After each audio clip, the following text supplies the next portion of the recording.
Welcome back, ladies and gentlemen. You're currently tuning in to the Pokemon Unite WCS 2026 Malaysia Singapore qualifiers. It's been a while, and we're back once again. This time about with more commentaries and more Pokemon Unite action here. You on day number 2 of the competition, but first day of the commentaries. You're joining together with me. My name is Flavor, together with my good buddy, the all magical Sir Cloud.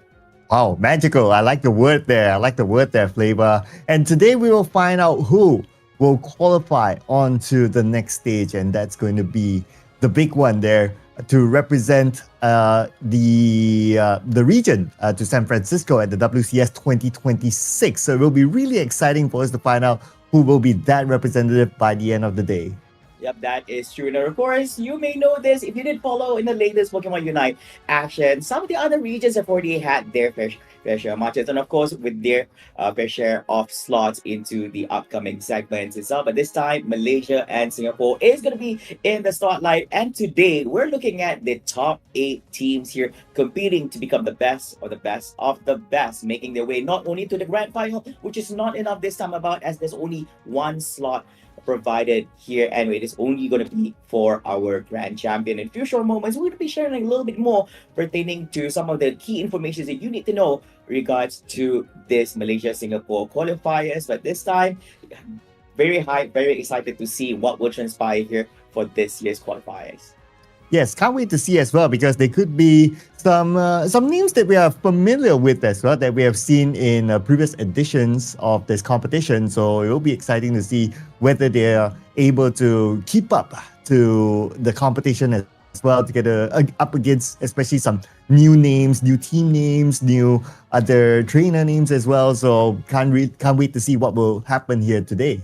Yeah, I have to agree with you 100% on that, because this time about you might just be seeing some familiar teams, but not really the familiar trainers being added into the whole mix of thing, and some unfamiliar teams into the mix who may serve and bring in some surprise draft coming in during the drafting stages, and even more coming in into this. But of course, ladies and gentlemen, before anything on, let's go through and check it out. What are the information that we can share with you today? And of course, as you know, this is about the Pokemon World Championship Series 2026 will be happening at San Francisco this time about. And of course, all these amazing teams are up to fight for their glory to participate and represent Malaysia, Singapore this time about.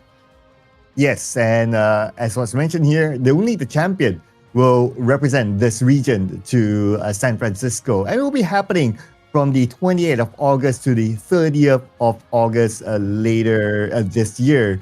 And tickets are currently available, so feel free to head out to the website for more information and how to get those tickets as well. I'm sure it's an event that nobody wants to miss out on. Oh yeah, most definitely. And of course, ladies and gents, if you guys have not gotten yourself your hands on the tickets and stuff, it will be made available. They have single day passes, run entry into the booth for the Pokemon World Championships and the debut Pokemon XP convention. So for Friday or even Saturday, single day passes, they have it being sold like $60 for adults of 17 and above of age, and $40 for youth from the age of 16 to 17. And for Sunday single day pass, we have $40 for all passes and all for all types of children under 5 and below. It is all for free. So all this awaits you, and everyone's curious and excited to actually be part of this year's Pokemon World Championship Series 2026, including us, because Cloud, we get to see which one of these top 8 teams who have made it to this particular day will be representing Malaysia, Singapore. Could probably be the past champion, or could we be seeing a different or familiar faces this time around?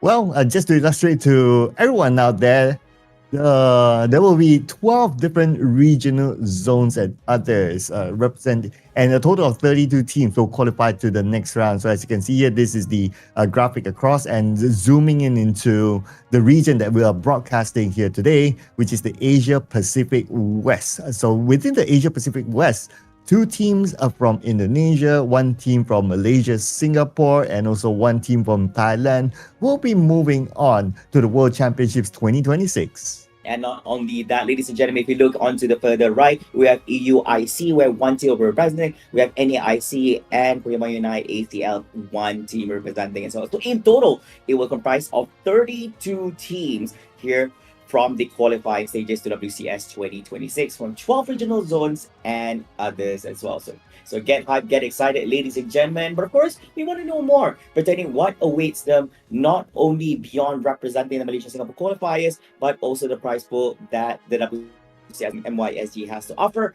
Here is the prize pool where the first place winner will win the lion's share of the whole pool, which is $15,000. Followed by in the second place, we have $4,000. Third and fourth, we're sharing $1,500. Fifth and sixth at $1,000, and seven to eight. And being at this point of the competition, Cloud, they've already secured themselves $500.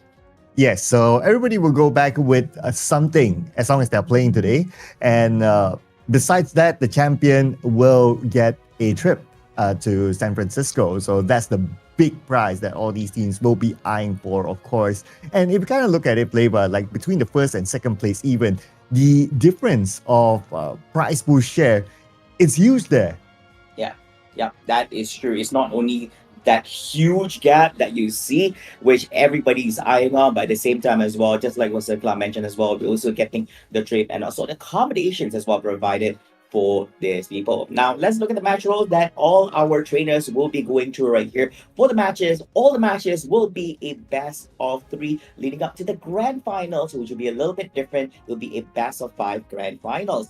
As for the format, 10 minutes per match, standard Pokemon Unite 5v5 custom battle, and the stage will be the Sky the Winds, the Groudon draft mode. Yes, and health items will be available, but boost emblems will be prohibited for this round, and there will be 3 Pokemons that will not be used within this tournament. The Meganium, the Feraligatr, and also the Skeledirge will not be used here. So these will be the match rules that will be played throughout the entire day. What is going to be really, really important is that throughout the stages that we will see after this, best of 3 will be played. Only the grand finals will be played in the best of 5. And today will be a rolling schedule as well. So as soon as an entire match finishes, we will move on to the next match immediately. So do stay tuned. If you don't see your favorite team yet, they could probably be playing in the next one.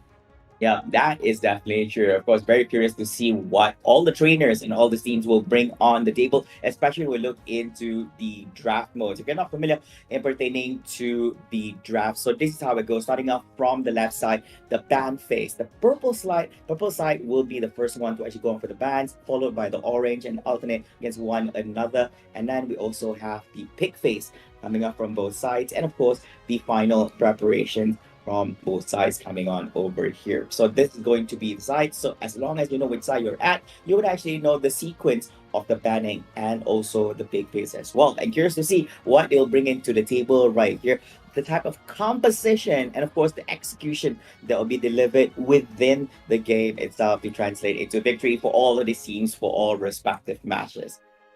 Yes, so this will be the draft mode as well, and that's something that will be very, very important for the teams to decide on what sort of draft will they be putting out for their respective matches, because draft is basically 50% of the game by then.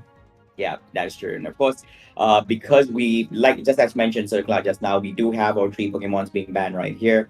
I believe that it was Feraligatr, I think it was Meganium, and I think the other one is Scarlet, yes. So 3 of them as here, which is the newest addition into the Pokemon Unite. Now, ladies and gents, these are your 8 teams competing here. It is a double elimination bracket. Therefore, we start off in the upper brackets with all our top 8 teams. We have Foxy's Revenge, Apa Tu Mundur, Amoy, Laksa, Chilbus, Team MYS, Team Kata, Point Blank, Team Kodo, and Hexagon. And as mentioned before, there are some familiar faces here in the mix, but of course, we're going to talk a little bit more pertaining to them as when the match do arise over here. Now, if they do continue their victory to the brackets, they'll move and crawl through the upper bracket. If they lose, they will be dropped into the lower bracket. And if they lose from that point in the lower bracket, they will be eliminated from the competition. And by the end of today, we will clear every single matches that you see here within this bracket all the way up until the grand finals. Yes, so because we have the upper bracket, we have the lower bracket, so there will be a lot of matches that will be played throughout the entire day. But rest assured, by the end of the day, we will know who will be the winner after the grand final. So that's something that for you all to take note and also to keep tuned to who might be the representative for this region next later on. Oh yeah, most definitely. Now, of course, Sir Cloud, because this is going to be a very, very, very important tournament for all these amazing trainers. What are the things that you look forward to the most at this time about for the MYSG qualifiers? Oh, I look forward to seeing if we will have a new team that can actually represent the region next. We do know that Team MYS is probably one of the hot picks here for this bracket here today, but who knows? A new name might come up.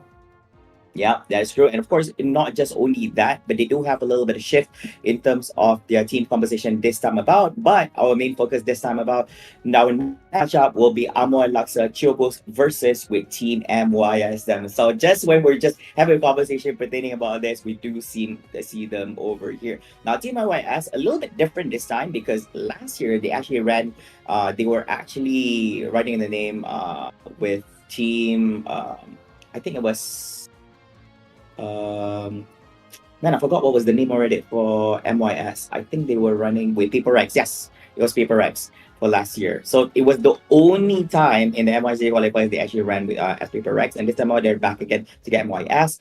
In regards to their particular roster, it's a little bit different this time about because at the end of last year, 2025, hit I think it's Ice. Ice joined into the mix.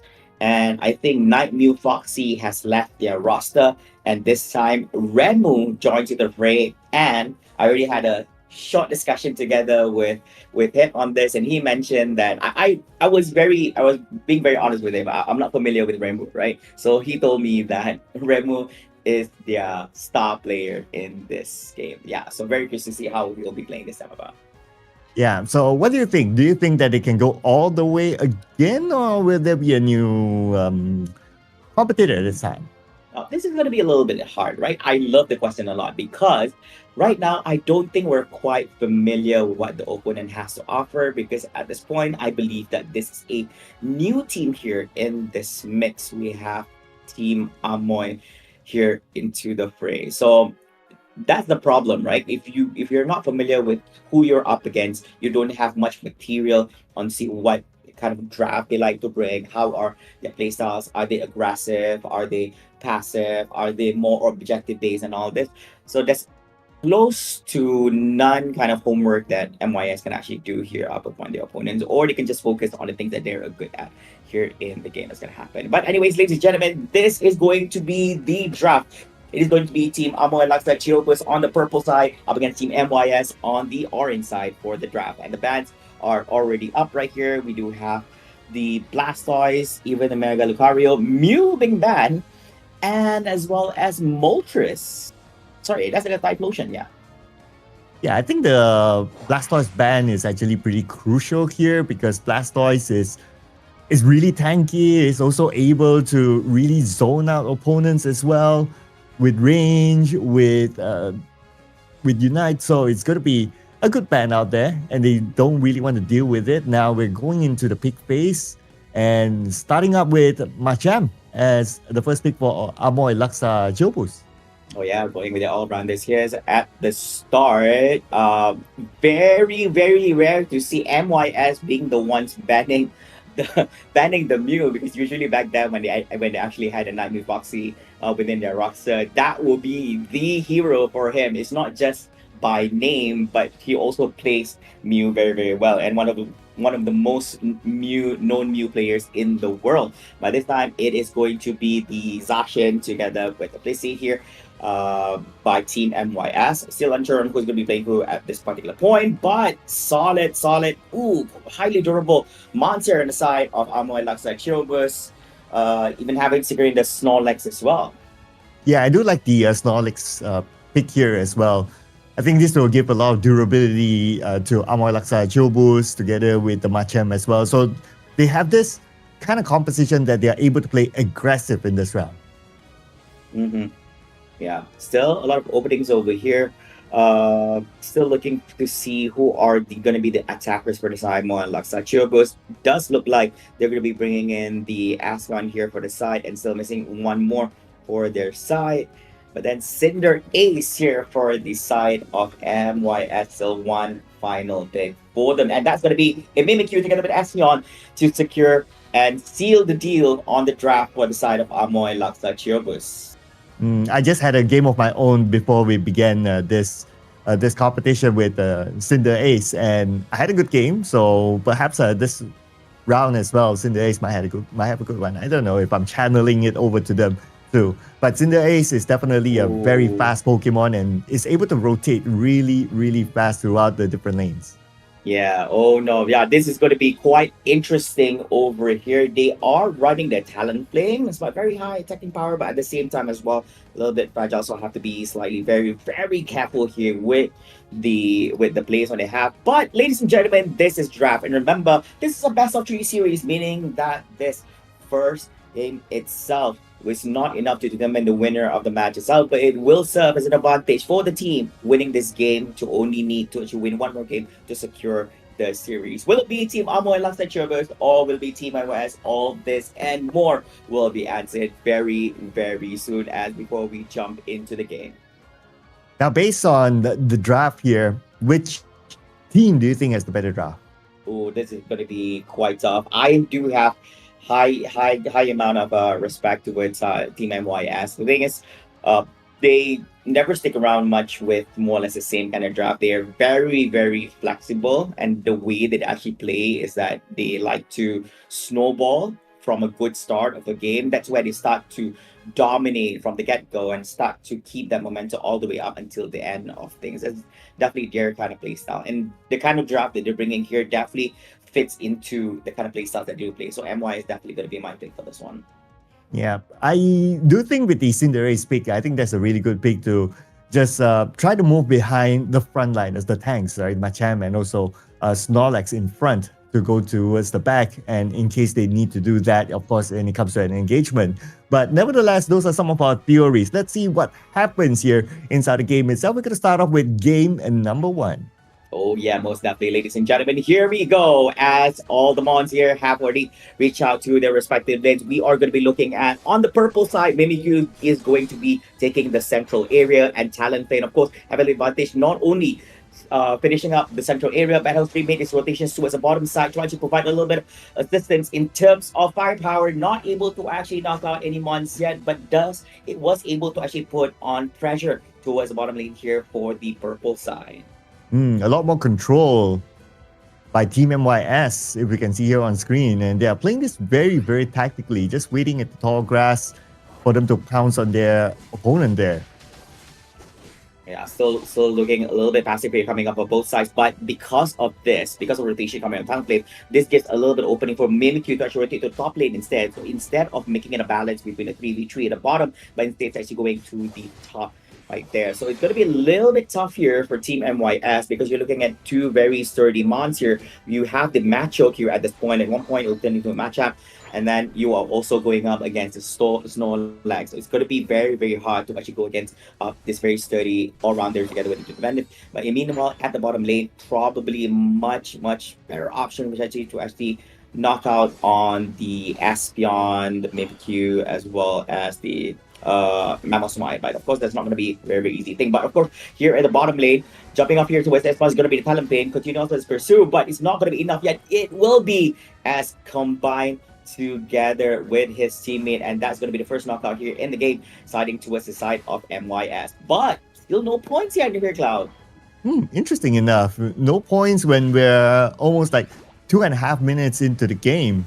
Now look at the current situation. It does seem like Amoy Laksa Chiobus, they're playing this very carefully, right? They started off really passively. We can see them just playing on their own half, but now they're starting to pick up the pace again. Yeah, that's true. And of course, returning back here is going to be at the top. They are trying to execute here.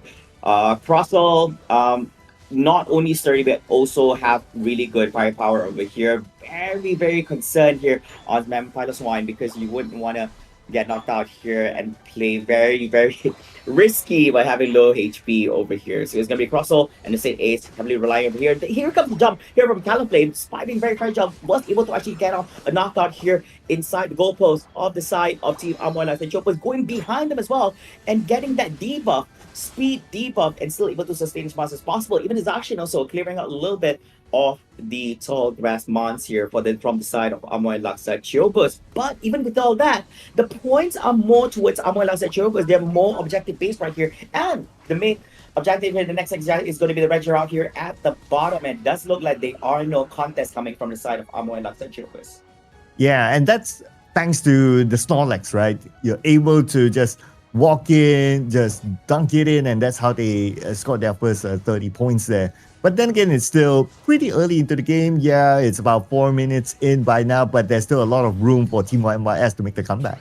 Yeah, it's quite unfortunate, despite them having the budget of defense and special defense here by taking out the Ridge Rock, but they're not making the actual full advantage. But I spoke a little bit too soon as Metro is already down for the count here in the hands of Talonflame. It is going to be Zacian taking out the Mimikyu and make that 3-months knockout as it is going to be the Mammoth Swine joining into the fray. The Pilot Swine is also going to be down as well. 3 months here for the side of Amoy Laksa Chiobus, creating a little bit of opening here for Team MYS to go for a little bit of scoring and finally overtake what Amoy Laksa Chiobus has to offer at this point of the game, as it's currently 5 minutes and 37 seconds here on the clock.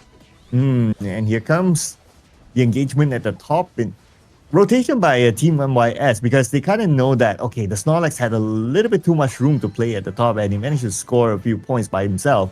So they have to find a way to kind of balance every area within this game. Yeah, and right now this is going to be tough. It's quite rare to actually see such a scene over here, because both drafts are quite sturdy, meaning that it's not as aggressive as how you want MYS to actually play it out. But this time, Regieleki, it will be the hands of Amoy Laksa Chiobus. That Mimikyu is able to actually secure it for themselves. But the trade-off is slightly more towards MYS. It's going to be Mimikyu here together with the Machamp. It's going to be down for the count just for a while, returning back to the Pokémon Center and jumping into the bag and also getting himself with the Aspen as well. A little bit of opportunity. Here comes the body slam here by Snorlax. Was able to actually stop one of the one, but not both here. Come from the side of MYS. And here comes the cavalry. The whole village here on the side of Amoy Laksa Chiobus has returned back towards the top lane, providing a little bit of defense and created that small opportunity for Talonflame to score in a bit of points here at the bottom lane. Yeah, we can see how important the Snorlax is, right, for Amoy Laksa Chiobus, how he defended his own lane by himself, bought a little bit more time, and because of that, they keep pace with Team MYS in terms of points. So Team MYS, they probably might want to focus onto the other lanes to try to score as many points as possible, to try to outscore Amoy Laksa Chiobus. Yeah, that's true. Now, interesting enough, from the side of Amoy Laksa Chiobus, Aslan is literally the only consistent range magic damage dealer here amongst the whole draft right here. So, but the tough thing is he got knocked out a few times in the early stages of the game already, so it's not able to snowball into much of a better position at the current moment right now. But things might change here if they're able to actually really secure on the Registeel here, which will be giving them a buff. Here comes down and the dive in coming in from the Talonflame. That huge burst coming in and opens up with the Unite as well, trying to drive down the monster with backline as well. There's going to be Snorlax down, it's going to be Machamp down at the same time as well. But Mammoth Swine was able to actually get here on the, I think that one was actually the Crustle as well. Yeah, Crustle will sustain at the same time as well. So this is going to be quite an insane, a big advantage here for this side of Team MYS. On top of also securing the attack and special attack buff from the Registeel.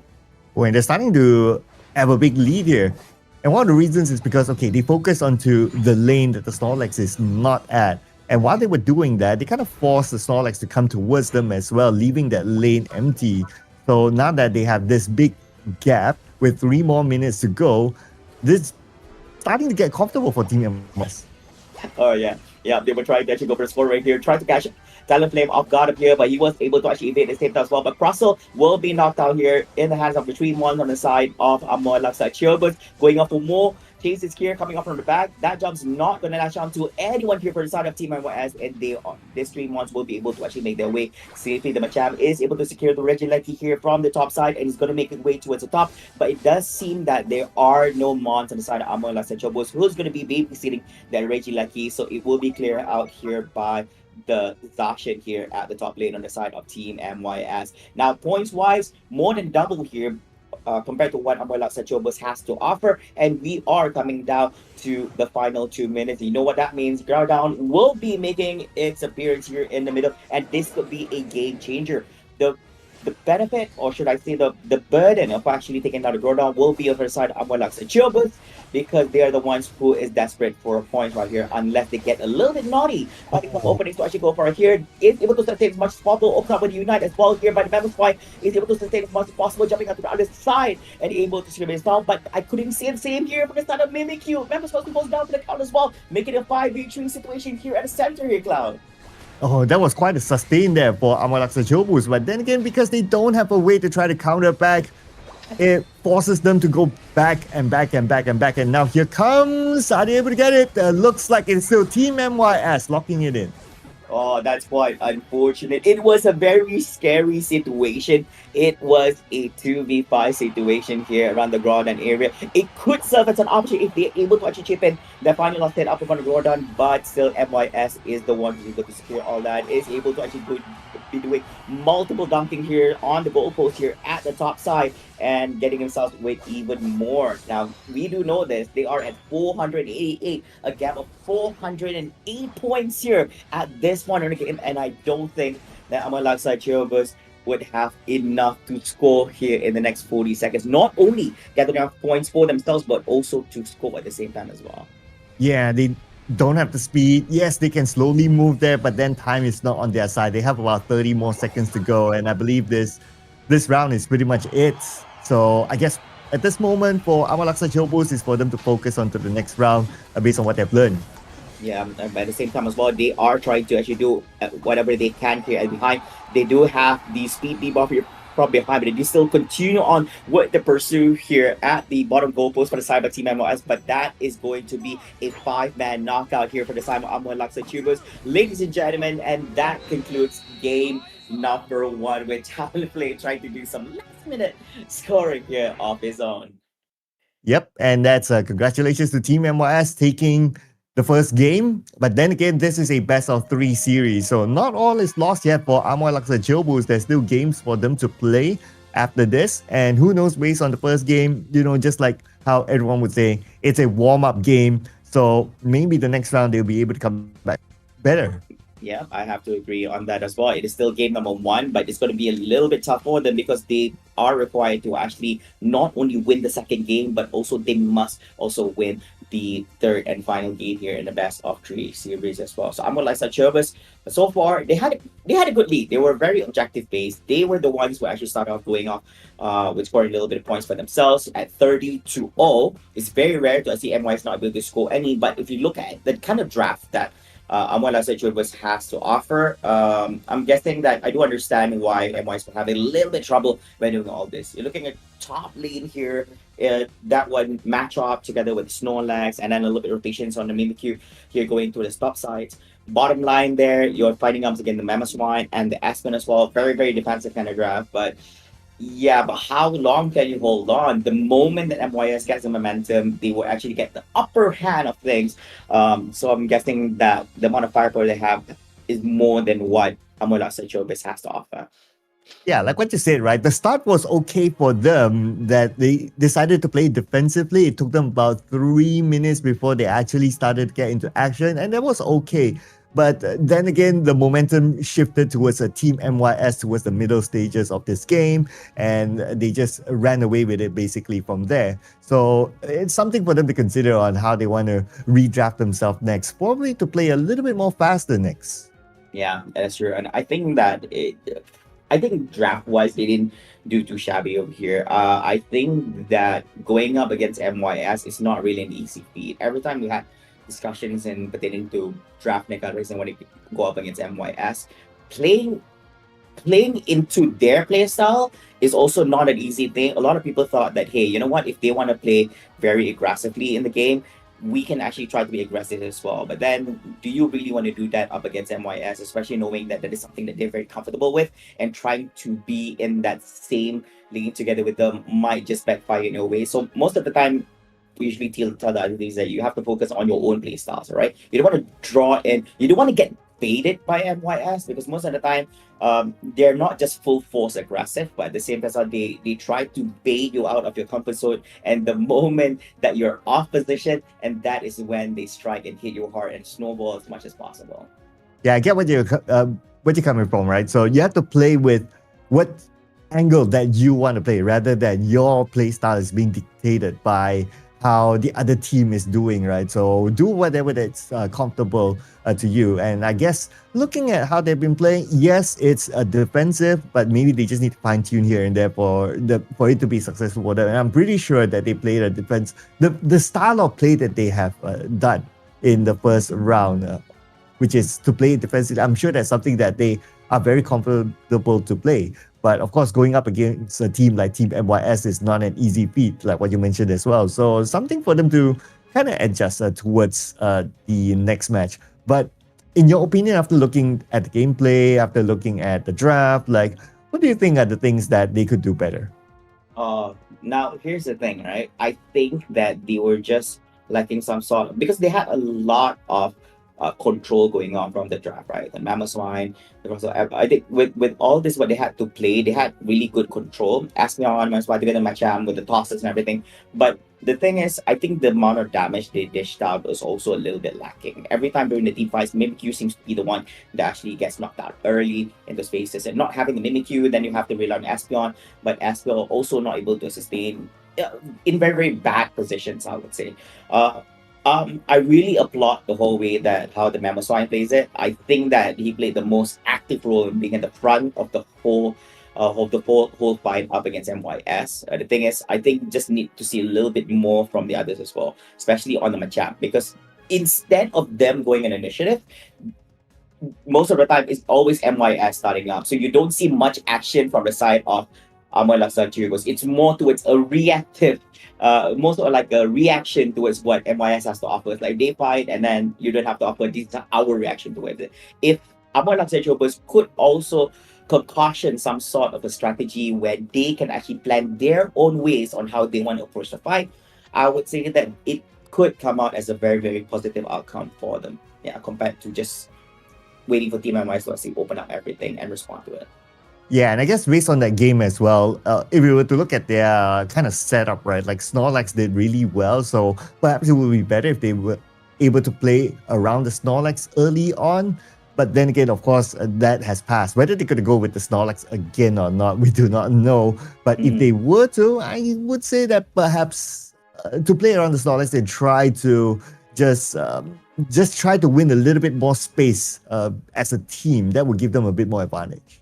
Well, yeah, most definitely. And of course, ladies and gentlemen, you have to remember, we're still in the first round in the upper bracket over here. If you think you missed out on all the action, don't worry, you're still in the early stages of thing, as we are going to figure out which one of these two teams will be making it to the next round here in the competition in the upper bracket, whereas the other will have to drop to the lower bracket. Now, all the matches here are best of 3 here, Cloud, and which means that the teams are required to win 2 games to actually win the series and move on to the next stage. And we're only looking for one team that represent Malaysia, Singapore region in the upcoming 2026 Pokémon UNITE World Championship Series, or WCS. Yes, and whatever it is, because we are still at the early stages for today's competition, so there's still a lower bracket to be played, whatever it is. But do any of the teams really want to play through the lower bracket? I'm pretty sure not, because if you're in the lower bracket, like the competition is going to be really, really high down there. And if you lose the lower bracket, obviously you'll be eliminated. So you want to try to keep yourselves in the upper bracket as much as possible. And the other advantage of keeping yourself in the upper bracket is that you play lesser games. You give away lesser data. So you want to use that to your advantage. Oh yeah, that's true. I think there are some strategy for some teams, right? Just to keep themselves ecstatic, energetic, and in a positive note, right? Running through the lower bracket is not really all that bad, other than a little bit tiring when you play more matches. I agree with you 100% on this. If you play in the upper bracket, you play less matches because you don't have to play more matches, which requires you to be on the upper and the lower bracket. But the lower bracket, because they're so warmed up, they played so many matches. So because of that whole adrenaline and with blood pumping, and they just got off steaming and piping hot from the previous match. Therefore, they are so ready for the next one. But anyways, Cloud, I believe that we're ready for the game number 2. Drafts here by both sides. Let's have a look. Yes, and here we go. Looks like we're going to start off with a different set of bands this time. Now, some of the my personal favorite for Amolaksa Jobus, the Snorlax is still open for them to pick. So that could be a possibility if they want to try to pick up the Snorlax again. But of course, you have to kind of adjust the playstyle according to how the pick is. Yeah, that's true. That's true. Now, I may have made a mistake where I forgot to actually check out on what Rhyme was actually playing earlier on, right? So this time, yeah. So the bands are almost more or less the same. So so the same bands here, Typhlosion and Moltres from Sun Amolax Chobus, but just a swap, right? But this time, Amolax Chobus, why are they banning somewhat almost the same like Team MYS? They're banning the Mew and Mega Lucario, and this one is Mega Charizard Y for their side. Yeah. But we're still going to see the Snorlax though, but this time it's going to be played by Team MYS instead.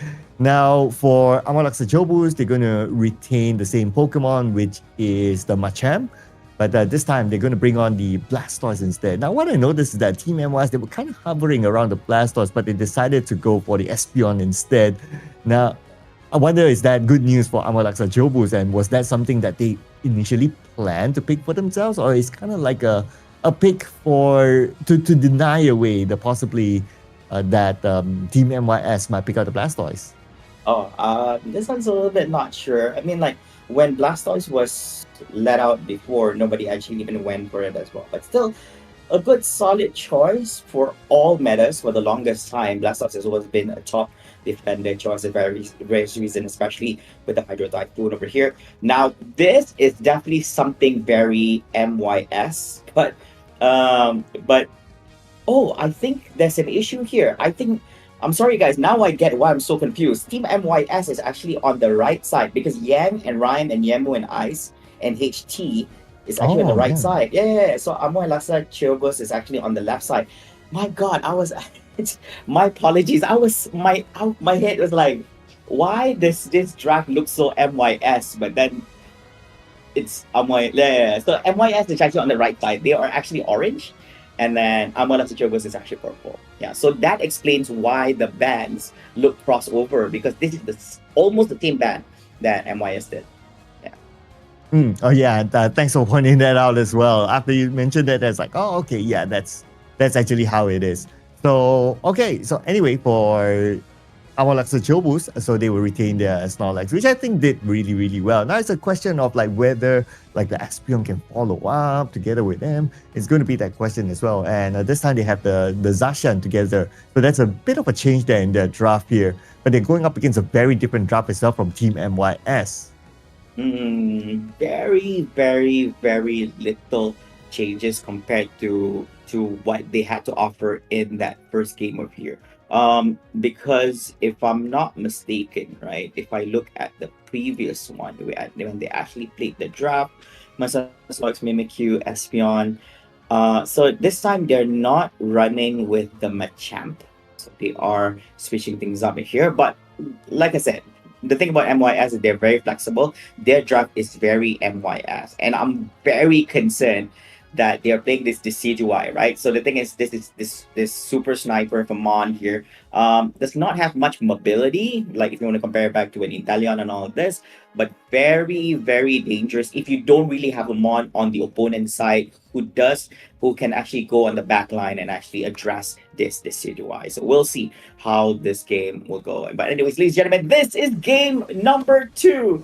Between Team Amolax Chobus on the purple side and Team MYS here on the orange side. Now, I'm curious, Flavor, when you mentioned that, this draft is very Team MYS, what do you mean by that?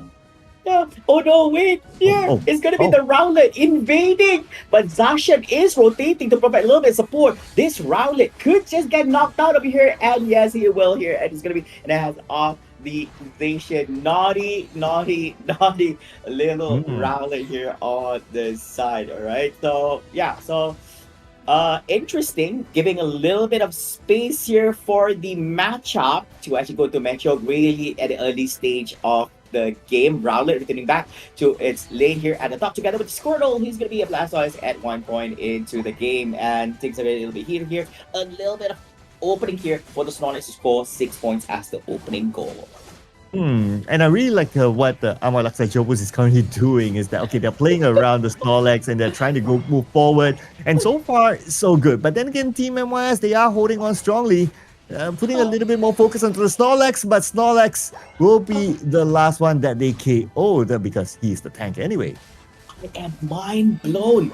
You are looking at basic Mon, you're looking at the Rowlet and the Squirtle not only knocking out the Zacian but also the Snorlax and even the Mimikyu as well. But I think that Amala Sichuba's got a little bit of opposition over here. Looking at 2v3 situation, and the two are able to actually get on top in terms of results. Man, that is something that you don't want to happen at any point as well, especially when going up against basic mons that have 2 evolutions up and they're still in basic form. Oh, and look at this big engagement here by Team MYS. KO towards Amolaksa Jobus. And then again, when you look at the score, it's already 80-6. Oh yeah, right now. But still the opening, I think it's still looking okay. I believe that the only reason that happened is also because of whatever happened in the top lane. Now, I believe that Decidueye already Decidueye here by 2 minutes and 40 seconds into the game right now. Still waiting on a match show to become a match champ. Still waiting on a War Turtle to become a Blastoise. And here, so yeah, so there's still a few more to go from the side of Team MYS, but it does look like most of the actions happening here at the bottom. The SPL was able to actually create an opening here for the Mimikyu to go for a little bit of scoring. Right now, Alton think Aspion going out for the scoring at the same time, so jumping from the back is going to be Mimikyu here, and that is going to be jumping out from behind.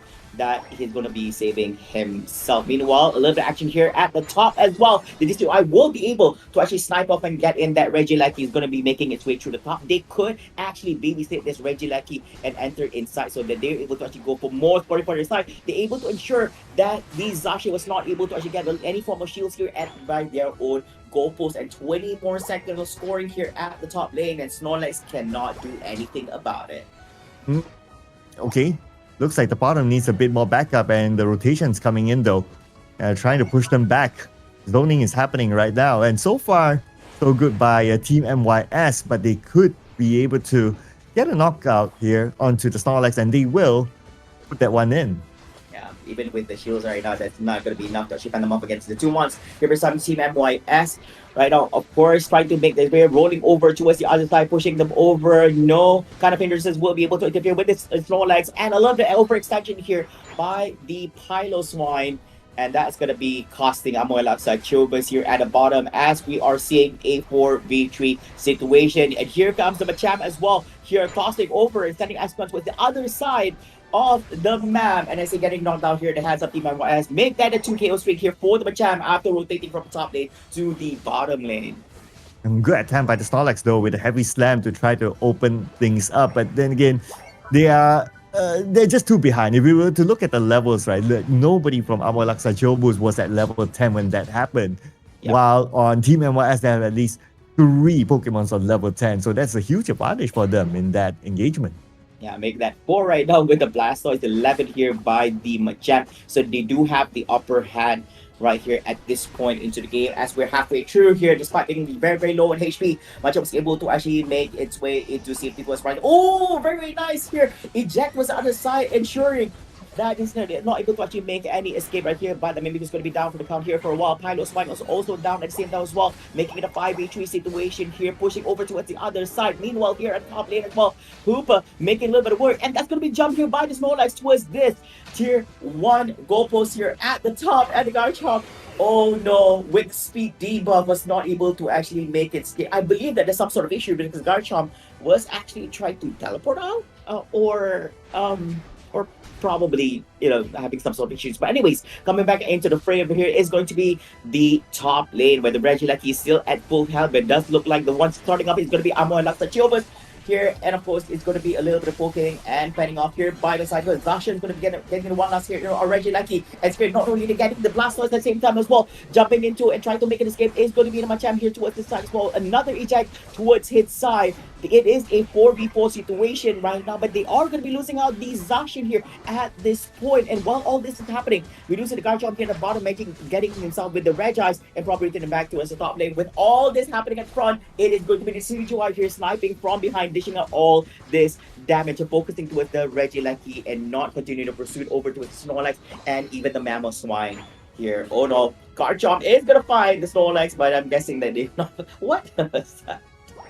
Okay, that was just him passing by, but now he's putting himself in a slightly awkward position. He needs a bit of backup.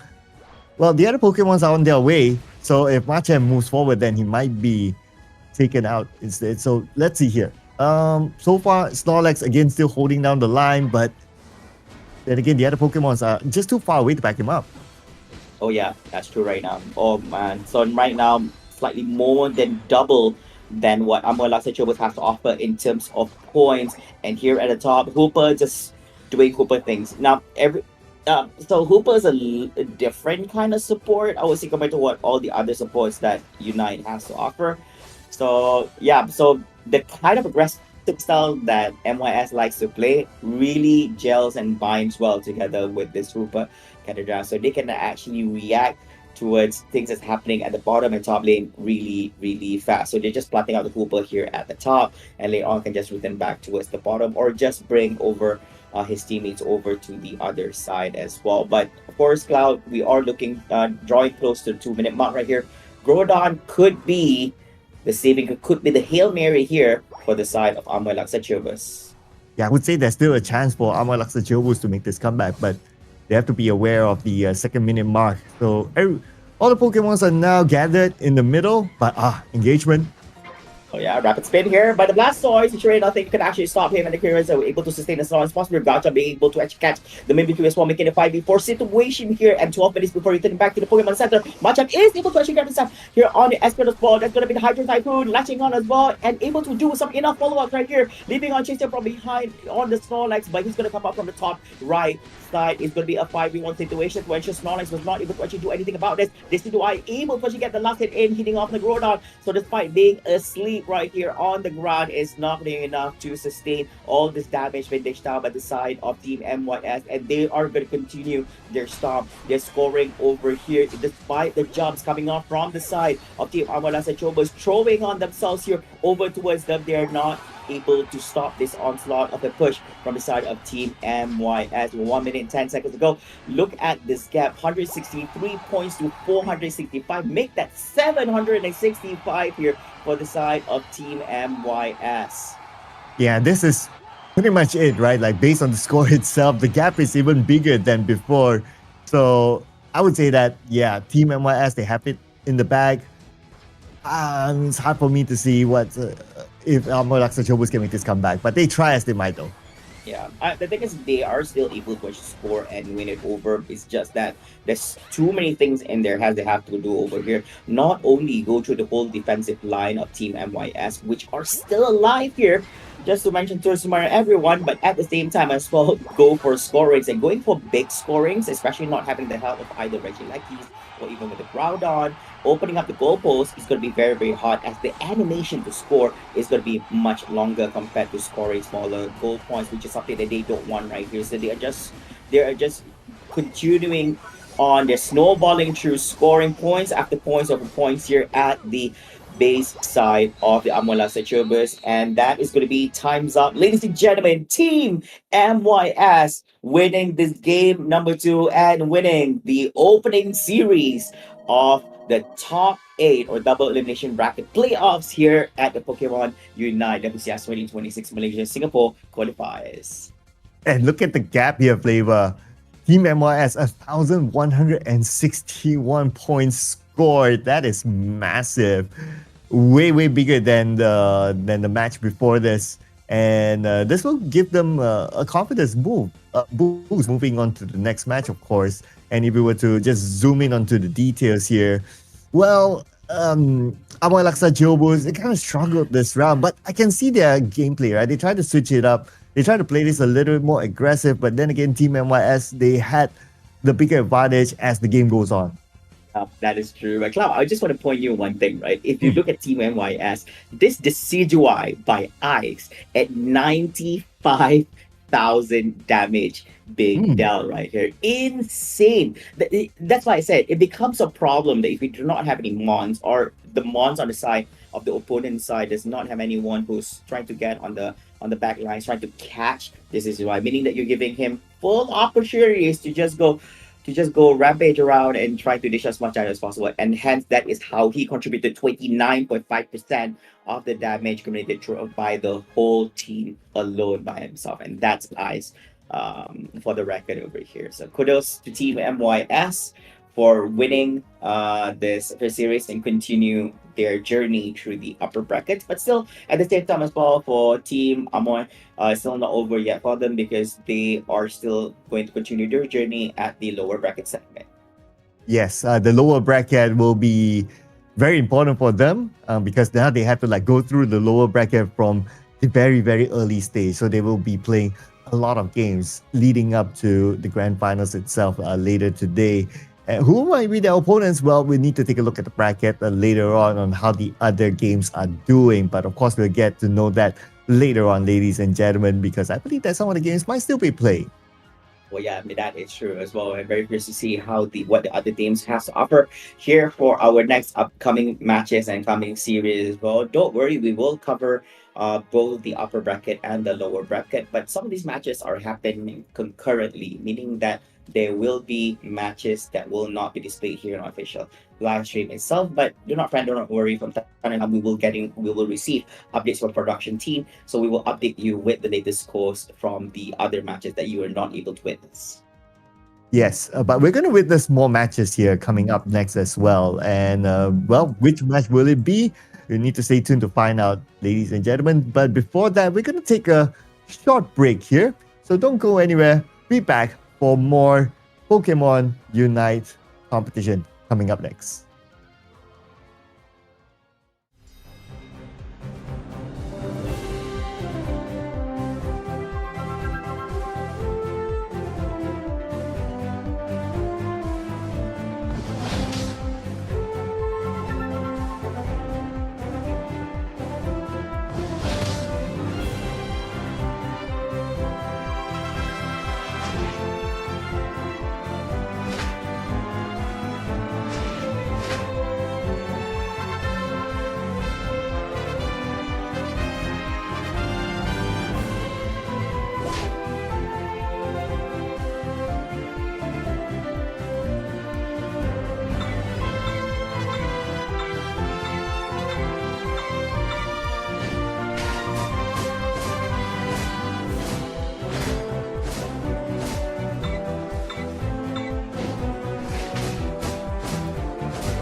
Welcome back, ladies and gentlemen, and all trainers from all around the world who's currently tuning in to the official live stream. My name is Flavor, together with my amazing partner right here, Sir Cloud, and we're back once again with more Pokemon Unite actions here at the Pokemon Unite WCS 2026 Malaysia Singapore Qualifiers.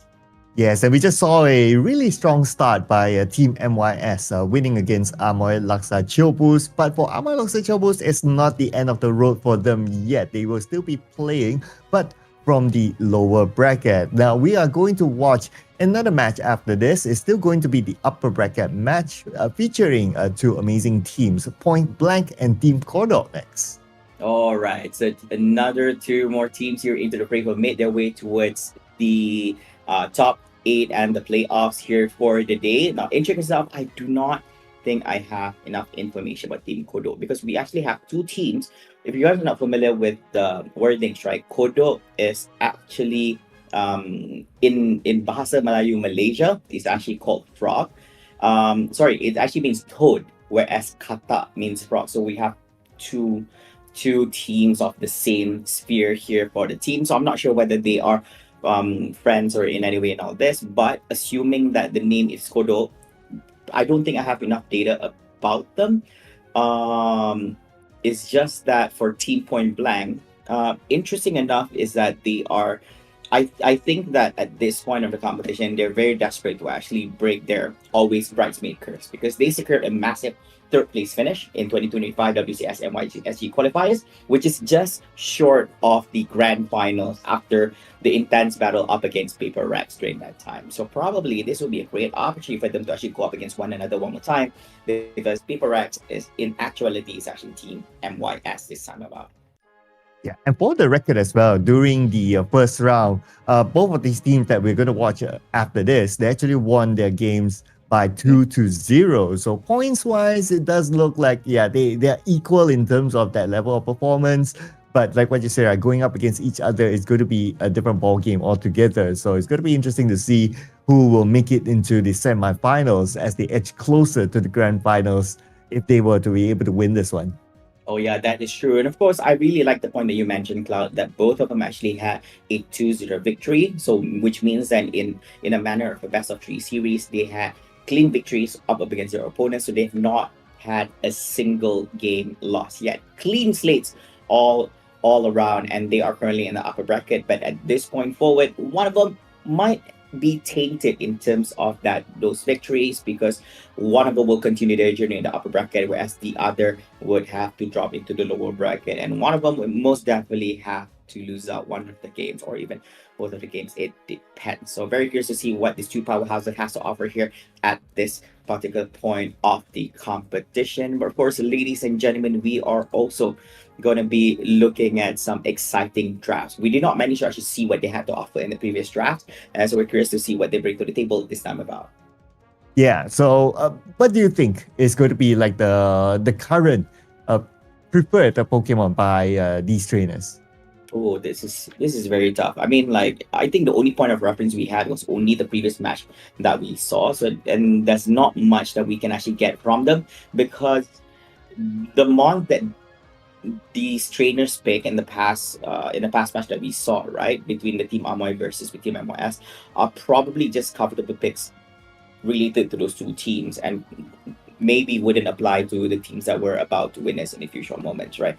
But I don't know, most of the time we see pretty standard picks coming on. Usually the usual suspects when we see supports and defenders. The one that usually surprises a lot of us is mostly their picks on the all-rounders and the attackers, see what they bring into the table.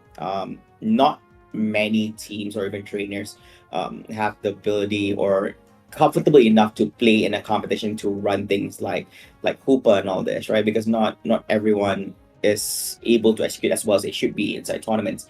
So usually people play it safe, going out with weeklies, tables, all the normal standard sports and all. But attackers and the all-rounders are the one that usually surprises us the most. Okay, that's going to be really interesting to see what kind of draft are they going to put out as well. But maybe based on the information that you have shared earlier on, it could kind of affect the bans as well. So perhaps some of those Pokemons might be the target ban. Yeah, I think for in pertaining to bans, right? If they know their opponents well enough, there are some must bans out of respect, knowing that the opponents are just that good at using that particular mod, so they would want to ban it, right? So at this point, still a little bit lost and to see what are really the bans here. It's either they're banning mons that they just don't want to go up against, or those are just some respect bans that the opponent has to offer at this point. Yeah, so well, you can either go for like the respect ban, assuming that whether you know your opponent sort of draft and whether you have the data or not, or you could or either go for the type of bans that would work in your favor as well, as in like you plan to put out a kind of draft, and to counter that kind of draft is to like, okay, have the other type of Pokemon on the other side, so you just take out by putting out a ban based on what you want to play as well, and that could be one of the success factors as well for these trainers. So perhaps that can be something that they are also considering when putting up their bans later on. Yeah, that's true. And of course, it's not just limited towards the draft that most of us have been conversing about, but at the same time, also depends on how they actually execute it, depending on how they actually plan it in their minds in regards to the whole draft thing. But usually, the draft usually tells a lot about the kind of approach they don't want to do and everything. And it boils down to what the opponents will do to disrupt the kind of strategy, the kind of gameplay that will give you the upper hand on this. But all this and more will be answered very, very soon. All right. So it's just like before, we're still in the upper bracket segment.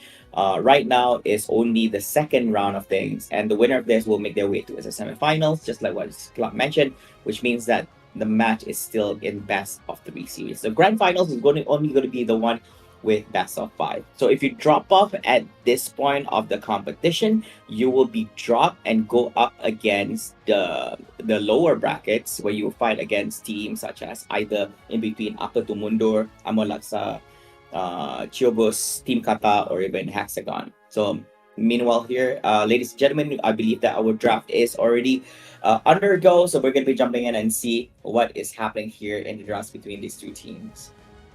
Yes, and this will be the draft. So we are still at the ban phase here. I'm seeing some common bans here, even based on what we've seen in the previous round as well, brought to this round. Yeah, oh, you had to have landing the Typhlosion again. So it is secure. This time a little bit new. I believe that previously they did ban the Articuno once. So this would be the second time that is being banned here. In any of the games that we've seen so far, they banned the Cerulege, they also banned the Snorlax, and they also banned the Slowbro. Interesting that they don't want their opponents going off with this Slowbro here. And even Mega Lucario once again. So they're not running Mega Lucarios. We will see. So Point Blank is hovering around that Venusaur, but instead they are running the Psyduck here as their first pick. Interesting. Okay, so this is going to be the first time that we see a Psyduck being played on our broadcast as well. So that's going to be something refreshing for us to see how they can play this on. What do you think about the Psyduck pick? I think, yeah, this is definitely going to be a support. I think this is a little bit different. I think I remember during the start of Psyduck being around, not many people are just comfortable in running the Psyduck. They're still more leaning towards the standard supports that Unite has to offer. But I believe that in the past few metas, Psyduck has been viable, so you do see this kind of picks running over here. I really love Kodo opening here. They are running the Suicune together with the Umbreon here. So we have the Defender on our side. This is going to be Mewtwo Y together with the Mamosine as a response coming up from the side of Point Blank. The Mewtwo is also a interesting pick as well. It's going to be the first time that we see it on our broadcast here today. Now, we're probably going to see the Machamp being picked up again. So this is going to be a very strong front line for Team Kodok. So, yeah, it's going to play a very big role to try to absorb as much damage as possible for the team. Yeah, and right now, so instead of Point Blank running the Venusaur, is going to be Team Kodok running it. I am not sure whether they are running Solar Beam or Petal Dance on this one. I am assuming it's Petal Dance because they already have enough range going on for the side. They're running the Talonflame here this time about. So Talonflame, Machamp, Venusaur, Umbreon together with Suicune. And it's going to be Greninja as the final pick here for the side of Point Blank. So the talent flame, very interesting final pick as well. So based on this draft, right, like which draft do you prefer a little bit more? I think I'm going to be having a very biased, very biased response to this. I've always been a big fan of Venusaur in Unite and even in other franchises going on for Pokemon, right? But Venusaur could actually excel really well over here, but at the same time as well, unfortunately, could be the first time I lean over towards Point Blank for this time about when just looking at the draft. They look more balanced in terms of the way they actually draft things out. But the Venusaur is also a very interesting pick as well. And of course, combined with the Machamp, I think that will open up a lot more space for the Venusaur to do what the Venusaur does best behind. So that could be one of that could be kind of like the game plan for them moving into this game number one. And of course, coming into this game number one, this is also like kind of like an introduction sort of game for these two teams as well. And the data gathered, the experience gathered from this game might shape game two significantly. Yeah, that is true as well. Now, they would want to make sure that they put their best foot forward here for the first game. So at least they would have an advantage in this series. So at least they don't have to struggle in being forced to actually win the next game and actually win the series altogether, right? So that's the thing. So I think they have to make do with the draft they actually brought forward here for us and make sure they can actually stick to game one. But anyways, ladies and gentlemen, we are going to be jumping into the game over here after the conclusion of that draft. The game is currently underway here for both sides. And the lane phase are as follows here. We are at the bottom side as we do see the Mewtwo and hopefully the Mamoswine here towards the bottom. The Eevee, which is an Umbreon, together with the, if I'm not mistaken, which is already Umbreon, together with the Suicune here at the bottom side, 2v2 situation. And here on top is going to be the Talonflame, the matchup towards a Machamp and Bulbasaur towards the Venusaur up against the, I think Greninja over here. So Froakie to Greninja. We have the Farfetch and you're towards the central area. There's going to be jump here coming off our Talonflame, but instead have to be careful. Very, very fragile. I think you're going up as attacker versus attacker. So yeah, I think Ninja kind of came out top on that one. Generally, very active gameplay at the very start for these two teams. Actively rotating around and also trying to find engagements here and playing around the tall grass. So this is going to be a really interesting matchup. But of course, we're still very early into the game. We're coming to the second minute. No scores yet, but I'm sure we're bound to see some. Yep, that is true. And of course, top does look like a little bit of action over here, but Umbreon, being a defensive, doesn't mind it so much. Is able to sustain this fight, chasing off here on this Mewtwo. Oh, that's not going to hit the Razor Lift. It was not able to connect to anyone here at the moment. Does latch out a little bit here towards the Swinub. Here comes his job. The Acid Spray is still there. Still not enough tell to see what this Bulbasaur or slash Ivysaur is going to bring to the table over here at this point yet. Right, we are going to start seeing them gather around the central area. Just waiting in the tall grass, probably waiting for an ambush, but nobody's making the big moves yet. So still in the early stages here, both sides are poking, both sides still no points being scored yet here despite 2 minutes and 30 seconds. That's already been run down into the clock. I think they are just trying to be very, very careful on how they want to approach this, despite being a little bit of trade-off, a number of knockouts here from both sides, but still no goals being scored. Especially looking at Ivysaur here, the Acid Spray is there, which means that he might just be playing the Solar Beam play over here. Meanwhile, while all that is happening, and yet another Reggie here at the top, at the middle, is being cleared out here in the hands of Talonflame, giving a little bit of edge here for the side of Team Kodo. I really like how the Machamp is really holding on his lane by himself. That will give space for the other Pokemons to do what they do best, especially at the bottom now. Yeah, especially Machamp has always been a great mon if you know how to use it very, very well. The displacements always create a toss. Yeah, so right now at the top, because the Machoke is currently alone, he was not able to respond to the Greninja together with the Farfetch. The Galarian Farfetch trying to secure on the Reggie at the top. which is going to give a little bit opening here to the side of Point Blank. Meanwhile, we're going to be shifted back towards the bottom as we do see a little bit of rotations coming in. It's going to be Farfetch hitting up on Umbreon, but it's not going to be enough to actually secure any kind of knockout here. But here comes Jump by the Talonflame, and it will be able to actually knock out that Larian Farfetch here from the side of Point Blank. And this could be a great opening, but in terms of numbers, does look like a little bit lacking here. It is fair. We're looking at 4v4 situation here, but an opening here for Talonflame to score 40 points on his own, while everybody's too occupied here at the Reggie Lecky here. The jump here was not able to connect or even latch onto the Mewtwo Y. Jumping up from the side as well. It's going to be Mega Mewtwo Y here, checking off from behind. All that continues while the Solar Beam does connect, but the damage output, despite it being very, very high, it's not going to be enough. Instead, Venusaur is going to be the one getting knocked out here, despite being in the goalpost, having the advantage of with the shield at the same time as well. That is going to be an opening here for Point Blank, and a small opening for Team Kodo for that matchup, doing a little bit, or should I say that matchup to do a little bit scoring at the top side. I really like the idea from Talonflame actually coming from behind to try to surprise Point Blank, but it was kind of caught out and his other trainers were forced to turn back as well, so it was pretty difficult there for him to truly execute the plan, but the idea was there.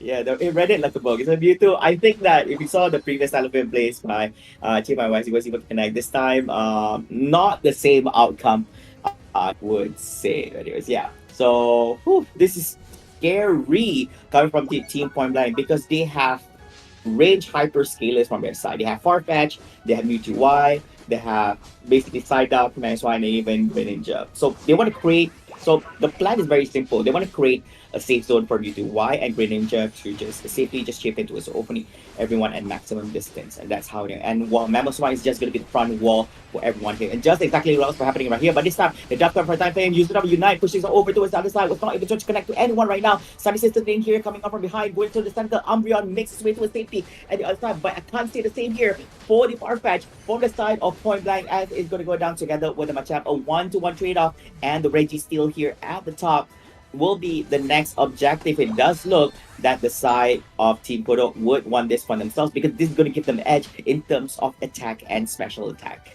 And in that last engagement, 2 KOs towards Team Kodo, that gave Point Blank a little bit more space for them to play. But now Team Kodo, they're trying to take back that space. Yeah, that's true. Although Umbreon bite off a little bit more than he can actually chew at the corner right here. This placement coming from Machamp as well is able to sustain. No, he will not, despite having a 1-to-1 trade-off between him together with the Psyduck, and that together with the Umbreon on the west side as well, giving a slight advantage for the side of Point Blank, and that is going to be a Piloswine into a Mamoswine here at this point of the game. The gaps in between these two teams are very tiny, itsy-bitsy right here. 122 to 112. It could be anyone's game, but it's still too early to tell at this point in the game. Reggie Lecky here trying to make its way through the bottom lane towards the side of Team Kodo, but the defenders, or should I say Mons from side Team Kodo, will be fending it off. Meanwhile, a little bit shift here in terms of rotations. Point Blank making sure the top lane is there, going for a little bit of scoring. The Mewtwo Y will be able to actually do so here. That's going to be a plus 38 and plus 40 by the Farfetch. Ooh, that score is huge for Point Blank. And not only that, now they are starting to really take over the top lane as well. And with that, the goalpost is down and the gap is there now. 251 points towards Point Blank. Wow, that is a huge 50-point dunk by the Greninja. I thought it was over. I know Greninja also had his own fair share of dunking going on here at the top, right? But so far, they're doing it great. Not only increasing that small gap into a huge 139-point gap here at this point, but they are in the lead in terms of levels at the same time as well. Look at this Greninja, level 14 here, just 1 point away from maxing things out. Level 12 at Farfetch, level 12 at Mewtwo Y, and meanwhile, not too shabby come from Team Kodo as well, but they don't have anyone there at the 13th level map. But what is Farfetch doing over there? He is being sandwiched in between 4 of the bonds here from Masama and Team Kodo. There's no way Jose is going to be making his way out from that. And here comes Groda. And that was just unfortunate there. But now, let's see who will get this one.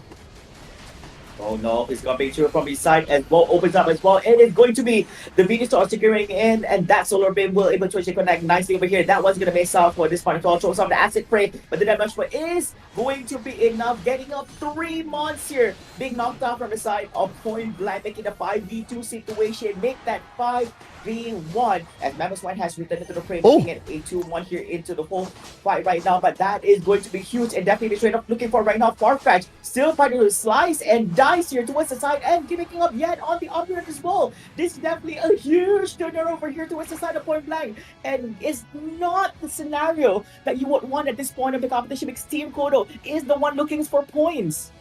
But time is not on the side of Team Kodo right now. We have about a minute left on the clock. They have to find space to score it, and it does look like Point Blank. They're now playing in a defensive stance, and they have the game plan towards them, which is to just stop Team Kodo from moving forward. Yeah, that's the thing. They do have a different game plan. They could actually fake this attempt towards the Groudon, and somebody must be naughty enough to actually try to actually go from behind, but they need quite a number over here because points are double, so roughly around 62 points would 63 points. Actually, you need to be more than opponents right here. Here comes the last secure, which is going to be it as well. Despite by getting down spot, that's going to be the pin down, and the one's going to be going for the scoring. It's going to be the side of Team Kodo. They're the ones who actually got the ratio on Groudon. That means that they're going for the scoring and more. Instead of being nasty, they went straight towards an objective right here, and they are getting the opening that they want. Point Blank is in trouble here at this point, despite having quite a huge lead from the start to the almost the end of the line over here in the last minute. Not only being able to take out Groudon, but also scavenging around enough points to put them in the winning position. It was just too bad for Point Blank. They had the lead at some point, and they had a game plan towards it. But at the very end, too many KOs for Point Blank. That gave the space to Team Kodo to actually score all those points that overtake Point Blank at the very last minute. Yeah, I thought it was it. I thought when Rampage went on the Farfetch, tried to actually clear out those monsters on the side of Team Kodo, it looked very dire for them. But Team Kodo stayed focused. I like the mentality coming from the Team Heroes in particular. They stayed focused. They were objective based. They tell themselves they can do it. They still went with Groudon.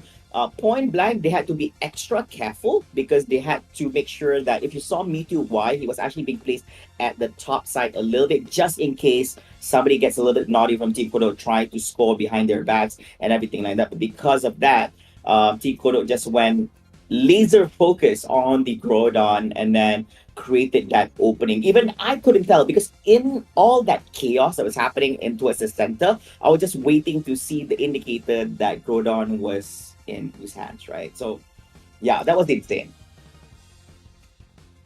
Oh man, that was a really tight game, I would say. Arguably the tightest game so far that we have got. Well, with that sort of really, really tight game, both sides, they know exactly what to do against each other. Game number 2 could still be anyone's game. Yeah, that is true. I mean, this is the scary things of it, right? I think that although you're doing so well in the game, it just shows that even during the final minute, anything can actually happen right here. And the teams have already shown us definitely what we can expect in this game number 2 is definitely going to be, you know, I don't know what to say. I think this it's very hard to anticipate what might happen in this game number 2, right? Point Blank had such a positive opening to almost the end of the game, Cloud. Imagine how they're feeling right now with this loss that they've just occurred in this game number 1. I know, right? They came really, really close to it, and it went down to that last minute, man. But it just shows that you don't give up until the final moment, right? Until that last moment, anything can happen here. So they really have to pick themselves up here for game number 2. Yeah, I'm just assuming things, right? Probably later on we'll see a little bit of highlights, but I'm just assuming that because of the draft that Team Kodo has to offer, like you have mons like Venusaur, right? You have really high burst, long range, not easy to latch on, but because it's Groudon, so it's immobile. So basically easy for you to actually get the last in. And there were quite a number of times also a few of the Reggies also went to Size Kodo. It's just that they were not able to actually capitalize on all those positive outcomes and translate it into more knockouts on the opponents and everything. But I have to say, two strong teams. It could be anyone's game here for game number 2, and it just shows that these are some of the best of the best of the best Pokemon Unite team that Malaysia and Singapore has to offer in this competition. Yeah, absolutely, right? Absolutely. And I guess this is also a mirror of their previous success in round number 1, where both teams actually won 2-0 in their respective matches. So they are showing that, okay, yeah, based on that, that's basically the only stat that we have right now for this competition, right? Based on that, now they are showing why they are top competitors here in this competition. So it's going to be interesting to see who will actually take game number 2. Yeah, that is true. And of course, knowing it's a best of 3 series, which means that Team Kodo is only looking for one more game victory, which is either this one or the next one. But of course, they want to secure this and move on to the next, right? But in the meantime, ladies and gentlemen, as the draft is already ready, we're going to be jumping in any second right now into the game over here. Point blank, it's not over yet. They need to win this next game and force themselves in that game number 3. All right, they have no choice. They have to make it happen if they want to continue their journey here to the upper bracket. So here we are at the draft for game number 2. Point blank here on the purple side and Team Kodo on the orange side. The bans are as follows right here. So we do have the Cerulege, Articuno, Slowbro. Meanwhile, in Team Kodo, they are banning the Typhlosion, Mega Lucario, and yet another one, and that will be a Snorlax. It does look like the same type of bands from the previous game. And we're going to start off with the same pick as well. Psyduck again for point blank. But I guess Psyduck was a good pick as well. Frankly speaking, draft-wise, I felt that they did kind of okay in the first game. So if they were to repeat the same draft again, that's fine for me. It's just a matter of maybe those small coordinations, especially towards the end. If you're able to soak in the pressures, that's going to be the big differentiator here. Yeah, that's true. And interesting enough, Psyduck just worked well just now because if Psyduck can intercept like Talonflame, right, or Macam the mid-engage during the battle game and slap them and disable, it literally and artificially extends their cooldowns on their ability. So, which becomes a really big problem right here. And I think it worked out for them. Here's the thing: it worked out for them in that draft, and I get it why Point Blank still wants to run Psyduck here for the game once again. This time, Team Kodo is going to be bringing in double defenders. We have the Blastoise and the Umbreon. This time, a Zapdos and a Machamp into the fray. Yeah, so that's going to be different here. Going to be new here, which is the Zapdos. The Machamp. Okay, the Machamp did really well in his own lane. So what we saw in the first game is that he's able to hold 2 Pokemons in his own lane by himself. So if he's able to just repeat that again, he would have done his job well. Yeah, that is true as well. Now, of course, it boils down to Team Kodo. What will they bring into their draft here as the final pick? Are they going to be running in the Talonflame again? It does look like they're very comfortable with the pick from the previous game itself, and they're going to be running it once again. Yes, and the Talonflame, I noticed the creativity on how he rotates around, tries to go towards the back and just create an engagement there. So whether you repeat that or not, it's very situational based, but it does have the option to do that. Yeah, now this is going to be quite an interesting one. Some of the new additions we see, I believe that this is the first Zapdos we see being drafted out of all the games we waited so far. So this is game number 4 being featured on the live stream. So this is Zapdos' first experience thus far. We'll see how it's fared here in this particular lineup. Point blank, there's not much changes to what their draft has to offer. So I'm guessing that this is somewhat a comfort pick for them, and they should be able to do well if they just run things exactly like how they did before. Yep. So now we got to see the drafts. So especially on the Zapdos, right? So what's your take on that? Will the Zapdos be the one to really turn the match? Here's the thing, Zapdos, it brings like a lot of long-range electric damage, right, for the team, right? But you have to look closely at the draft. Zapdos is the only traditional range engine. If you look at the other teammates like Machamp, you look at Blastoise, Umbreon, and Talonflame, all have to get up close and personal to do their work. So Zapdos is literally the crown jewel of Team Kodo at this particular point, right? So, but it is also their single point of failure if for range pressure. If basically if Team Point Blank can find ways to get past the Blastoise and Umbreon front lines and shut down the Zapdos early, it's going to be very problematic towards the opponents. Well, let's see if that happens here, ladies and gentlemen, because we're heading on to the second game here between these two amazing teams, Point Blank and Team Kodo. So at the very start of the game, both sides are rather respectful of each other, and they're just going to focus on to winning the early game.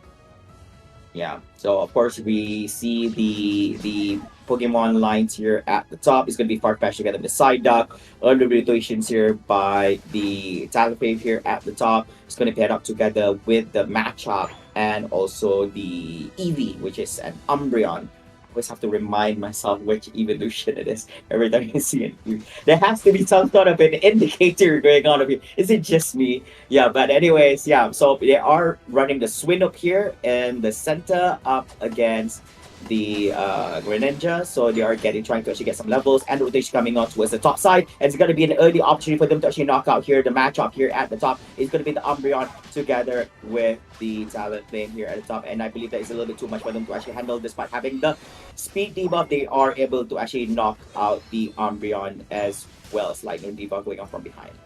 Wow, Point Blank playing this game faster than the one before. They have already managed to score 46 now in less than 2 minutes. So that's a really good start for them. I guess they are feeling they're feeling like they want to carry the momentum, right? Like they had a really good game before this. It was just down to the last minute. So they don't want to let that one stop. Yeah, I think they found a different kind of motivation, a different kind of reason for them to actually play as best as they could from the get-go and get as huge advantage as possible so that the same result, the same outcome does not happen again. And this time, look at that towards the center, getting off yet another. It's going to be the Reggie down as well. Here comes the Zapdos, which is going to be one of the main focus here for Team Kodo. So they have to have some front lines here in front of them. But I believe that Frontline does have a few of the ones who is able to actually get in position and catch this Zapdos. Well, we haven't get to see the best of Zapdos yet, but that might take a bit of time because for Team Kodo, they have to be able to open up that space for the Zapdos. Oh, that burst got hurt, but it's not going to be enough to actually clear out and knock out that Farfetch'd here behind. War Total down for the count. Once again, something that they do not want because waiting on that Blastoise is going to be a little bit of a pain right here. Currently still at level 6, a bit more stable to actually get himself into the Blastoise full evolution right now. But both sides, looking at in terms of level, does look slightly better on the side of Point Blank. The Greninja already at level 9. Highest going on Team Kodo is the Talonflame at level 8 here at this point, but still no opportunities to do any form of scoring. Regice here down for the count here in the hands of Team Point Blank. So yet another Reggie here jumping off for a problem. A little bit more coming from the Talonflame, and it's going to be enough here. They cleared out here by the side of Point Blank, and that's going to be 4 mons down here from that trade off at the bottom lane, creating opportunities for all these Pokemons, all these trainers from the side of Point Blank to actually do a little bit of scoring at the bottom lane, and they are up by 148 points here at this point in the game. Okay, but potentially Team Kodo might at least get something out of this. Wow! No! Oh no! But okay, you have 4 of them down there. It's not easy to escape. Yeah, so close yet so far over there. Farfetch'd. Yeah, I think that's the thing about Starfetch, right? He tries in all these brawling moments because he can actually land heavy critical damage and use Detect to just parry incoming burst damage. Yeah, so that's exactly a great scenario, but quite unfortunately because it's a little bit too much to handle here by Starfetch, so I guess quite unfortunately gets to get knocked out here at that point. So now that's going to be a Reggie Lecky here by Umbreon on the side of Point Blank. Yet another Reggie once again for their side, and I believe that no one is fending off that Reggie from actually entering into that goal post. Meanwhile, here it does look like Surfetch is being chased down here by the Blastoise. Looks like a little bit of screening, not so much. The Surf will not be able to connect. Inside Surfetch is going towards the Talonflame, able to shoot down, going towards the other side towards point, getting a little bit of shields for himself. So Surfetch also disengaging from this fight.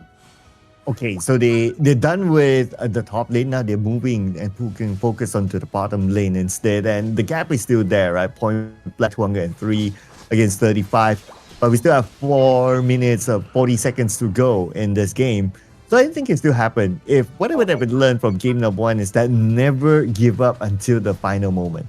Oh, smart one. While all this is happening here in the bottom lane, top lane is going to be the Machamp and the Talonflame doing a little bit of scoring for themselves, making it all the way up to 99 points. But that creates an opening for Point Blank to actually get themselves with that Reggie Rock, and that's going to be the 4th Reggie for their side.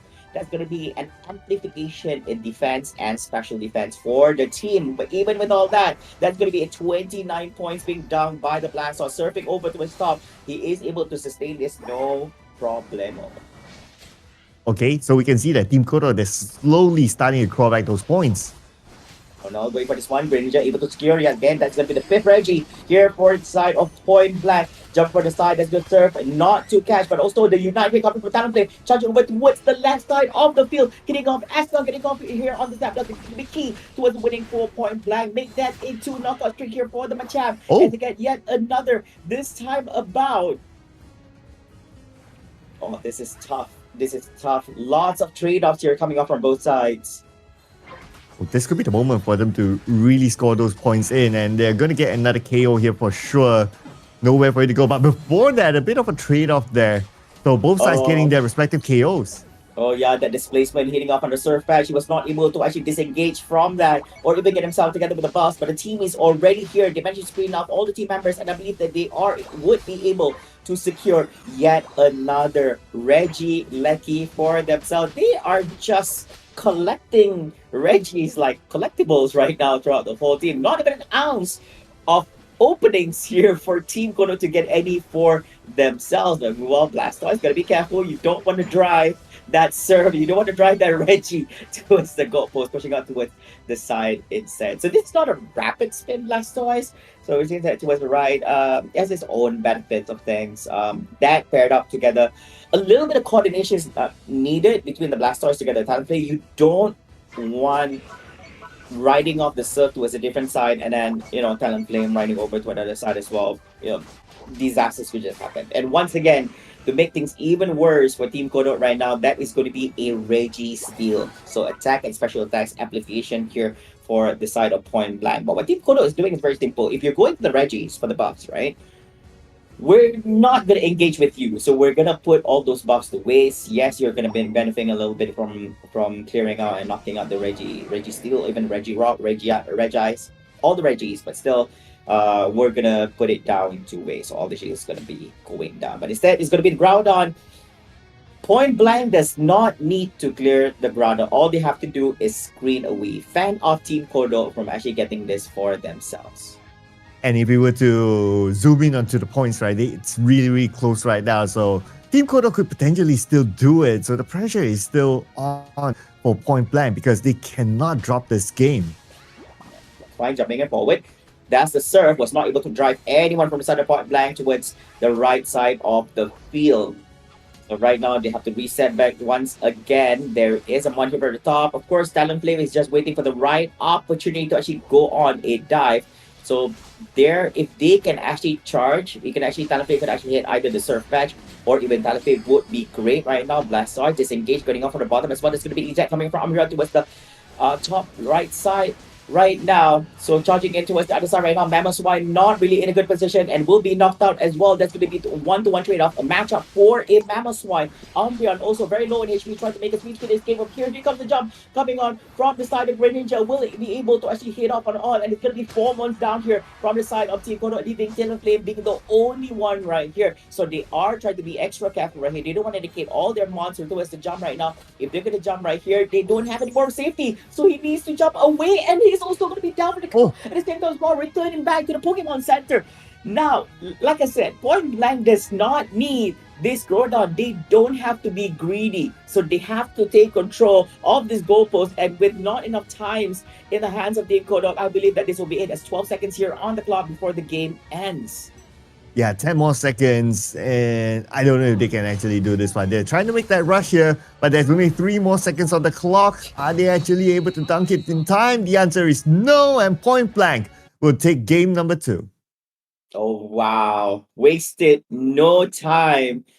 They showed absolute dominance from start to finish. Such a small gap separating Point Blank and Team Kodok. Both showed very high level plays of Unite here. Both sides were not being greedy. Nobody played very hasty. They are very much aware of what they need to do.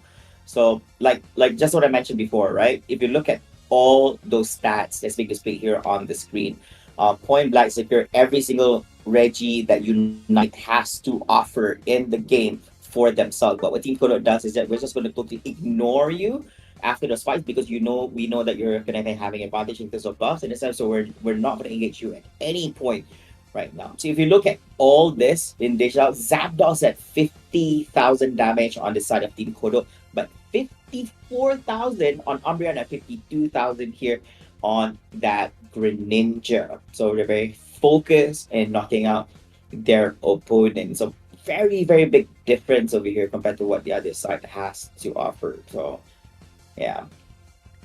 Yeah, and point blank, well, they didn't let that game 1 actually stop them from doing what they do best in the second game. So this time around, of course, it favors them, but that means that we'll be brought onto gate number 3, the decider game to see who moves forward in the upper bracket or who gets a move down to the lower bracket.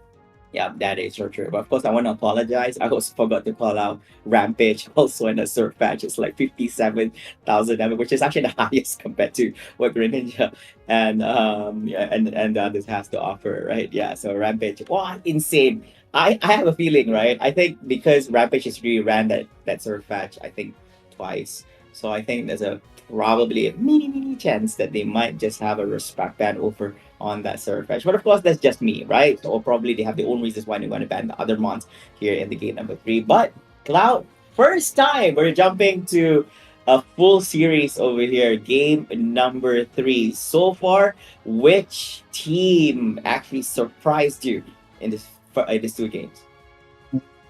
Okay, I wouldn't want to call it a surprise, but more of like, okay, I'd like to see how this team progress is point blank because they had to like, you kind of think about it, right? You lost in the last minute in the first game, right? So to some people, their confidence might be shattered, but to them, they still hold strong to what they're good at, and they had control from the beginning of the game, and they had like more than 100-point lead after the first few minutes. So it just shows that it didn't really stop them from whatever that happened in game number 1. It didn't really stop them to do well in game number 2. And I really like what I see from point blank. Yeah, that's true. And of course, but point blank, they were not very hasty in terms of doing anything. I totally understand whatever that's happening on the side of Team Kodo over there because they're the ones who is in a bit more desperate side of getting points. Therefore, they had to do some pokes over here. So what Point Blank has to do is just do a little bit of baiting just to see if, you eat. So they're just waiting for Team Kodo to make any form of mistake. All right. The Groudon's not going to go nowhere. You have to go through us when they do anything. Yeah. So, yeah. But anyways, ladies and gentlemen, I believe that Cloud, we have received some updates from our producers that the draft for game number 2 is ready and we're going to be jumping into the drafts. Okay. Now, I wonder whether we'll see fans here, right? Whether we'll see the side up being banned out as a form of respect, or whether the Machamp will be banned out as a form of respect as well, because the Machamp also played fairly well, especially in game number 1 was outstanding. Game number 2 might struggle a little bit, so we'll see if Point Blank actually comes out with the respect ban for the Machamp. Yeah, I think so far it's very tough because there's a lot of other mons that could become a priority when it comes to this ban. So yeah, even if they draw my chance, I think there are other options at the same time as well. So that's why I say. So they are going do the same thing as well. So right now, the Snorlax, the Typhlosion, Mega Lucario, Cerlech, Articuno, and also Slowbro. Okay, so we're going to see a slightly different beginning here for Team Kodok, but we are still going to see the Psyduck here brought in for this game by Point Blank. So again, Psyduck, very consistent for Point Blank. What do you make of Point Blank Psyduck? Yeah, I think it worked for them for the two games. Despite the game one is a loss, actually it worked for them in terms of how they won the team fights to be, right? So I think Psyduck is a great option. You can disable. It depends on who you want to aim to actually go for the disables, right? For these things. Rampage. No, you cannot pick. Okay, you can't pick Mechanism. It's not. It's banned. It's literally banned by the full tournament. Yeah, so I believe that they're going for the Surf Fetch. Yeah, they're going for the Surf Fetch once again. Rampage is definitely going to get his hands on this Mon for himself. At this time, double evolutions, going for the Umbreon and the Espeon together. Okay, and of course we're going to see the Machamp again, which to me did well even in the second game, especially the first game. Of course, second game might be a little bit of a struggle, but that's because Point Blank changed their strategy to play a little bit more active throughout the game. So yeah, but then again, if they're able to be in control again with the Machamp, especially on one lane, try to draw the attention of two Pokemons from Point Blank, mission would be done for him. Yep, that is true as well. But interesting enough, because the Mega Charizard Y is not being banned, so it is being let go, and Tulus will be the one who's going to be drafting it for himself. So this is going to be the first entry. But instead, we're looking at three evolutions over here. Leafeon on the other side of the field, going to be in the hands of Team Kodo, and they're going to also be running the Pikachu as well for themselves. Very nice. So based on this draft, okay, this is going to be the decider game, right? So based on this draft, I'm going to put you on the spot again, Flavor. Point Blank or Team Kodo? Blank. I don't know. I think I'm siding towards them because they always have the upper hand in terms of team fights and even trade-offs. So I think there's a very good reason. And with that Surf Fetch still in the hands of Rampage, it's very hard to actually go towards that side right now in terms of my judgment here. Okay. I do like the Machamp pick though, but then again, I can see the rise here. That's the thing, right? So for me, based on the momentum, based on the rise, Point Blank seems to have the upper hand here for me. But I think that this match is also going to be a very tight game towards the end. We're probably going to see it go down to that last minute to see either side pulling off something. Yeah, that is true. And of course, ladies and gentlemen, remember, this is going to be game number 3 in the best of 3 series. One of the teams, the winner of this game, will be the winner of this series at the round 2 of the upper bracket. So let's head on to it. Right. So we're still at the very beginning. So both sides just going through their lanes, picking up the wild Pokemons along the way. Now they reach the point where they're meeting up with each other. Let's see who's going to be the more active one. And it looks like both sides at the bottom, very active. At the top as well, they're trying to push each other. Yeah, still true. But of course, because there's a lot of evolutions going on right here, right? From the EVs, that's going to be very fast going into their next evolutions. From the Leafeons already on the side of Team Kodo. The Espeon and Umbreon already here at this point. The tough ones are going to be the Charmander, the Squirtle, the Machop, as they have a couple of evolutions. But King of Swing Wish here at the top lane, and that's going to be 1-1 down. It is going to be this Farfetch. That's the thing. I think it's a 1v3 situation anyway, so it's highly understandable. And it's great. The thing is, what they have Team Kodo has to do right now is shutting down this Farfetch as much as possible, because he has caused a lot of issues and a lot of troubles for them in the past 2 games. Yeah, sending more. I noticed that Team Kodo is sending more Pokemon towards the top. I guess they're trying to open up that space for the Machamp to level up before it's able to, like, okay, you're ready to hold the lane by yourself. And that by that time, it'll probably rotate and put more focus onto the bottom.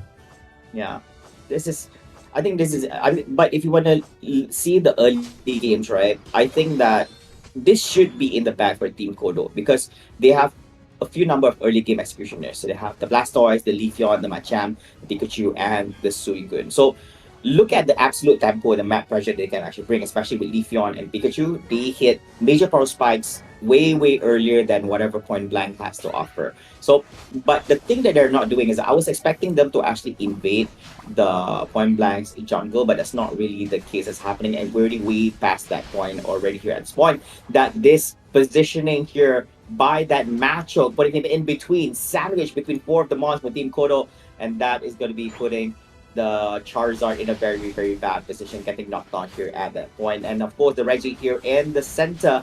That's going to be the War Total up against the side here at this point. Macho also sending him over towards the other side, making its escape towards the top side right here. But instead, the one getting in trouble is going to be Suicune here, catching between 5 at this point, and that's going to be yet another takedown here by on that Surf Edge.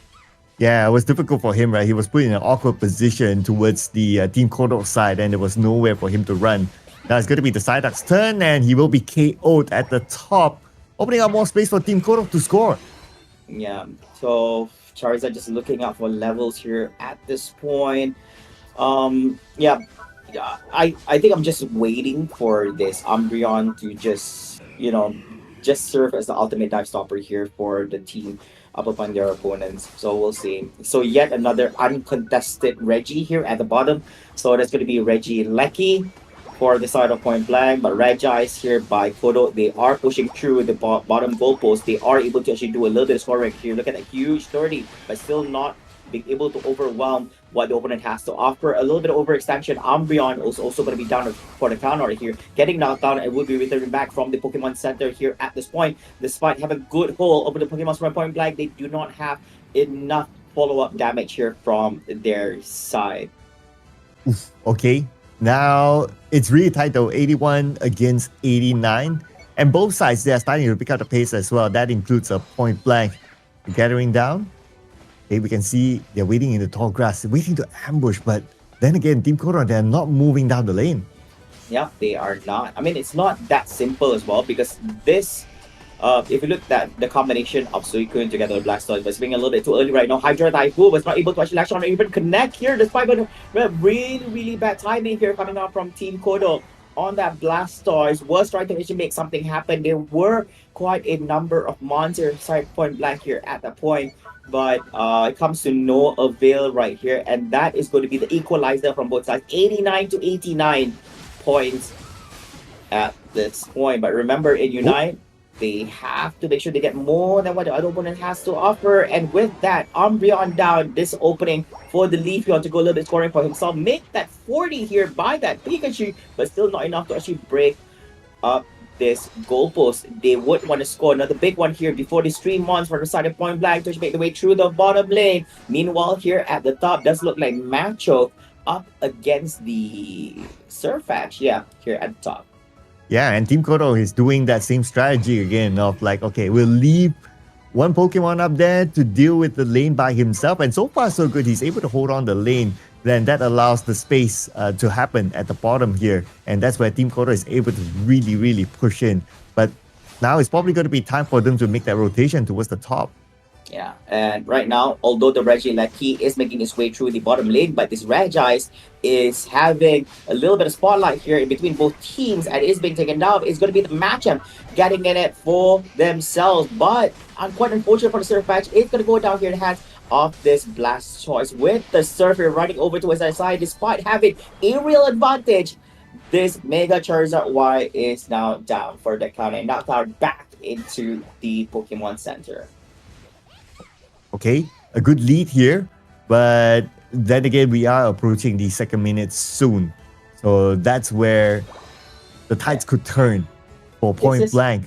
Actually, Cloud, interesting enough, this is a different outcome than what we saw in the first 2 games, right? This will be the first time in all 3 games that we see Team Kodo is the one who's actually in the lead in terms of points. And quite interesting to see if this continues on towards the 2-minute mark and Groudon actually appears. How will Team Kodo play this out? Will they be able to actually fan out the Groudon as well as how Point Blank played in that game number 2? But right now, most of the mons in play are currently on the center and left side of the field here towards Point Blank's side of the area, meaning that they are bringing the heat towards the other side. But instead of going and defending or even screening out everyone away from this area, they do want to grab themselves with this Reggie while it's still available from this side. They look not doing much right now. Here comes the serve from the Black Stars, making a sweet, sweet escape here towards the top side, and that is going to be secured by the side of Team Kodo. Okay, looks like a point blank. They managed to get away with it. So now they try.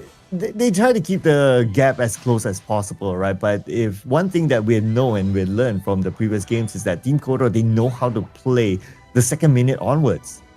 Yeah, that's true. And of course, right now, whew, this is not going to be a very good thing here for Point Black. A different position altogether. Right now, going to the Reggie Lecky, while the next Reggie here at the top has not appeared at yet. So it is going to be a Reggie steal. Now, everybody wants this because it's a Reggie steal jump here, hitting off on 3 months. But there is no attempts here by the side of Team Kodo. Will Point Blank be able to actually utilize this slight advantage into the attack and special attack upon themselves in this next team fight? So they should be doing. But Groudon has already appeared. And you know what that means. Point Blank will be the ones who needs this Groudon more than Team Kodo. And so far they have better control though, but Team Kodo trying to find an opening to come in. It's not going to be that easy because Point Blank, they're playing on their own half. They're trying to tease Team Kodo, trying to draw them forward, but Team Kodo is not biting the bait.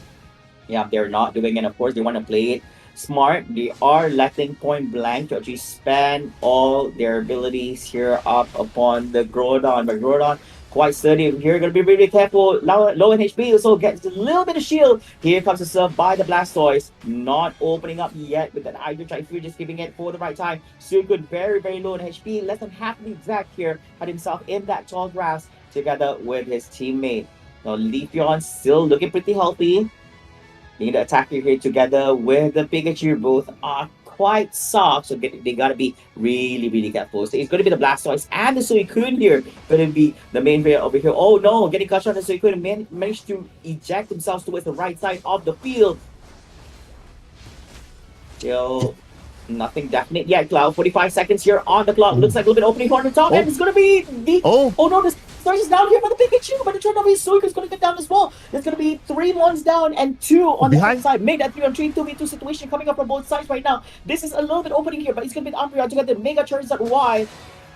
Here going off to this side, back again to the Charizard, but they don't have enough. But instead, creating the opening is going to be Leafeon here at the top lane, and they're going for a little bit of scoring. And also, 2 of the ones going for the other side, but no one is defending here in the matchup. They want to jump. It's going to be Surfetch and the Umbreon on his side, preventing this matchup from going for a little bit of scoring. So we may need to come back into the board and see the points being drawn here. It does look like Leafeon still has points under his belt. Did not manage to score any. Cloud, what is the result? That is what we're waiting for. Oh man, that was so intense here. So the final result, here we goes. And it's Team Kodo that scored more points. Man, that was just so intense towards the end. It felt like Team Kodo, they bought enough time for them to like, okay, let's stall a little bit more. Let's try to wind down the clock as much as possible. They got a bit of bonus by scoring at the top. But at the end of the day, it's still Team Kodo. The strategy worked out for them that they bought time. Oh wow, this is insane. Team Kodo having a different victory altogether. They are a different team in this game number 3. I don't know what happened, but game number 1 and game number 2, point blank, look confident. They were dominating from the get-go all the way up until the end of the game into the trade-off knockouts, everything in terms of team fight. But then it does not look the same. It seemed as if Team Kodo looked a lot better here in this game number 3, and instead of playing in the defensive side of things, they are in the offensive side of things and bringing in the pain here and securing this series. Oh man, that was really tight. I think there was something that we also discussed before this round started, right? Is that okay? It's going to be a really tight match based on what we're seeing in game 1, game 2, and also from the results of round number 1 for both sides. And yes, we are served with the best of Pokemon Unite here, ladies and gentlemen. That was a game. Yeah. I think I feel bad for Surfetch for this game because compared to the past games, I think there were a few times where he got caught off by not only the Blastoise but also the Machamp as well, getting into a position where he couldn't actually save himself, and getting picked off. That I understand if you like to brawl, but it's not that simple, especially when the whole village of trainers from the other side is just ganging up on you in that position, right? Because of that, I think Surfak was not able to actually propel as well as it should be to get himself in a much more comfortable and stronger position. So I think they really shut him down a lot in this game compared to the previous one right now. But yeah, kudos. That was amazing Pokemon Unite match between these two teams. Congratulations to Team Kodo, and of course Team Point Black. It's not over yet for them because we're still going to be seeing them in the lower bracket segment where they will have to crawl through the lower brackets to make their way to the grand finals. Yes, and we'll definitely be seeing more of them here, ladies and gentlemen, coming soon. But then again, we're going to take a short break here, so don't go anywhere. Be back for more Pokemon Unite action.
We are back at the Pokémon UNITE WCS2026 MYSG qualifiers, ladies and gentlemen, and now we are in the semi-finals. My name is Sir Cloud, together with my amazing buddy here, Flavor.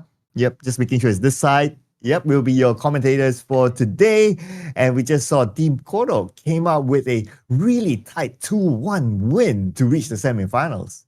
Yes, that is true, Cloud. And of course, we've witnessed some amazing Pokemon Unite matches so far and can't wait to see what other matches and how the other matches will be in the next remaining ones. And of course, ladies and gentlemen, we are still running through the matches here in the upper bracket and the lower bracket segments. So far, we witnessed the round number 1 matches, we witnessed the round number 2 matches, and coming up next in a few short moments, we are going to be unveiling to you what is the current status of the bracket. And let's have a look, shall we?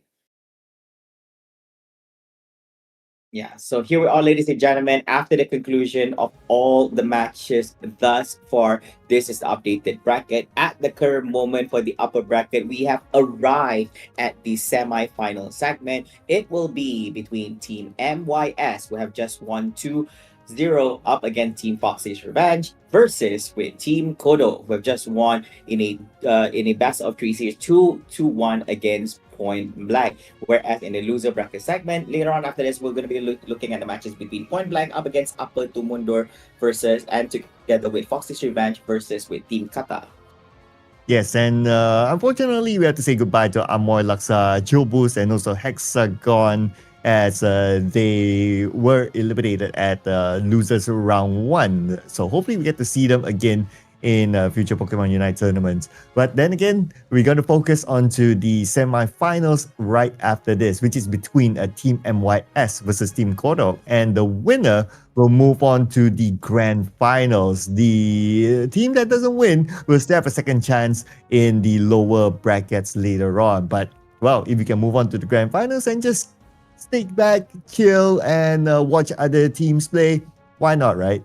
Yeah, that is true. And of course, it's just like how you mentioned earlier before this, that the team that actually plays through the upper bracket has the shortest path towards the grand finals. And I believe that if they were to actually win here in the grand finals, in the upper bracket finals, meaning that they have only played 3 matches and already reached to that point, compared to those who drop off early on towards the lower bracket segments, meaning that they are required to actually play more matches to make the ways towards the grand final. Now, this year is a little bit different, ladies and gentlemen, because we only have 1 slot to the Pokemon UNITE World Championship Series for the Malaysia Singapore region qualifiers, which means that it's not enough for you to actually make your way towards the grand finals, but you also have to win it. To win yourself slot, you have the flight and accommodation to the World Championship. So all this and more will be concluded here by the end of today.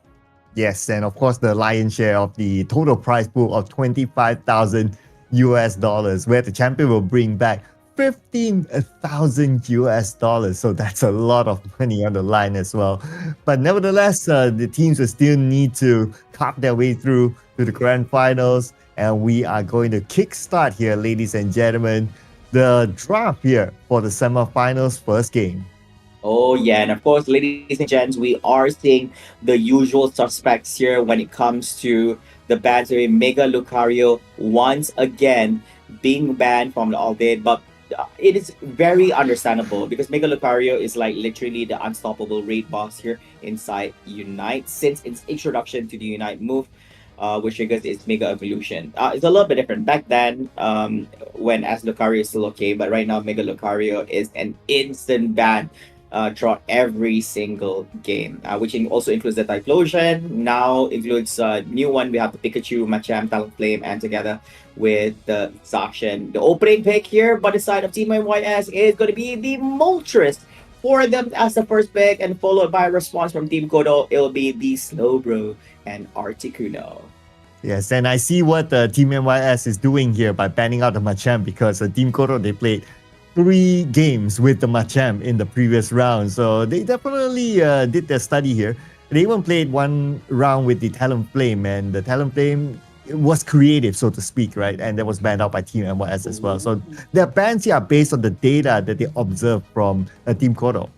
Yeah, interesting. This time we're going to see Team MYS running the Psyduck, which is the only Pokemon with the move that increases the enemy move cooldowns, which is very, very interesting. And this is my first time seeing Team MYS running such a mon in their draft. So that is going to be, and they are running the Decidueye once again for themselves. But meanwhile, ladies and gentlemen, we are going to be seeing all three Kanto birds over here, the Moltres, the Articuno, and the Zapdos are all out. 2 on the side of Team Kodo and 1 on the side of Team MYS, and paired up together. But a Buzzwole here for Team Kodo. And there you go. So Team YS was okay. So there's one unanswered question here, Flavor, that I wanted to ask you before this. When you mentioned that, oh, this is a very Team MYS type of draft. What do you mean by that? No, because based on all their drafts, I think they always like to play aggressively, and the kind of supports that they actually pick always different. So when I saw Psyduck, right? So I think this is the first time ever that I cast any of their matches they actually ran with the Psyduck. So I think this is a little bit different. But everybody knows Team iWest loves to play aggressively and loves to snowball from the start of the game all the way up, leading up to the end. So that's their play style. Offense is the best defense. Offense is the best offense for them. That's how they play. Offense is the best offense. Okay, interesting. That means we can expect a very active gameplay here by Team MYS. So, just for the record as well, on our broadcast, we did see Team MYS won big during one of their first matches here earlier today with 1,000 over points. So they are a team that obviously they have the reputation, they have the experience, and they have the capability. But can they do it again though? With a team that maybe they have not seen so often before. Yeah, that's true. And of course, actually, if you see this particular game, right, I think that's still a lot that we do not know about Team Kodo other than what we saw early on in the semifinals match. So very, very curious to see how they fare against Team MYS here for this opening game in this best of 3 series up on this app. So let's hear it, ladies and gentlemen. This is game number 1 in this best of 3 series. Team MYS on the left side of the purple side and Team Kodo on the right side. And you can clearly see these 2 Kanto birds, the Zapdos and Articuno, bringing on the heat here at the top lane here, and pair that up together with no, actually it's just between them up against the opponents and Team Kodo. Yeah, it almost looks like Team Kodo is play with fight. I would say fight fire with fire here against Team MYS. Then playing this really actively, but looks like Team MYS are going for it.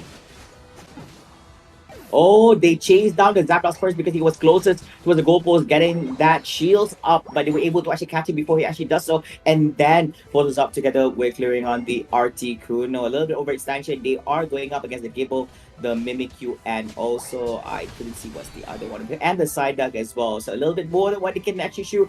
So they need to actually be very, very careful in terms of their position, especially up against MYS. Meantime, here top lane, we have the Cerulege here on the side of Team Kodo, making sweet hit away from the Rowlet and the Mimikyu, who have just rotated from the bottom lane towards the middle lane, going up against the Buzzwole and the Slowbro. So 3 months here from Team Kodo and 3 on the side of Team MYS.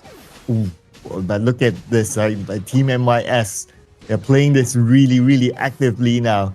Getting a couple of KOs in, but a bit of a trade-off, but still they have the point advantage for now.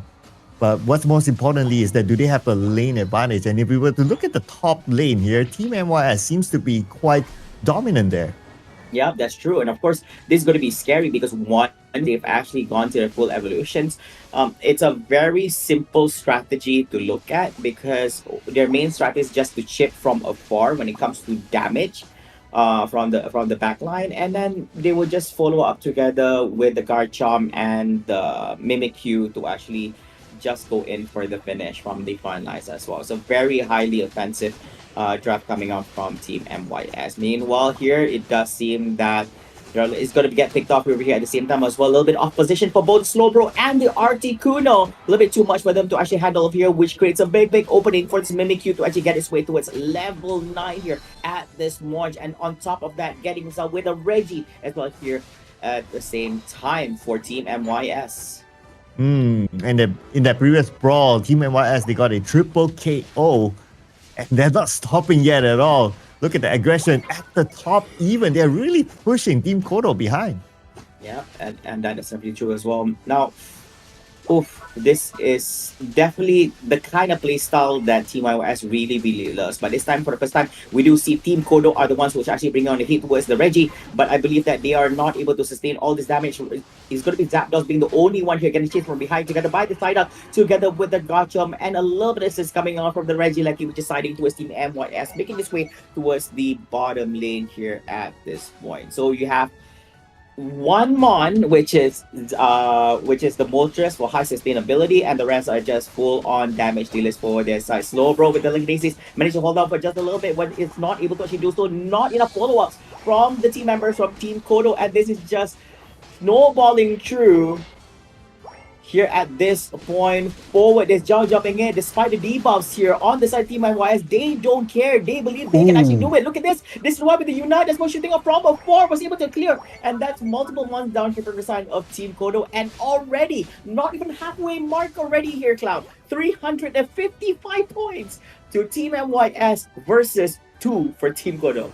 Yeah, I don't see Team MYS actually slowing down. This is so far a dominant gameplay by Team MYS, and we can see now they're putting a little bit more focus onto the top lane, sending 2, but I wouldn't be surprised if more will rotate up there. We're getting one from Team MYS just waiting in the tall grass there, waiting to ambush, or maybe at least just to defend his lane, while the other Pokemon's doing their thing on top. Yeah, I think so far right now things are just not working out for Team Kodo. Whatever game plan they actually have to be careful, but look at that, all that sniping here from the Decidueye and making that even more trouble for them as Mimikyu get himself with a 2 KO streak for himself with the last knockout hitting up on the Zapdos. It returns back from the Pokemon Center, and even with all that is able to actually make it to his escape. It's going to be that Mimikyu and even scoring some points on top of all that as well. Moltres, despite being the highest sustained Mon himself, also able to actually get a 2 knockout streak for himself. Well, now I'm wondering, will Team MYS be able to break their own record of over 1,000 points scored in one of the rounds today? It looks like they're on track though towards that. Yeah, this is not something that you should carry on the rhythm, because when you're in such a position where MYS just continue with this barrage of attacks up upon you, there are a lot of times when it kind of forces you as an opponent, Team Kodo in this instance, right, to be in a position where we have to respond fire with fire. Like they're trying to pace themselves in the same rhythm as Team iOS, and in most instances it doesn't work out well because Team iOS is already excelling in terms of levels, in terms of everything else here in the game. So they should not try to follow the same rhythm what MYS is doing, because they're not at the same level here at this point. Yeah, at this moment, man, I guess all they need to do right now is try to hold on for the 2-minute mark and try to make that big comeback here. But then again, Team MYS, they are just really pushing it. And now Team Kodo, they have their backs to the wall now. Team MYS is not even allowing them the space to come out. Yeah, I wanted to say that, what MYS just needs to do is just get Mimikyu to just shut down Zapdos early. But in this instance, that's not even any more of a trouble anymore, because the other Mons on the side of MYS could actually even do that. There's a number of times when Zapdos is already off position in certain trades. So yeah, so I guess that particular conversation is way off already. So right now, I think, yeah, correct what you said. I think the Groudon will be a very important thing, and probably Articuno could actually shine on this, because he could actually just seal off the choke points from the opponents. But the thing is, they're the ones who needs to actually go in. So this is going to be quite a problem. So they have to brawl things out within the Groudon pit. Yeah, at this point for Team Kodo, I would say nothing much for them to lose. Might as well just try to go for that big brawl and maybe score big. And who knows what might come up at this point. Because if they continue to play it defensively, passively, then well, the scoreline is just too huge. They have to just go for it. I think it'll go back.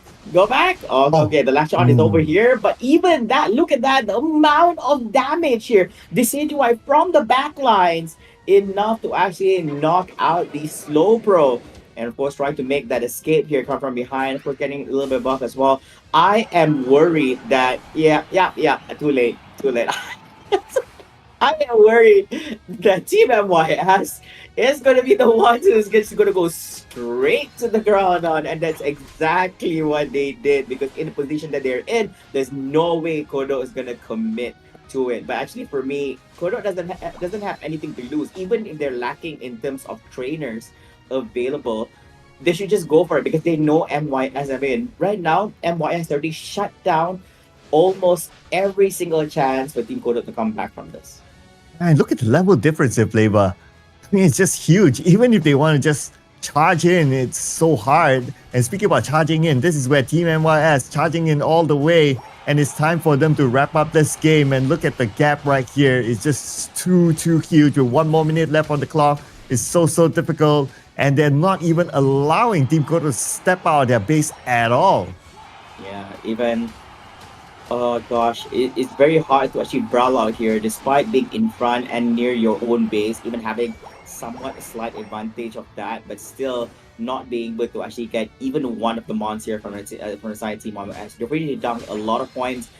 Still 35 more seconds to go, and they are already at a 1,071 point mark here. So up against 84. So sorry to say this, but I don't see how Kodo can actually. They don't even have enough points under their belt for them to actually even go for any form of scoring right now. And this is just Team MYS just scoring more and more, and probably trying to break the MYSG region record for most amount of points being scored right here, I think. Yeah, I think that's a possibility there. But whatever it is definitely going to be Team MYS here. There's no way that Team Kodo is able to make this big comeback here. All they could do right now is just to look forward for the second game. But congratulations to Team MYS with a huge win. Okay, look at this. Look at the chart. There you go. That is how huge this win is for Team MYS. Where do I begin? I think from the start, I think Team Kodo shouldn't have responded the way that they should have responded. They were all bunched up all together instead of playing it the way that they should be doing it. Instead of committing to it. And here's the thing. This is always the same thing with Team MYS with anyone, right? Because Team MYS goes with everyone and tries to force this 5-mon fight, right? You should not respond to a 5-mon fight. You should just go with the natural defense and then split up, get a little bit of farm here to a central area, even top area if they're pushing towards bottom and all there. Don't get absorbed into this MYS trap that they've laid out already. It's like they are like begging, please fight us the way that we want to fight you. So yeah, look at all this damage. 103,000 by this CGY and 92,000 by Mimikyu is just insane over there. Yeah, I mean, at this point, right? If like you're Team Kodo, and now we're gonna roll in onto the second game, right? Like, what are you gonna do? Like, I believe that you can ban as many Pokemons as you probably could, but then again, is that gonna be enough to beat Team MYS? I don't want to bank on this whole idea where you can actually ban mons from MYS. The main focus is that Team Kodo should just focus on their strengths and the kind of plays that they're comfortable with. Do not follow Team MYS. If you cannot ban everything that MYS can, you can also try to draft it in a way where they're not able to actually draft a very well composition kind of draft. It's everybody will say that, oh, that's a very tall order because MYS is a very big Pokemon pool, right? To choose from. They have a lot, from supporters to defenders to attackers to all rounders, speedsters. They got a lot of options, and throughout their whole career in playing Pokemon Unite professionally, from the amateur times to semi-pro to even pro, right? They've played a lot of games and they played a lot of different mons to just show that they're that flexible. So if you cannot go down that path, maybe you should just focus on your strengths, right? And see if that works. But right now, you have to put all your energy, all your focus, because you have to win the second game. That's the only thing that Team Kodo has to do. Win the second one, force the game number 3. Well, speaking about focusing on strengths, right? So here's the thing: when we saw the ban, it was like the Machamp being banned out, and also the Talonflame banned out as well by Team MYS. So I wonder, did that greatly affected Team Kodo? Because as far as I'm concerned, Machamp was played 3 times by Team Kodo, and they seem to be really comfortable with their Pokemon. And without the Machamp, it feels like, okay, we don't have another Pokemon that they could play to replace the Machamp that they're comfortable with. Yeah, you're definitely right on the mark right there, because when they didn't have the Machamp, they thought that, okay, if we don't have Machamp, we got another wrestling mon here. We got a Buzzwole, okay? So they played a Buzzwole, but because they were not playing it the way they should be, so yeah, it didn't work out for them. That's the thing. The mons that Team Kodo has, right, requires good positioning. And most of the time, Team MYS is the one that's bringing on the heat to all the fights, is opening all this. And you're just, like I said before, you're just reacting to the team fights and all that. Of course, you're not going to come out on top because they've already set a good position for themselves and they caught you. So the thing is, just disengage and just come back, get organized and come back and fight again. Well, we'll see what happens here because we still have the draft to look at here. And whether Team MYS will ban out the same bans. Yep, there you go. The Pikachu's out. The Machamp is out. Well, I wouldn't be surprised if we see the Talonflame out. So, yep, there you go. It's going to be the same bans by Team MYS. Oh, no. So they banned the Talonflame. They banned the Machamp. So I would say they assume that Team Kodo could not play the Brawler Buzzwole as well as they played out with the Machamp, right? Now, this is a little bit different because from the bans, they are not banning the Mega Lucario.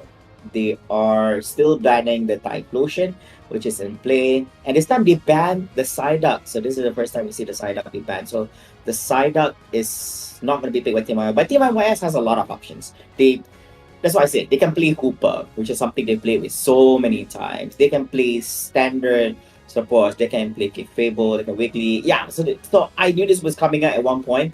Mega Lucario is finally in the draft. So Team Kodo has his hands on him.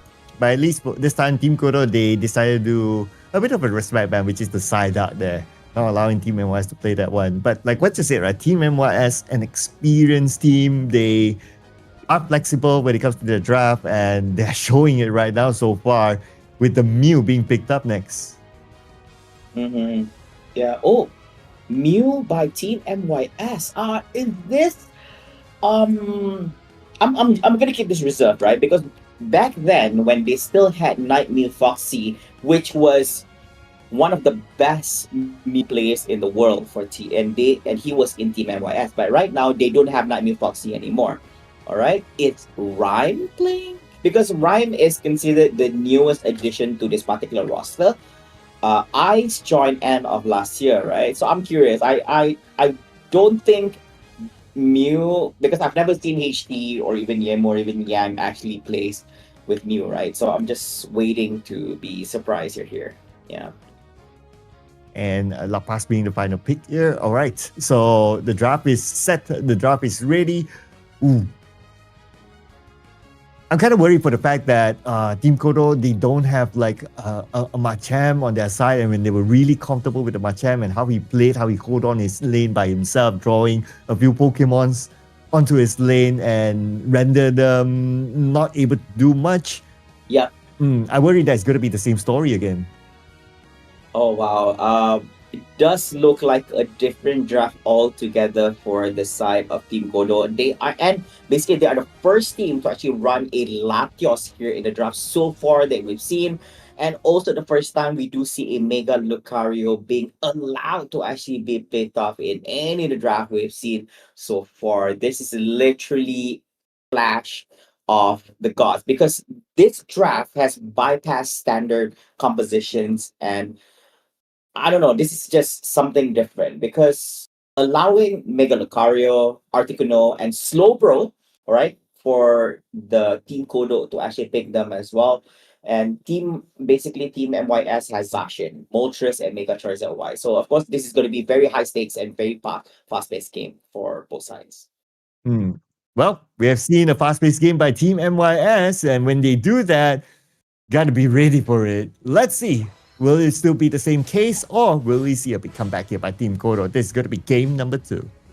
Yeah, wow, this is insane macro clash here coming out from both sides. One side has 3 all-rounders. We have Zacian, Moltres, Charizard Y, and of course being pocketed by Muse utilities and ferry into battle by Lapras. So yeah, so that could also be another thing. We haven't been seeing much Lapras being played thus far. So it's been a while. So we have the Unite carry coming down from the back. And then if you see the other side, we have Slowbros, single targets going on. So yeah, so still in the early stages, we will see if there's going to be a winning draft for Team Kodo. Okay. So far, we can see that Team MYS, they are gathering at the top. So they're going to put a little bit more focus on there. Might be waiting for an engagement. And here we go. Oh no, jumping off from the top lane. This time, it is going to be a 4v3 situation. And they are going to be clearing out on the Articuno first, creating an opening for all 3 months here. On the side, Team MYS will actually do a little bit of goal scoring, which leaves the bottom lane Charmeleon by himself here, going up against the Slowbro and as well as the Latios. But so far, still sustaining. That's the thing, when you have like Charmander, when you have Bulbasaur, we have Squirtle, all this two-phase evolutions going on, right?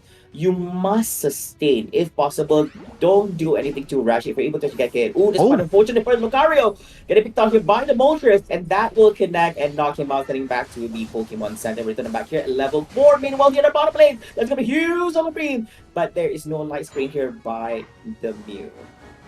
And this time, well, Team Kodo, they're keeping the points tight, right? 23 against 37 within about 3 minutes. So far, they're keeping pace to Team MYS. Yeah, a lot of area abilities here coming out from Team Kodo. So you're running together the Slowbro and paired up together with the Articuno. All the shields with no HP here, but the Slowbro is going to get picked out as same time as well. Here comes Dodge hitting off as well. Latios making a sweet spin escape. Almost friendly. Did manage to grab the berry, but it will not be enough for him to just sustain all that barrage of attacks coming from sides of Team MYS, and yet another opening of scoring here at the bottom side. Meanwhile, Lapras should be pretty okay to sustain all this. What is he going for? He's going for the Eye Shard instead rather than going for Bubbles. And the Whirlpool, he has to make his sweet escape. He should be able to sustain. No, he is not able to do so. Does not have any XP, does not even have any ejects here to actually make his speed escape. Wow, okay. So Team Kodo is sending pretty much almost all the Pokemons onto one lane and try to push Team MYS behind. So far, the strategy has been working out for them. It's just that they need to remain consistent and keep the levels tight. Yeah, I think right now we're just waiting for this Mega Lucario to shine, but it's not shining yet. Right now, you are looking at 3 months down for the side of Team Kodo, leaving the Lucario together with Latios alive, but not be able to actually do anything other than doing a little bit of farming, a little bit scoring here at the bottom. But Moltres coming off from behind will try to actually catch on this Lucario, but he's not going to be able to do anything as he does not have any other follow-ups from behind. So it's going to be easy. Jumping on, it's going to be Leafeon here from behind as well. Oh no! That's Sword coming out from behind instead. The one who is actually trying to actually make sweet spin escape is going to be the one who gets knocked out here on that Leafeon. Of course, Leafeon very, very fragile as well. Got to be careful on that Mew. Oh, okay. So that's a 2v1, and I guess the result is there. And not only that, you gotta think about it, Flavor. Look at the level difference now. The point difference might be close, but the level difference is significant. Yeah, it's quite significant as well. It's fighting more towards the side of Team YOS. They already have 2 Mons here at level 11 here at this point, compared to on the side of Team Koda, they only have 1 Mon here at level 10, which is that Leafeon and no one else. Meanwhile, Lapras able to actually knock out on that Slowbro. Spot being a defender is gonna go down as well. Here comes onslaught of punches, but not in the right direction. Was not able to connect. This is not the best case scenario here to have a Mega Lucario in your draft and actually play out in such a manner, because you got knocked out a little bit too many times here at the first half of the game. Okay, all right, but at least as compared to the first game, this time Team Kodo, they are keeping pace though, with the points, with to a certain extent the levels. So if it goes towards like the 2-minute mark, at least Team Kodo will still give themselves a chance. Yeah, that's true. Right now, actually was hoping that Lucario can actually go in from back lines and actually try to actually catch some of the Mons from the side of MY, but that's not really the case right now, because they are just prancing and dancing around this Lucario here at this point. Of course, Regieleki here on the side of Team Kodo. That's going to keep the station a little bit occupied here at the top, but no problem here. Oh, that's a huge dive bomb here by the Mega Charizard Y. Meanwhile, the Surf will be able to play, hitting up on the Moltres. Where's the follow coming from behind? Moltres still sustaining here in Battlefield, but not for long. It's going to be Leafeon managed to actually knock him out. Meanwhile, trading off, Mew gets on the Leafeon. That's going to be the 1-2-1 trade-off here from this particular engagement. Meanwhile, the bottom lane is where all the action is. Taking off from behind, it's going to be Mega Charizard, aiming through, hitting off on the Articuno. It's going to hands up on his last ship. But Slowbro managed to get himself on his last ship as a revenge. Trade off in between them. Where's the knockup here? Trying to make a specific coming up from behind. If I'm going to go down, I'm going to share it off with the Mew, but no, not really. Mew still sustains and survives. Managed to connect a little bit, coming up with Slowpoke. Telekinesis here, holding the Lapras in place. Does have the health and does have the shields at the same time as well. And there's no follow-up from anybody else here behind this Lapras. Oh man, that was a close one for Mew. But I see what Team Kodo tried to do earlier on. That was the best that he could do, but to no avail. But anyway, the points are still tight, so I believe the 2-minute mark for this game will be very interesting.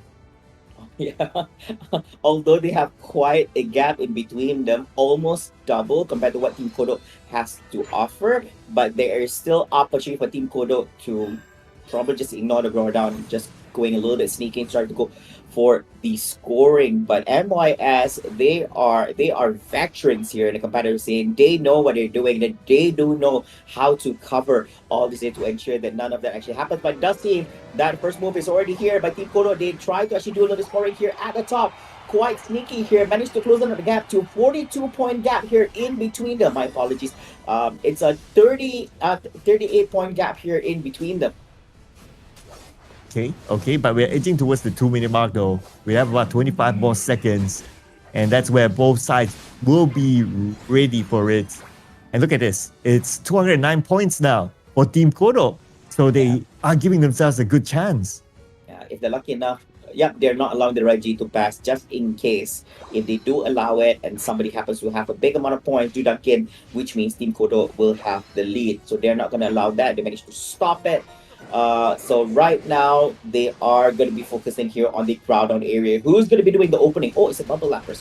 Okay, all right, here comes the Surf, hitting up on the other side, holding in place, but there's no follow-up coming up from behind as well. Jumping through is going to be J-Shield, but putting out here on stage. The damage output is still not enough right here. It's going to be Mega Lucario taking out and hitting off on that, but it's going to be Mega Charizard Y taking out a Mega Lucario here at this point. But Leafeon is the one who's secured here on the grow down. The opening is there. There's a lot of points here going on. There's a lot of points here in the hands of Team MYS. They can actually go for dunking. If you would like to go for scoring, be my guest. But then we can actually do that even without the opening here from the ground up. As well, there's going to be 100 by the Mew, doubling up from that 50. And we also do have that Charizard. We also have another 40 here in the hands of the Lapras as well. This Spike having the advantage of having the ground down. They did not have the opening to actually go for any form of scoring. So that's going to go down the drain.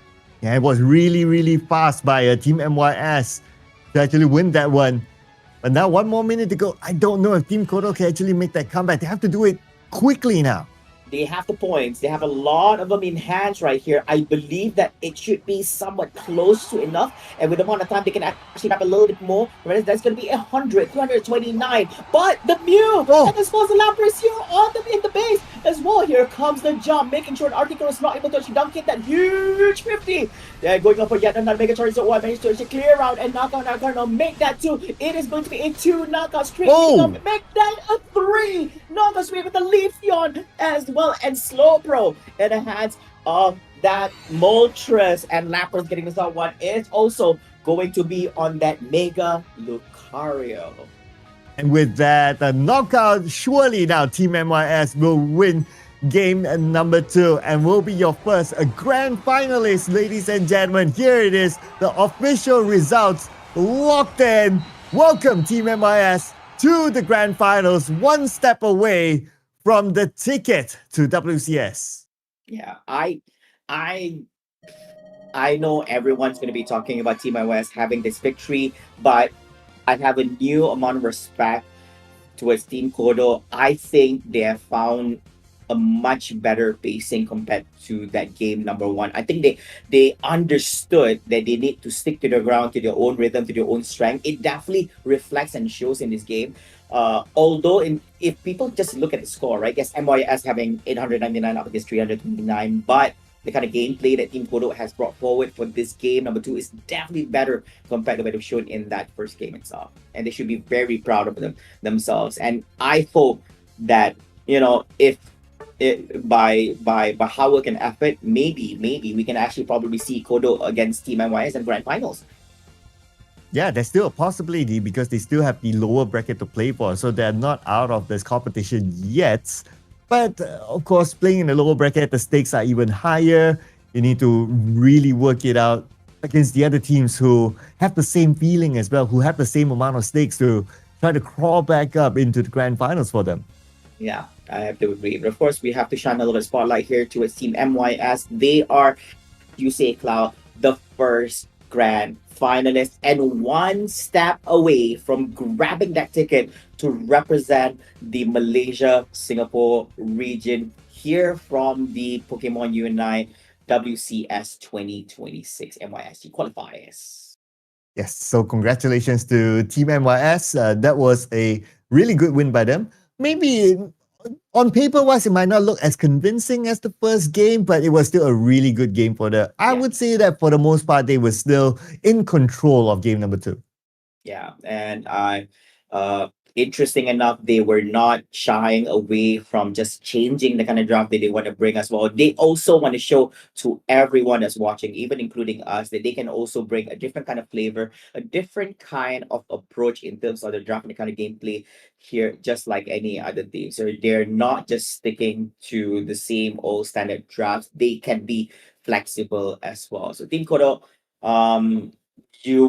after the conclusion of the game, despite the loss, right? I'm very sure you've gained quite a number of new fans and some people who do admire that you're able to actually bring that kind of great gameplays over here, including us as well here on our commentary tables. But we look forward to see your matches in the lower brackets. But anyways, ladies and gentlemen, that concludes all the upper bracket matches, and that is actually the upper bracket finals, which means that after this we're going to be watching some of the lower bracket matches and see which one to crawl their way through the lower bracket and make their way towards the grand finals.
And we are back from the extended break for the second half of our show, ladies and gentlemen. This is the Pokémon UNITE WCS 2026 MYSG Qualifiers, and we're still here with you as your storytellers. My name is Sir Cloud, together with my buddy here, Flavor, and we are now going to watch the lower bracket matches. Yes, Sir Cloud. I think it's been a while since we've actually been to this part of the bracket, but of course we had to run almost all the matches going off in the upper bracket from the first round, the second round, and of course the upper bracket semifinals just a while ago. And of course we've already had our first team making it to the grand final, which is Team MYS. Of course, we're down here at the lower brackets to see which teams, which is currently at the lower bracket segment, will make their way and crawl through the lower brackets into that grand finals in a few short moments. And coming up next, our next matchup will be in between these two amazing teams. It is going to be Apa Tumundor versus with Foxy's Revenge. And Cloud, I have to be honest with you, we have not witnessed any matches from any of these two teams so far. Yes, not on the broadcast, but off the broadcast, they've actually met in round 1. And the result went to Foxy's Revenge, winning 2 against 1. Against Apa Tumundor. So the record is definitely there for Foxy's Revenge, but maybe Apa Tumundor, after learning from that match, they would know what to do this time. Yeah, definitely. And of course, they've already had their fair share of experience against one another before. But of course, this is the whole overview over the bracket thus far. And we are looking at the losers round number 3 at the bottom half of this bracket, and that will be Apa Tumundor versus with Foxy's Revenge. And the winner of this best of 3 series will move forward and go up against Team Kodo, who have just recently lost up against Team MYS in the upper bracket semi-final. And the winner for that particular series in the losers round 4 will be getting that second ticket to the grand finals. Yes, and the one waiting at the grand finals will be Team MYS. So who will it be out of these 3 teams? Apa Tumundor, Foxy's Revenge, and Team Kodo? Well, we will find out here in the next few matches, ladies and gentlemen. But of course, we're going to focus on to the losers round 3 right after this. And again, this is the lower bracket. Means that if a team wins, of course, they will move on. But if a team loses, then, well, that's the end of the road for them. Yep, that is true. And of course, nobody wants to go home at this point yet. They have not done enough yet in this competition. We feel that they have a lot more to offer, and we will see which one of these 2 teams will make their way through this particular series. And we're still at the bus after series. Yes, you heard us right. And we're going to be jumping straight into the draft for the first game, and let's see what these 2 teams have to offer at the table for our first opening game here at the lower bracket quarterfinals, I would say. Yes, and since we have not seen any of these teams on the broadcast, so well, it's brand new for us as well, but definitely not for them. So the Mew's been banned out by Apa Tumundor. So I would say that based on the bans, right, I'm pretty sure that they know kind of like what to respect ban and what kind of is that kind of Pokemon that will be a blocker for them. So these bans are probably based on the data that they have met before this. Yeah, that is true. And of course, one important detail that I want to highlight here in this particular match that I believe that we see some familiar faces here. But like, for example, if you look at Foxy's Revenge, it is me just speculating. Later after this, I'll text Nightmare Foxy, right?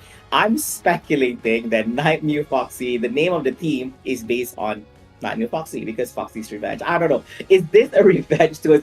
Team YS, I don't know, man. But that's also RK. And then Genkai is in this team as well. Also a veteran here in Pokemon Unite MYSG scene. Also back into the fray. But let's talk a little bit more about the draft, shall we, ladies and gentlemen. It comes to no surprise that one of the bans so happens to be Mew, as they don't want Nightmare Foxy to play this mon. They're banning the Hoopa as well as the Lucario. But this time about, they are also banning the Azumarill, Zapdos, and Mega Charizard Y. Snorlax, Typhlosion for the first time here, Cloud. Typhlosion, Moltres, and Zacian so far on the side of Foxy's Revenge. But we're going to be seeing a Vaporeon. We have the Articuno, we have the Latios, and this time we have the Greninja. Yeah, and Foxy's Revenge, they're really quick on the picks. So it kind of feels that they are approaching this with a game plan, and so far, perhaps to them, based on the game plan, it is where they want it to be at. So now with their final pick here, okay, maybe it's a Psyduck. We've seen a good amount of Psyducks here today, and yes, it will be locked in by Foxy's Revenge. They have the Psyduck, they have the Snorlax, fairly popular Pokemon here as well today. So based on this draft, like I'm going to put you on the spotlight again. Which draft do you like better?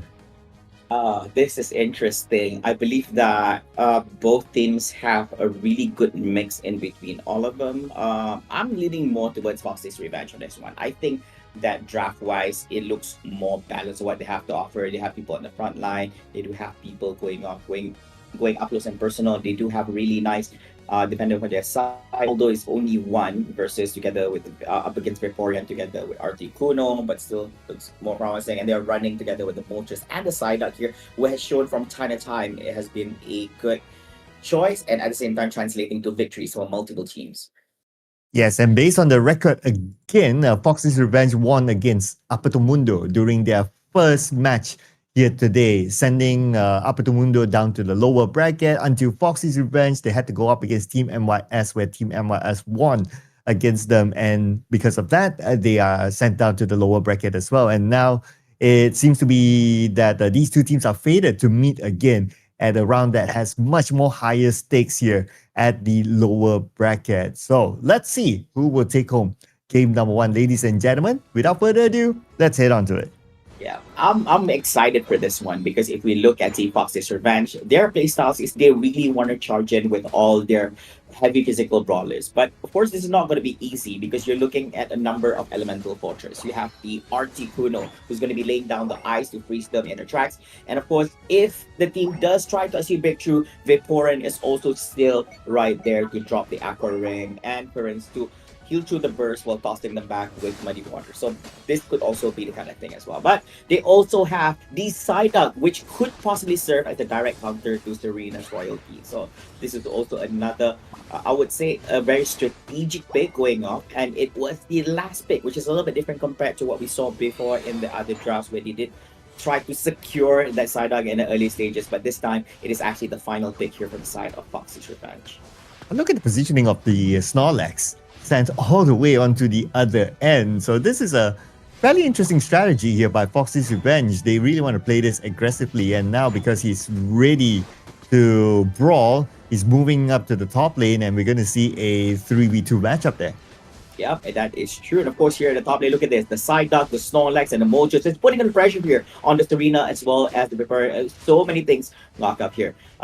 Serena is going to be having a lot of problems if this Psyduck is literally locking him down, because the thing is Serena needs to keep that cycle of kicks from time to time and all that. And Psyduck is a different kind of support altogether. He is actually increasing the cooldown of the ability, and that is something Serena does not want at all with the disable. So yeah, so there's a very high chance Psyduck is definitely going to be the mon that's going to keep an eye here on the Serena, especially when Serena really wants to get up close and personal during team fights during all this thing. But in the meantime here, Cloud, it does look like both teams does have their own fair share of points being scored here at this point, and the Zacian uncontested here on the Reggie and in the middle for the side of Foxy's Revenge.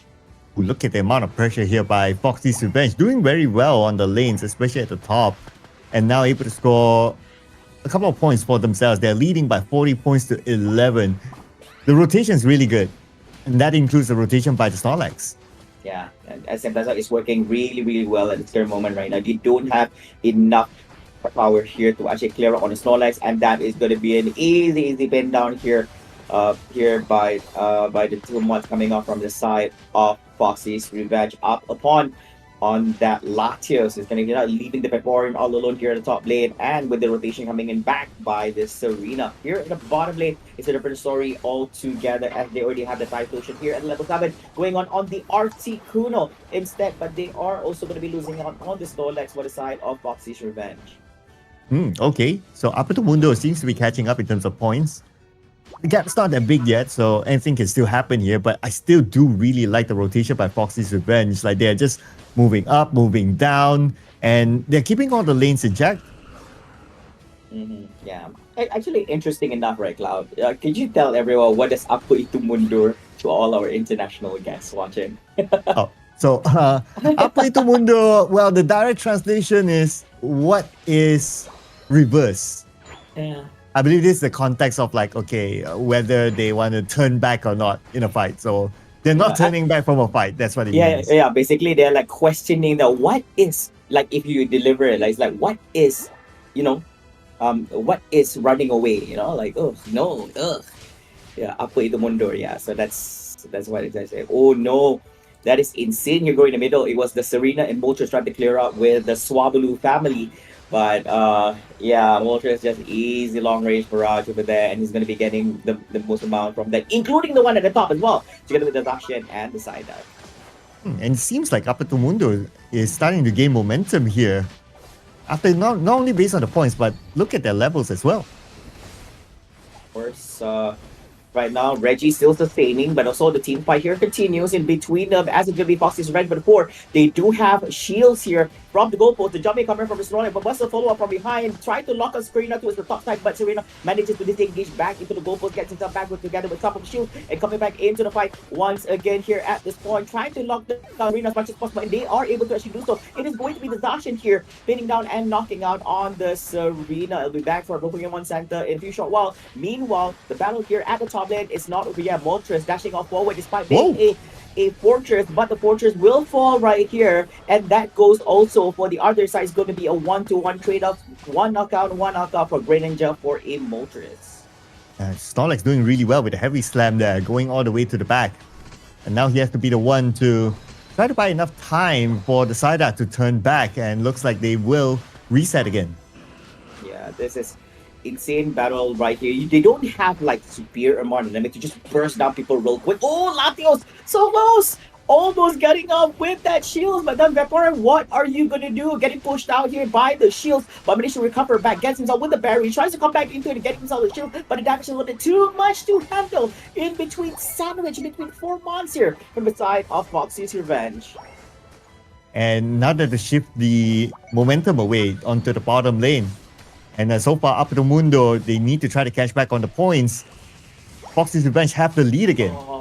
Daigo said just putting him in place and making sure that there's no way Zacian could actually disengage from that. That is Serena, and easy for him to actually execute this because there is no side up. Side up coming here towards the bottom lane, providing support for this Snorlax, but a little bit too late here as the Rescue Rock will fall here and have the Greninja jump on the side of Apa to Mundur. But while all this is happening, while this 3v2 situation siding more towards the side of Apa to Mundur is happening, top lane does have its own fair share of problems here for Apa to Mundur because they do have the Regieleki who have already made its way towards the goalpost, which is an opening for both the Moltres and the Typhlosion to do some fair share of scoring. But Cloud, this is so close. 179 for Foxy's Revenge up against 159 here for Apa to Mundur.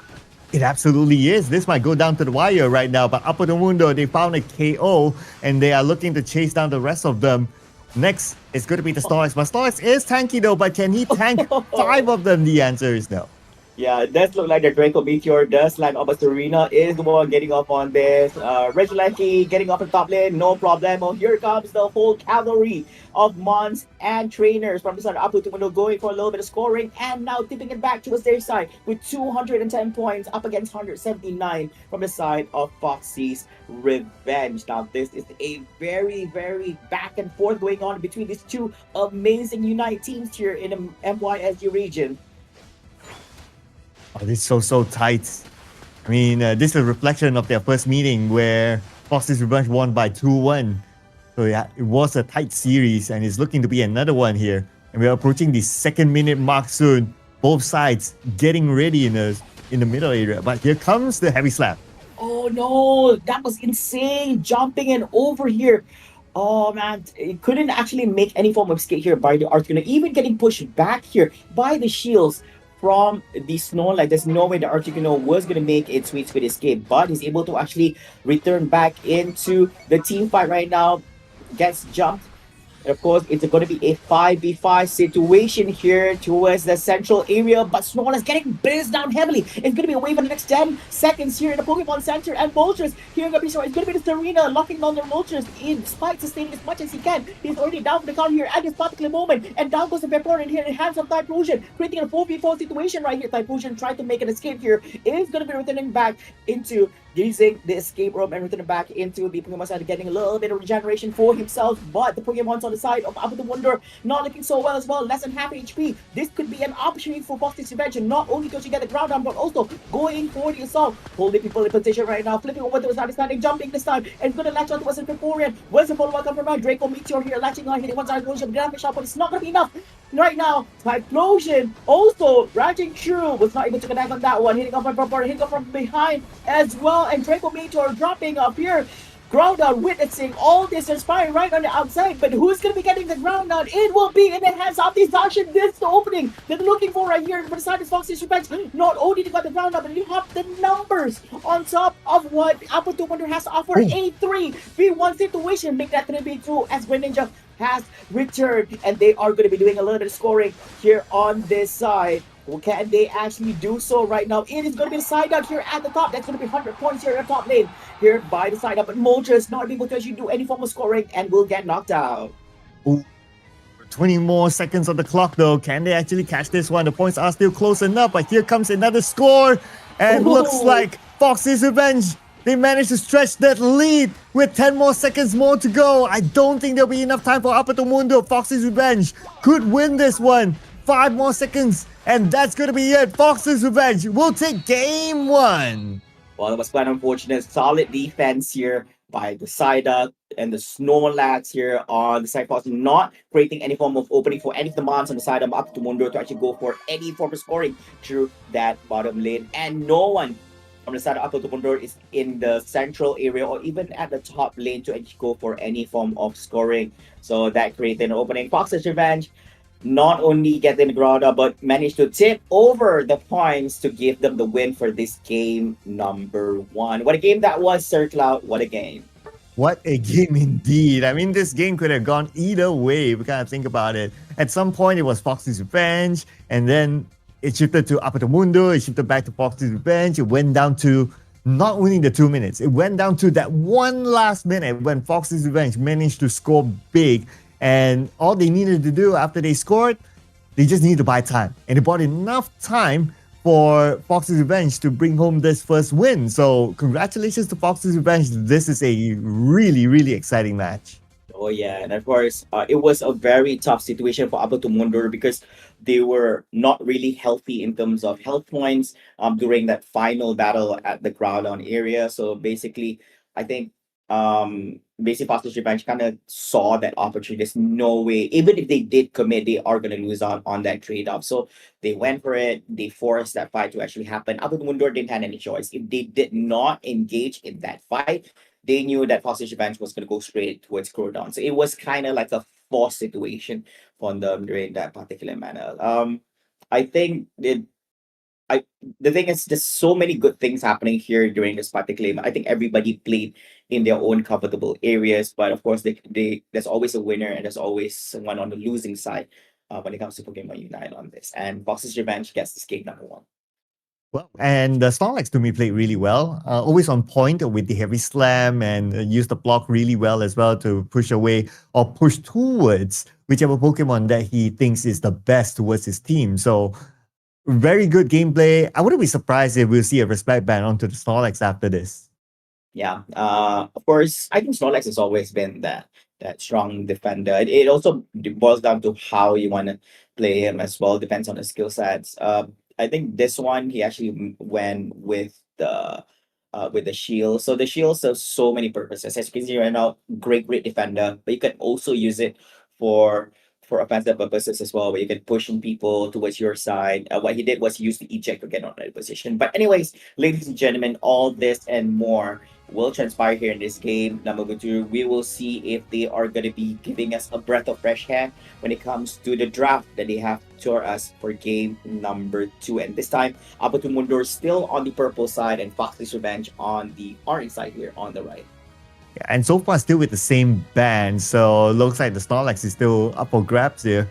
Fox's Revenge, obviously with the last ban, they won't want to ban out one of their best Pokemons.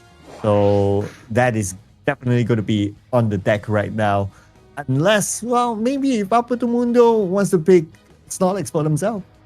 Yeah, I think it's fair as well. Hmm. So up to Wonder going with the Articuno. That's going to be the first pick, and we'll see Foxy Japan what will be their response to this for the first two picks. Hoopa.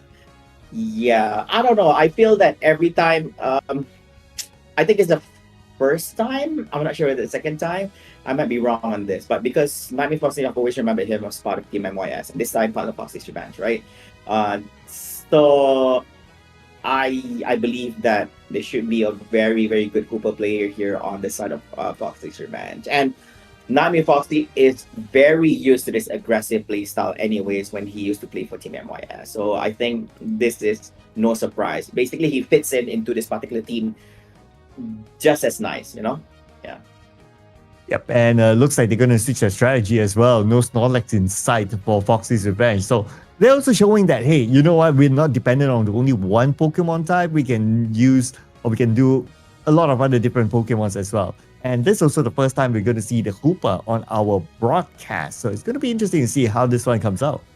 Yep, and of course, does look like they want to get themselves with this Glaceon, maybe going. Oh yeah, I thought they were going for the Metagross over there, but it doesn't look like they might want to go for the Garchomp and together with the Glaceon here for their side.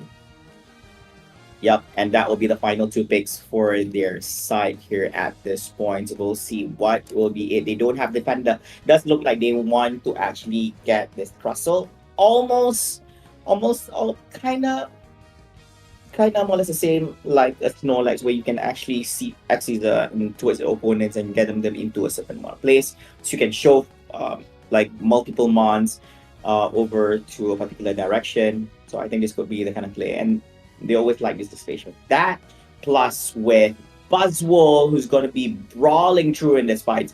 But so far, Foxy's Revenge, just like before, they have a lot of mons who wants to get up close and personal for these fights.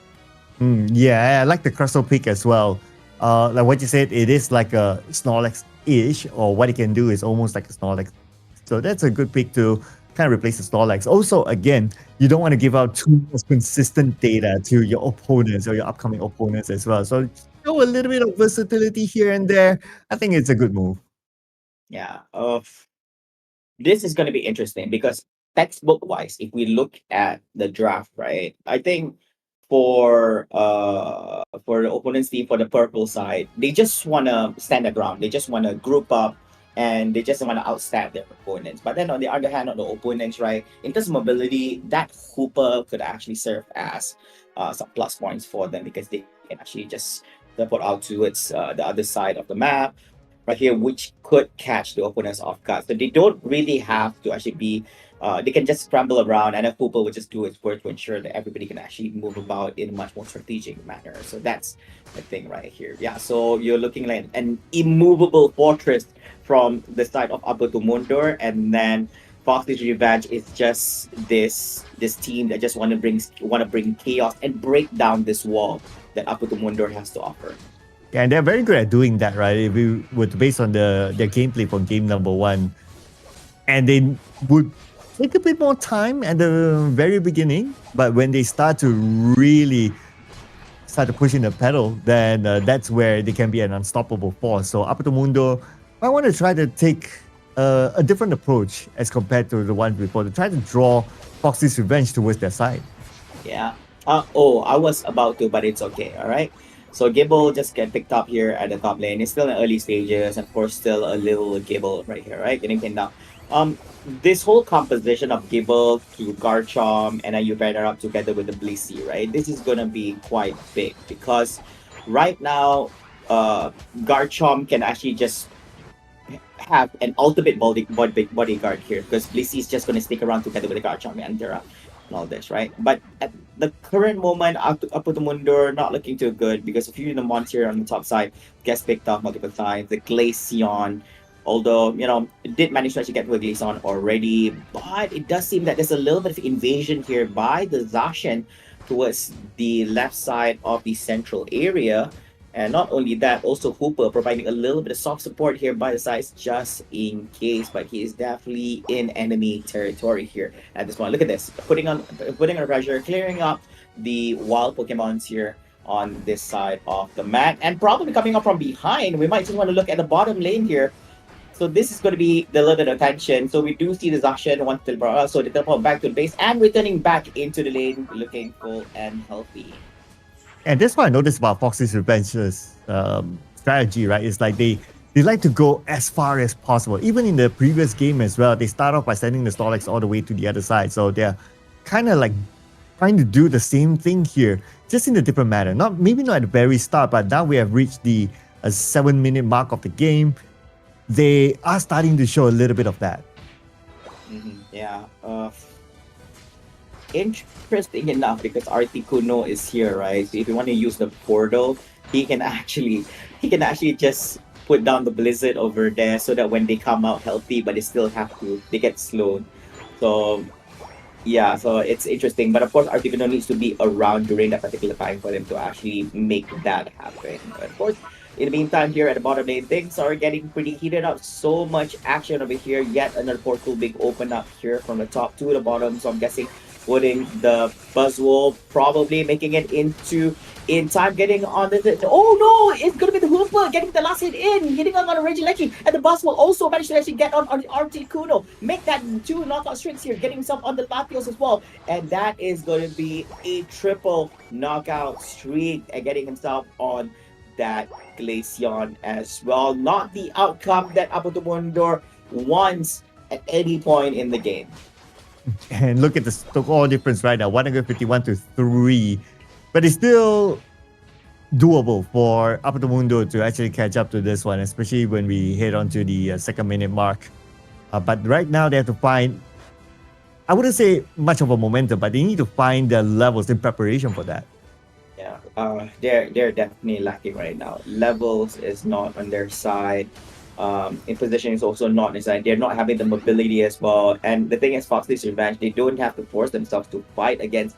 We have not seen a 5-man movement yet from Apotumundo, which is exactly something that they would want. They want a single. They don't want this kind of single pickups that we see over here, right? So while everybody's not grouped up, so they managed to pick up on the Glaceon, so you don't have a damage dealer. Even the Zacian managed to make its way escape here, have a little bit of shields, and he's going to be up and healthy, returning back full HP, and that's something that they don't want. But instead, Zacian did not manage to use the portal. He's going to go back into the wild Pokemon area or the center area to actually do a little bit of farming for himself. Okay, so now we're heading towards the 5th-minute mark, so that's going to be in the middle. I still have not seen like Apotumundo really pushing back Foxy's Revenge. Foxy's Revenge, they have everywhere in control. Look at this. They're pretty much everywhere across here. Yeah. I'm not liking this composition where Glaceon gets picked up too early, because the thing is, he should... If you're playing Glaceon, right, you should love playing against some of these beefy mons here. You're looking at the Crustle, you have the Buzzwole, even the Zacian and all this. But the thing is, you need somebody to actually cover in front of them. But meanwhile, they have to stop here at the bottom lane. So much going on here as Glaceon gets picked up behind the motions. Garchomp is able to actually pull off right here. The Blissey was able to try to cover, but Blissey is in a bad position. He doesn't have damage output. He needs to sustain as much as possible. But even with that, here comes the revenge coming on by the Garchomp and the Latios combo. Crustle tries to block the path from the Garchomp, but that's not going to do nothing. He's able to actually grab himself with the defensive buff. And here comes the portal handing over the Moltres towards the top side of the map, giving a little bit of support together with the Zacian on this Reggie. Meanwhile, at the top here, they still have the Hooper here at the top, and the Reggie Lecking? Yep, in the hands of the Glaceon, and the Zacian is from the side of Foxy's Revenge will be getting the Reggie Rock. It almost feels like Apotumundo is having a hard time trying to push Foxy's Revenge back, but now they're trying as they might though. Oh yeah, Draco Meteor dropping there here by the Latios, was not able to actually connect, and at the same time, that's going to be Crustle returning back full and healthy, and this time jumping on top just in the nick of time when that Garchomp was about to actually go in for a little bit of scoring just in the nick of time. Really, really good reaction here by the Crustle, and not only that, but also still sustaining here with the Blissey here by the side, and almost making it into a whole 360. My apologies, 180 turnaround right here, but still not enough. And Blissey still sustaining this Garchomp down for the count together with the Glaceon here, and I couldn't say the same this time. Blissey also gets knocked out as well. Hands on the Moltres together with the Zacian. not only stopping the Garchomp from scoring, but also getting 3 mons here under belt by the hands of Foxy's Revenge.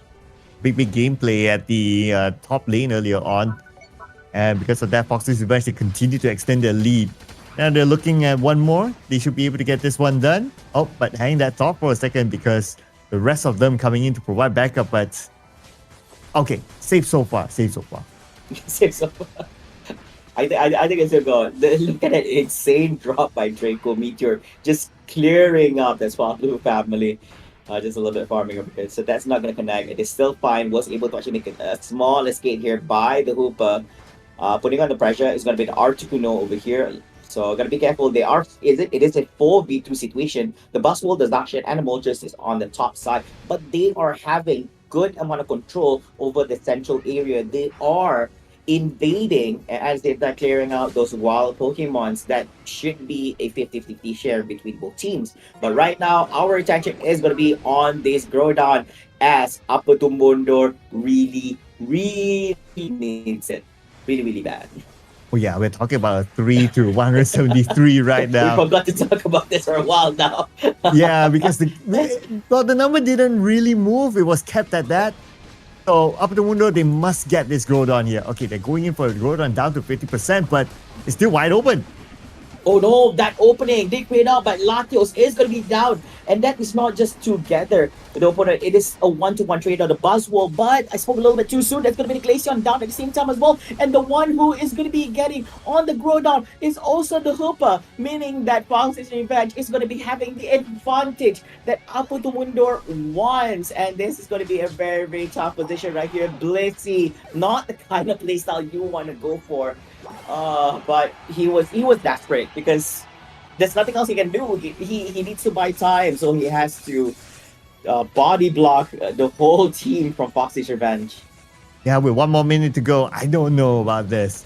Apatumbondor making a comeback here. It's going to be pretty tough. And look at this, Foxy's Revenge. They're just waiting at the tall grass here for them to show up. And the moment they come out, Foxy's Revenge, they're ready to ambush them.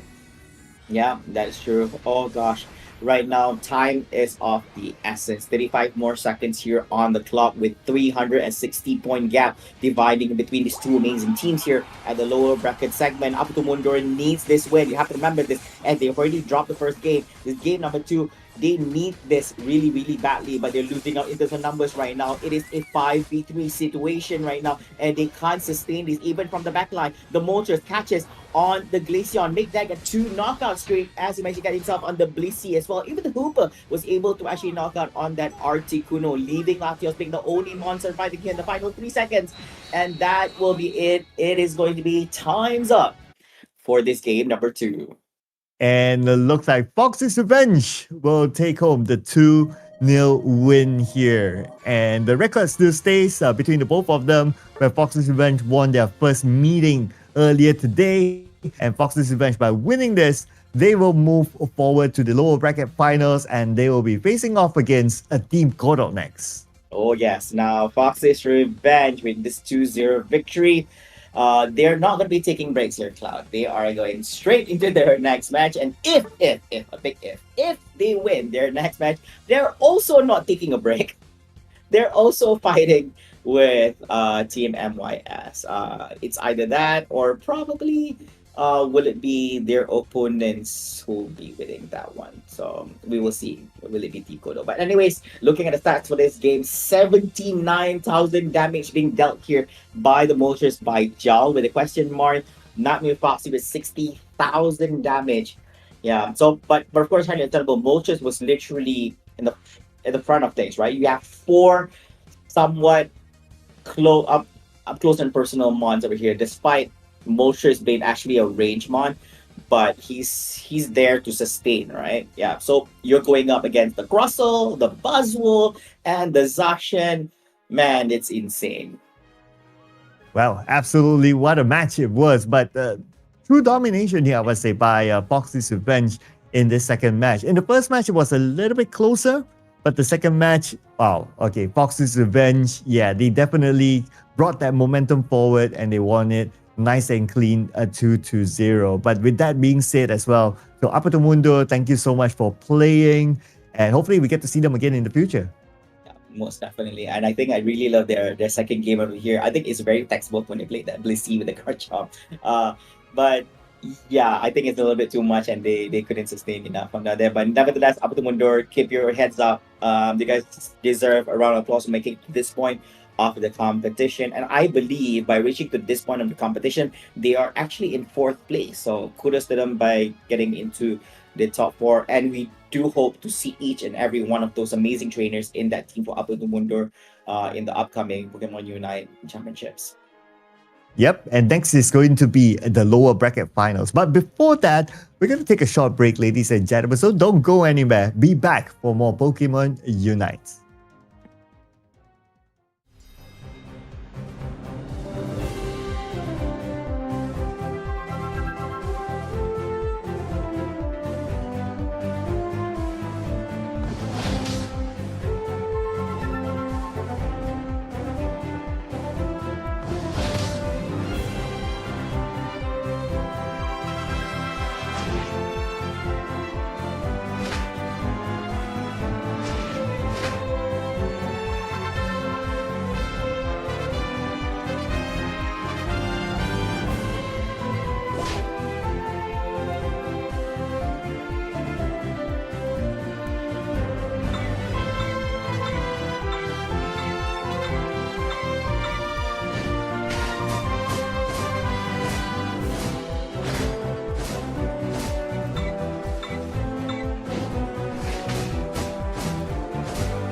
We are now in the lower bracket finals for the Pokemon UNITE WCS2026 MYSG qualifiers. My name is Sir Cloud, together with the wonderful Flavor.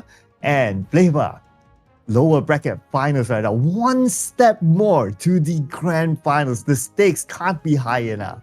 Yep, that is true. I couldn't have said it better, Cloud. One of these two teams will be making their way towards the grand finals, whereas the other will lose out and be in third place. These two teams have not played against one another so far. Here at the playoffs yet. If we saw earlier on Fox's events, is just piping hot from their last match where they actually went up against Team Apa Tumundor. They won a convincing 2-0 victory against that opponent, and right now they are going up against Team Kodo in a few short moments, which have had a bit of rest compared to Fox's events because they've had non-stop matches going on until this point. Yes, and for Team Kodo, well, they had the opportunity to look at the broadcast and see Fox's Revenge type of gameplay, what kind of draft do they like to bring on. So that could be a slight advantage to them. But then from what we've seen in the previous round, Fox's Revenge, they won big. They only allowed Apa Mundo to only score 3 points in the second game. So this team is definitely no pushover here. And Team Kodo, despite them having the advantage of watching the game, well, now it's time for them to really prove it. Yeah, and of course, another great thing to highlight is that these two teams were actually, if I'm not mistaken, both teams are actually dropped by Team MYS. So this is the updated bracket as at this point in the competition. So Team MYS fought against Foxy's Revenge in the round 2 in the upper bracket, where they actually dropped Foxy's Revenge over there. And then Team YS fought with Team Kodo in the upper bracket semifinals, but they also dropped Team Kodo at that point in the competition. And these two teams are going up against one another. And I'm very sure Fox's Revenge has already done their homework based on what they saw Team Kodo had to offer in the upper bracket matches, especially the one against Team MYS. And Team Kodo has been looking into the drafts, the kind of playstyle that Fox's Revenge has to offer in the matches before this, especially the one that was actually being broadcasted live just a while ago up against Team Apa Mundo. Yep, so this is going to be an interesting one though. And based on the bracket itself, it's going to be hard for us to tell who will win this one, whether it's going to be Team Kodo or Fox's Revenge. Both teams, they have shown good playstyles, good drafting, good strategies. So, and I would say that both of them are pretty unique with the type of Pokemons that they have picked. So to me, it's going to be kind of hard to tell. But even before we begin our lower bracket finals, Flavor, who you feeling with? Oh, I don't know. I think I'm still leaning towards Fox's Revenge for this. I think I look at the players. I feel that there are some of the people who are veterans in the scene, and I believe that they would pose as a very big threat here towards Team Kodo. But nevertheless, I am actually rooting a little bit for Team Kodo in a different manner, because I think that because of the experience they've accumulated when going up against Team MYS just a while ago in the upper bracket semifinals, I am ready to see a new version of them, or even a much stronger version of them after that match. And who knows, everyone will just get surprised by Team Kodo's performance here in the lower bracket finals. Yeah.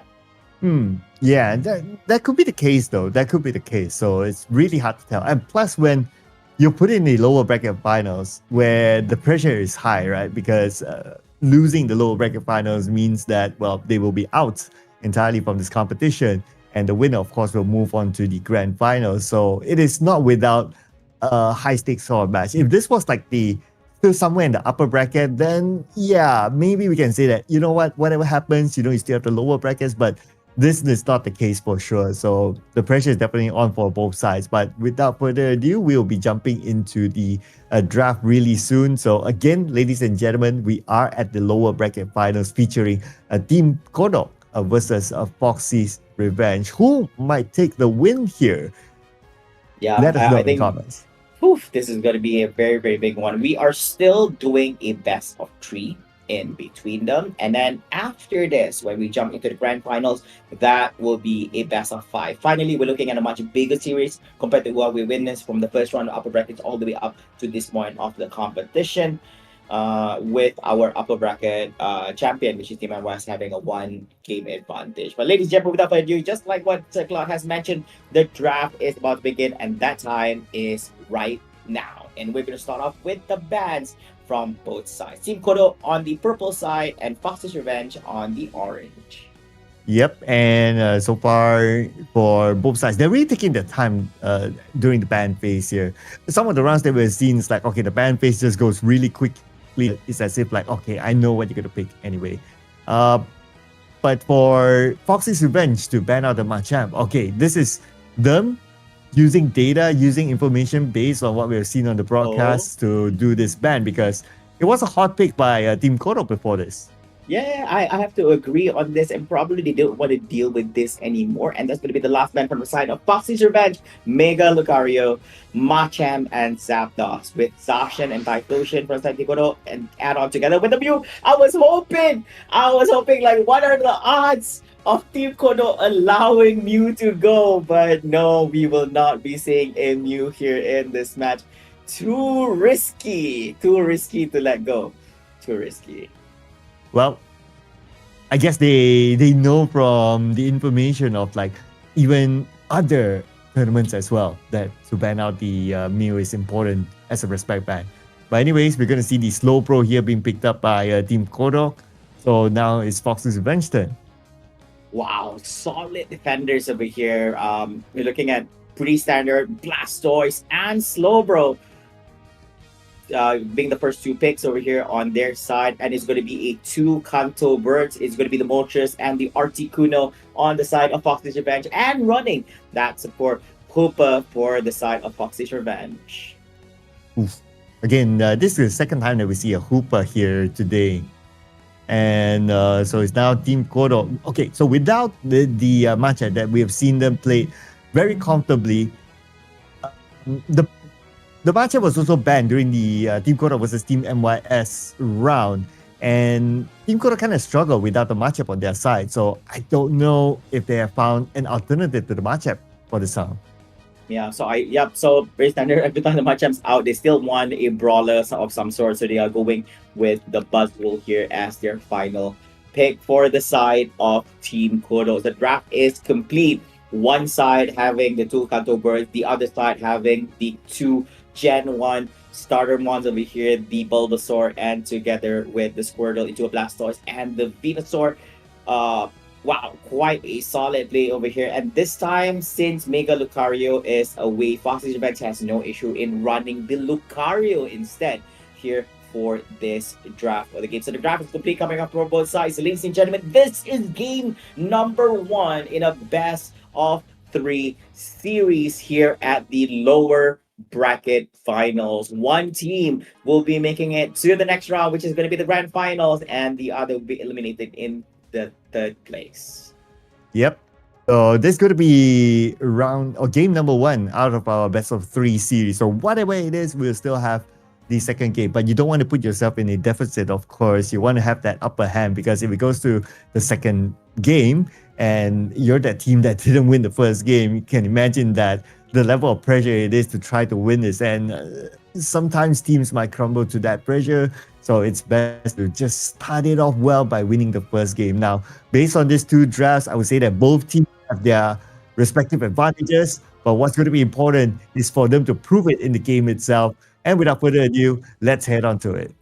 All right, and of course, ladies and gentlemen, you might be seeing some sort of a same composition what we saw before this whenever any team goes up against Fox's Revenge, something they do love to actually do. If we look at the left side from Team Kodo, right, on the purple side, they really won a 5v5 team fight. They really want this because they have some really good displacements over here. Because if you look at it, they do have the Buzzwole, they do have the Slowbro, and they do also have the Blastoise. But if you look at the team composition coming up from the side of Fox's Revenge, they don't need to actually go for this 5v5 full man fight, because what they want is they want to go for split push, they want to take cross-fan objectives, and they want to out-rotate the opponents so that they can safely just blast them away from the comforts of their own area here on the right side. So I say a different kind of playstyle they can actually bring in, but fear not. In fact, the thing about Fox's Revenge is that if they are in a comfortable positions where they know they can outstand and outlevel their opponents, they are not scared to actually bring in a 5v5 because they know they can actually have the upper hand. Well, speaking about upper hand, Foxy's Revenge, they have the upper hand in terms of points now, starting off really well. Within the first minute, they already scored their first 9 points, so that's a good start for them. Although it's not the biggest of number yet, but it's always nice to have a good start. Yeah, of course, a little bit of invasion here towards the central area. That is going to be the Hoopa. Try to open up with the portal with hope that somebody can actually teleport over there and actually disrupt the Leafeon here at the wild Pokemon area, the central area. But I believe that Team Koda kind of have a good read of it, which means that you do see the slow rotation over towards the central area to provide a little bit of support just in case. But it does seem that some of the actions happening here at the top. Here comes Return over here. That's going to be Lucario Return back, getting himself a little bit healthy. Hoopa in trouble, despite getting himself with a little bit of shield, could not sustain all that damage coming on from the Leafeon. But instead, it is also going to be trade off here on the Buzzwole for the side of Team Kodo. Here, 1-1 trade off in between them, but I do believe that it's a slightly bigger win for the side of Foxy Revenge as they got the Buzzwole compared to Team Kodo getting themselves with them on the Hoopa. Meanwhile, here at the central area, it is going to be the Charizard and Mosi going up on this day, but it's going to be the Moltres getting in for themselves here at this point. Lucky enough, despite that rotation coming up from Team Kodo a little bit too late over here, but comes to no avail because Leafeon managed to get his hands on that Lucario. So far, Team Kodo they have been collecting, but they're not able to go in for the dunk yet. It's well secured by Foxy's Revenge. So Foxy's Revenge, I would say from a defensive standpoint, they definitely have that. Okay, that took a bit of time, but finally got that. No, he's going to deny his attempt on even getting that berry. Of course, this is going to be the hands to the Ivysaur. That's going to amplify his experience moving forward to become a Venusaur. Good attempt there, but Arkin are not only able to actually do a little bit of scoring, but at the same time as well, just draw in those attention coming around the mouse from Team Kodo. Meanwhile, here the bottom lane is going to be the Regieleki here in the hands of that Venusaur. I do see a Solar Beam, meaning that he's going to go Acid Spray Solar Beam here for himself. Telekinesis, holding on the hoop, but it's not for a while coming up from behind. That is just going to hold him just for a little time. A lot of shield, but not enough HP. That is going to be Slowbro down together with the Venusaur at the same time as well because it's very, very fragile as it's going for that full attacker type from far away. So he needs people at the front. He needs the Slowbro, he needs the Blastoise, he needs the Buzzwole, and the Leafeon to be at the front for this Venusaur to excel and do well here in this game. A very aggressive gameplay here by Fox's Revenge. And now that they're done, they're moving towards the top lane, passing by the central area. But speaking about the top lane right now, looks like Fox's Revenge, yeah, they need to balance back the lanes because right now Team Kodo, they are coming in. Oh yeah, and they are not shying away from this, going for their own fair share of scoring here finally for their side. Making fight 53 to 122. Here comes the brawl coming off from the goes off with the Unite as well, getting off on the, I believe that is going to be the Charizard holding in place, and he is going to be go down as well. And here is the Slowbro, plenty of shields, not much HP going up. The Surf driving the Articuno over towards the other side by putting off and getting him slowed up at the same time. So was not able to get himself in safety. It's going to be the Venusaur. It's going to be down for ground together with the Blastoise and the Slowbro. Just when I thought that Team Kodo could have caught up in terms of points, now Fox's Revenge, they're opening up the gap again. They're at 225 and we're just about 5 minutes in the game. That's not even a fair trade, Cloud. Like, even though they managed to go for a little bit scoring, but Fox's Revenge not only scored over, but outscores whatever Team Kodo did over there. So now it is a gap of 126 points in between them. Yep, and Fox's Revenge, they're starting to also gain momentum again. Look at this. They're playing all the way on the other side right now. They're pushing Team Kodo back. Oh, Lucario, you want to invade. He's even going to try to make it in time. No, he didn't make it into the portal enough. He couldn't because he had to wait for the portal. Right now, even his Venom Hydro Typhoon was not able to actually connect to anyone right there by the Blastoise. The Solar Beam was not to connect to anyone as well coming from side of Team Kodo. So you have to be very, very careful over here. Almost everything, but that is going to be the Unite coming on from the Venusaur, getting somewhere into knockout streak. Although missing out on some of the Solar Beams over there, but still A-okay. Is able to use that. Here comes Jump from the Buzzwole, managed to get himself there on the, I think that one was actually, I couldn't tell anymore. Yeah, oh, that was actually on the Moltres. Yeah, so Solar Beam, oh, so close! Articuno, run! But this time, remember, this Venusaur doesn't have much mobility, so he has to make sure that he does have good range between him and the others. Oh man, now, Team Kodo, they seem to be climbing back up though. 155 against 225, and we're getting close to the 2-minute mark now. But at the bottom, bit of a chase there happening. But it seems like Team Kodo, they're starting to reset again. Oh, last minute serve, not really. Instead, is going to be the Lucario getting himself with the Regieleki. Blastoise decides to disengage and run away there with the serve towards the left side. They are going to fan off and screen away this Regieleki from entering the goalpost here at the bottom. And it could actually be an option. There's some big points here in the hands of the Articuno and the Charizard from the side of Foxy's Revenge at the top side. Would love to actually do a little bit of scoring, but Buzzwole is serving as the defender, as the goalkeeper here at this goalpost to ensure that none of them are able to actually do any scoring behind their backs. Oh no, the serve pushing the Articuno back, even together with the Hydro Pump, but there's no way this Articuno is going to be making its exit. And of course, the Slowbro is going to be the one getting the last hit in and knocking out on the Articuno. The serve not able to actually connect to anyone here at this point. So you're looking at a double serve. You have the serve from the Blastoise, you have serve from the Slowbro as well. If it performed well, it would be a force to be reckoned with. Venusaur doesn't know this, but that Solar Beam dropped this Hoopa all the way down to half HP. Slightly less than half HP. Well, at least that happened with about 30 more seconds before we hit the 2-minute mark. He has time to recover, and he'll be back again. So we can see that Fox's Revenge, they are getting ready within the tall grass, just waiting for the right moment to ambush.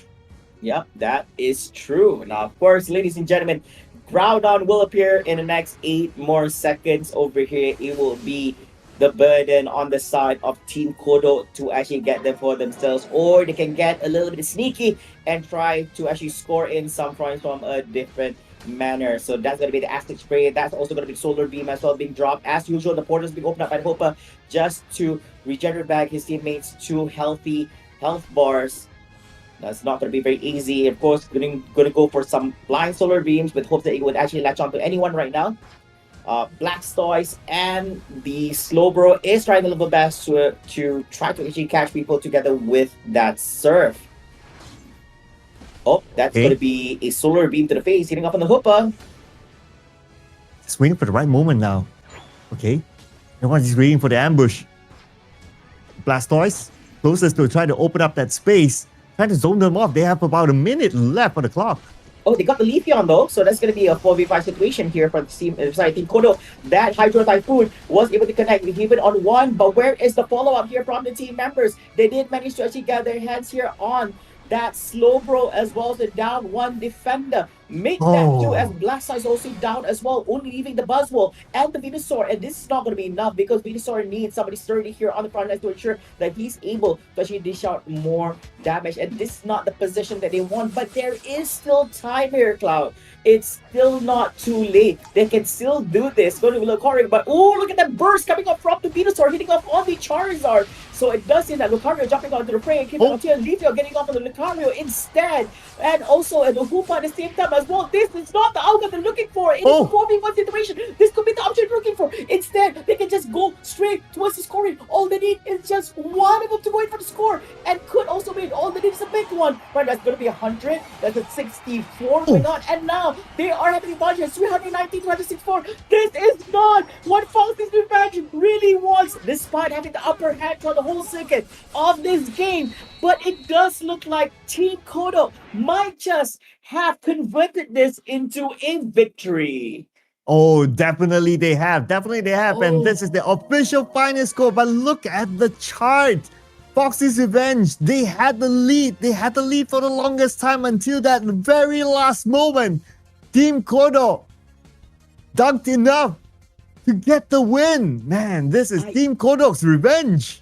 I can't believe this. I feel that Foxy's Revenge... Here's the thing. Foxy's... They don't have to fight. They just have to screen and poke them away. That's it. They don't have to commit to anything. Because remember, after clearing all that, right?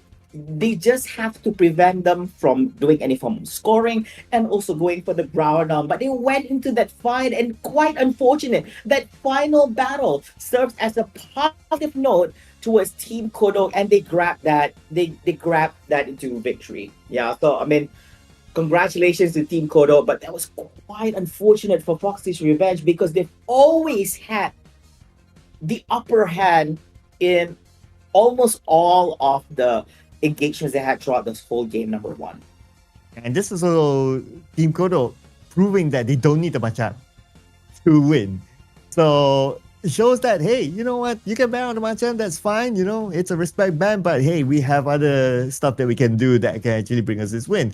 And for Team Kodo, this was a very patient game for them. Very, very patient game. They're like, okay, we're behind by points. It's okay. We're slightly behind by level. It's okay. Let's just wait for the right moment. Wait for Foxy's Revenge to overcommit at the very end, like what you said. And they took advantage of that. Yeah, there's something about Team Kodo that I think we're just not aware of. I believe that they came out stronger after that loss in the upper bracket. They came in strong. They spent some good time during the break time and coming in into the game.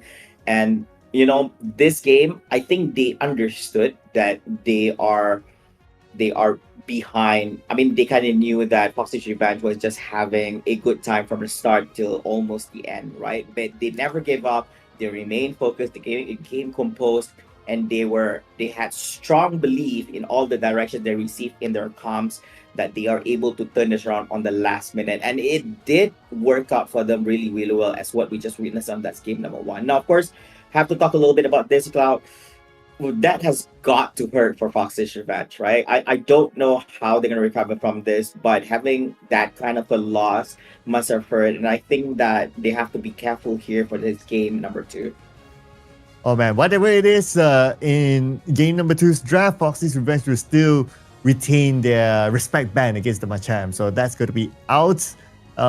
Looks like they're still going to go for the same bets. But frankly speaking, it wasn't really about the draft. It wasn't really about the bans. It was really how they executed their plan towards the very end. So even if they maintain the same draft, I'll be okay with that. Yeah, I have to agree on this. Fox's Revenge, they know that they can actually do well here in this game. And they got a good plan in terms of how they wanna play the game. All right, so it's very obvious, and they've already shown it from time to time again based on all the games we saw so far here in the competition. But that's the thing, right? All this very, very little mistakes could actually be very, very costly. I still feel that even if they lost out one of the members just now, they could just go back, right? But this time they're coming back again. They are getting themselves here with the Articuno here as a first pick, and the response coming up from Team Kodo. They are still running that double defender. It's gonna be the Slowbro and the Blastoise, which I assume will be yet another double surf Blastoise and Slowbro. Yeah. Wow, okay. So it's still pretty much the same strategy as of now by both sides, I would say, based on the picks. Maybe we're going to see something different here. Okay, Team Kodo going to still remain the Buzzwole. So, Buzzwole, so far for them, it's a good replacement for the Machamp. They just need to change their play style, and they adapted well, I would say. Yeah, that's true. And of course, that's the thing, right? If you really want to get a brawler, it's usually either the Machamp or the Buzzwole as well. I think when they played out the Buzzwole, I think it works fine for Team Kodo, I guess. So I think this will be a bit different. What's interesting is that Fox's Revenge is running a Gengar here. For the first time we saw here in the competition, we see the Gengar. And also for the second time in the competition, we see somebody running off the Lucario, and this time once again in the hands of Fox's Revenge. Yep, and the Lipia will be the final pick for Team Kodo. So I would say that Team Kodo is still doing what works best for them. It's proven before, similar kind of draft with the... I would foresee a similar kind of strategy as well by Team Kodo. So I wouldn't be surprised if Team Kodo still goes for the okay, we'll let Fox's Revenge have the early advantage and we'll just draw back. As long as we don't give away too much, that's fine. And then they will come back at the later part of the game. So that could potentially be what Team Kodo is thinking of. Yeah, that's true. I have to say that seeing a Gengar in WCS MYSG is definitely a hype, because I think right now you're looking at stealth play here by this Gengar. So if you look at the left side, Team Kodo, what they're drafting is something that is punishing heavily. You're looking at very good controls over here. They're running with the Buzzwole. They are going to be protecting this Latios, so the Latios can actually dish out the damage. But the thing is, just like usual, right? I think Team Fox's Revenge, running with this kind of draft, they're more like a stealth assassin kind of thing. They hopefully they're able to sustain and come out on top in terms of the straight off, especially with the control that they have with Koopa, with the portals, and then they have the control spatial control by Articuno. So we will see how this goes, whether or not Foxy's Revenge will be able to grab this game number two, or will it be over for them, and if actually Team Kodo actually grabs this game number two for themselves. Well, we'll find that out, ladies and gentlemen, because this is going to be game number two. Let's head on to it, and we'll see if Fox's Revenge might play this again very aggressively. And it looks like both sides kind of respecting each other at the start.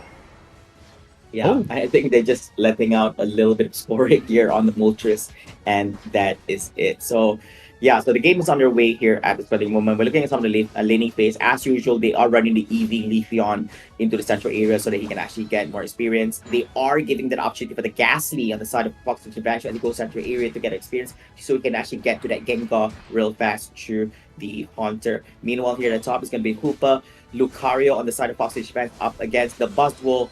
But it does seem that there's a rotation here by the Leafeon towards the top lane, making it a 3v2 situation.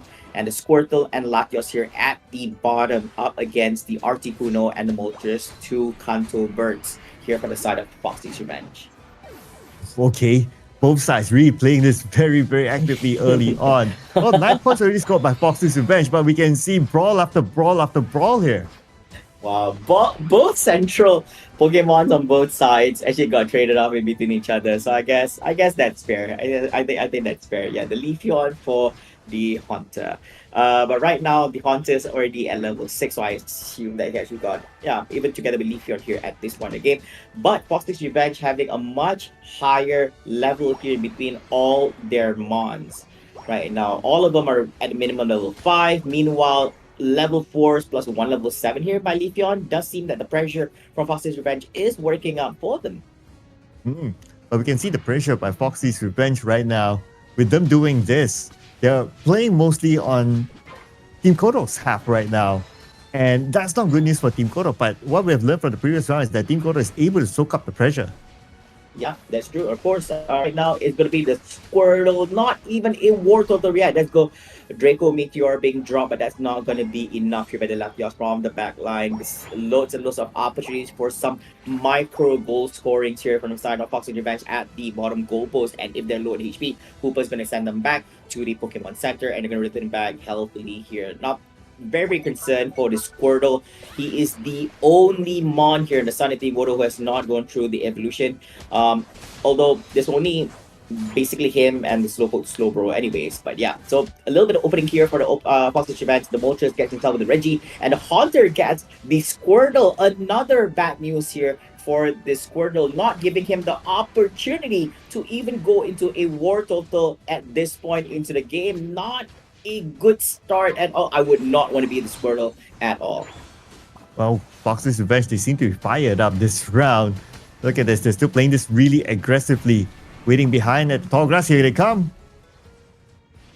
Oh, Jumping Show falling off from behind as well. Leafeon in trouble, was able to actually disengage as fast as possible. Despite not able to get ready, I couldn't see the same here for the Latios, which is going to fall here in the hands of the Gengar already, which I love this set, by the way, which is one of the best set in the Unite game. Anyways, here, and it's going to be a Reggie still here at the bottom. I do believe they would want to commit on to this, and with yet another Reggie going up at the top, you are looking at a Gengar with a Reggie skill attack and special attack buff here, so you don't want to go up against this. So I do believe that Gengar is going to continue to proceed to the bottom, and going up against a Leafeon, not really a good idea. Over here, top lane, Regieleki making his way through the top goalpost a little bit more before he's actually making his entrance right here. And not only that, managed to actually get his hands on the Wartortle and the Slowbro at the same time. And here comes Regieleki joining into that for 20 seconds. They are able to do non-stop scoring with no resistance, no animations, or very, very, very minimal animations. And they're almost done with the goalpost at the top as well. So if they take that one out, then, well, a lot more space for Fox's Revenge to play. And that's not good news for Team Kodo. Yeah, not even much space for them to get cover for shields. So this is not good. So, but 4 minutes and 30 seconds has passed. Huge. You're looking at a 3-digit amount of points, goal points here by Fox's Revenge, 70 for the side of Team Kodo. Quite a big difference here, 199 points to put in between them. The Articuno just screening away this Blastoise, just screening a little bit of opening. The Kanto Birds just doing their job. I'm waiting in the tall grass. Okay, this could be a little bit of a bait though. Okay, they're trying to draw attention and they might ambush anytime soon. Oh no, a little bit up. Couldn't see much of it right here. Pushing up on the Blastoise. He's still sustaining here. Does have a little bit of shield as well. HP ejects himself towards the left side of the field and is going to just slowly sustain and drive away the Swablu families here using the Surf. Hopefully they're able to actually get most of it. Telekinesis there, holding the monsters inside, but there's no follow-up damage coming from behind as well. Even the Blastoise also gets picked up as well. Even the Buzzwheel over here, despite him being a brawler, he gets brawled out here by the pawns on the side of Fox's Revenge. And here comes the Leafeon as well, despite dishing on lots and lots of damage, but that's not going to be enough because it's being shared out amongst multiple monsters for the side of Fox's Revenge, and that is going to be a huge win here for the orange side. The Surf Drive is already there, but where are the assistants? Where is Sport Hydro Pop was not able to latch in as well. Meanwhile, the bottom lane is going to be the Gengar hitting off on the Registeel for him. That's going to be attacking special attacks for the team once again. Very, very aggressive play here. Fox's Revenge really pressing on the front. And now they might get another one. Okay, but then again, the Blastoise is there. But what space do they have to play with right now? We're getting close to the 2-minute mark at least. The good news for Team Kodo is that the level is not too far behind Fox's Revenge. Yeah, and imagine this, Cloud. They are expending all their resources, right, to fight a 5v4 situation because while all of this is happening, right, Gengar was actually just either at the bottom lane, rotating back into the central area, just doing his own fair share of farming. And right now, he's joining into the fray together with his team to cause more damage here towards the trainers from Team Kodo. And we'll see Gengar, once again, at the bottom lane. He knows that Leafeon would want to find a little bit of space to actually do something about here. There's a lot of drive here by the Surf Blastoise, but then nothing more than just pokes, a little bit displacement, but nothing fatal that could knock out any of the mons from the side of Fox's Revenge. So that's an issue itself. Lots of poking, but nothing that can actually translate into knockouts. And just look at what Fox's Revenge is doing right now. They're just holding the front. And without enough information, Team Kodo, they can't come out. Like, the best is that they could send the Blastoise in front, try to gather information, but if you're hiding within the tall grass, then there's not much information that you can get. Yeah. Now, I think Nami Fox, he's been quiet for a while now. We haven't seen him in action for a while now if we look at the game right here. So I believe that he's played enough PvEs. So I think he's going to be playing some PvPs finally. Now, Slowbro doesn't know this, but he's driving that Surf over there with hopes. He doesn't see the damage by a picture, but it's not much hitting off on that Gengar. So the Gengar right now at level 13 together with the Lucario. Not bad here from Team Kodo. They also have their own fair share of level 13s on the Leafeon, soon with the Buzzwole, and also the Latios. But they need to be the ones to actually clear out this Groudon. And trust me when I say this loud, there's no way Fox's Revenge is going to make the same mistake again. Yeah, you're absolutely right. That's why they're just playing this chill right now. They're like, okay, we don't need to engage just like how it should have been in round one. Now we're just going to do the same. Okay, we don't see them really moving. They're just waiting here. And actually, they did the same thing during this particular time mark. It's just that they made a mistake later on when it's coming closer to the time. But we'll see. Okay, we'll see, because we're heading towards that exact timing when it happened in game one. 1 more minute left on the mark soon. Pressure's going to be on to Team Kodo. They have to make the move. Yeah, but where is it right now? Blastoise also jumping the frame. We'll see how this will happen. Remember, this is not a rapid spin Blastoise. Riding up with the server, so he cannot just march in forward, if anything. So he more like a setter. So that's why the team members from Fox's Revenge are quite spread out here, because they don't want to get caught up by the Hydro Typhoon, not even by the Surf as well. We have not seen Gengar make any moves yet. Everybody's been wondering, why is the camera looking at down here? Oh no, we're looking up back again. Hydro Typhoon connecting up, but the damage up is still not there yet. They did manage to get hands on the Blastoise, so open up with the Unite as well, getting himself together with the Slowbro. Make that 4. It's gonna be the Buzzwole and the Latios as well. That's 5 full knockout monster from the side of Team Kodo. And instead of actually winning up on that one, Fox Revenge, a different storyline altogether, and continue their dominance here in game number 2. And I believe, ladies and gentlemen, Cloud, we are going to be jumping into a game number 3.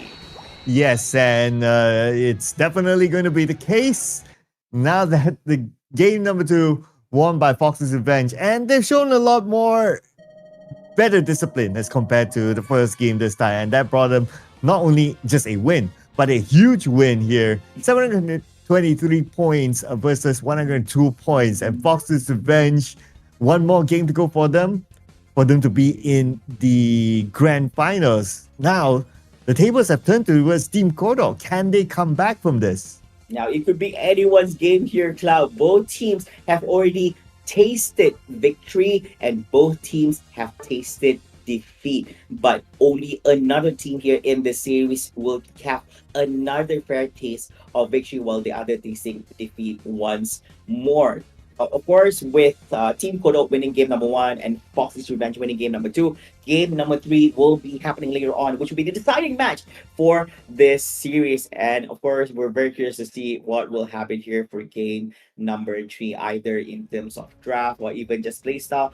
But this is not going to be easy for Team Kodo, I have to say, right? Because I would say that because of that mistake coming on from Fox's Revenge, Team Kodo was able to translate that into victory for game number 1, right? But if we look at it from the top down, I think that throughout both of most matches, Fox's Revenge has always been more organized in the way how they actually approach the engagements, the rotations, the team fights, and even they are the ones who actually commit to some of the invasions into the central area on all of this. And we don't see much coming up from Team Kodo, right? So I think they have to come out with something different that could probably catch Team Fox's Revenge here off guard, because if they play it normally, so far it's not working so well. I don't know, but if they stick to their guns and probably execute it even better, maybe that could be another path as well.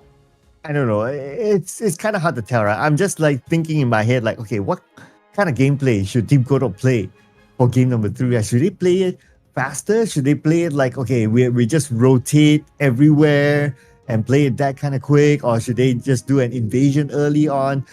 Oh man, there's just so many options. But if you were Team Kodo, right, Flavor, what would you do for the third game? I don't know. I think at this point, they are the ones who should actually try to go for a little bit more risk.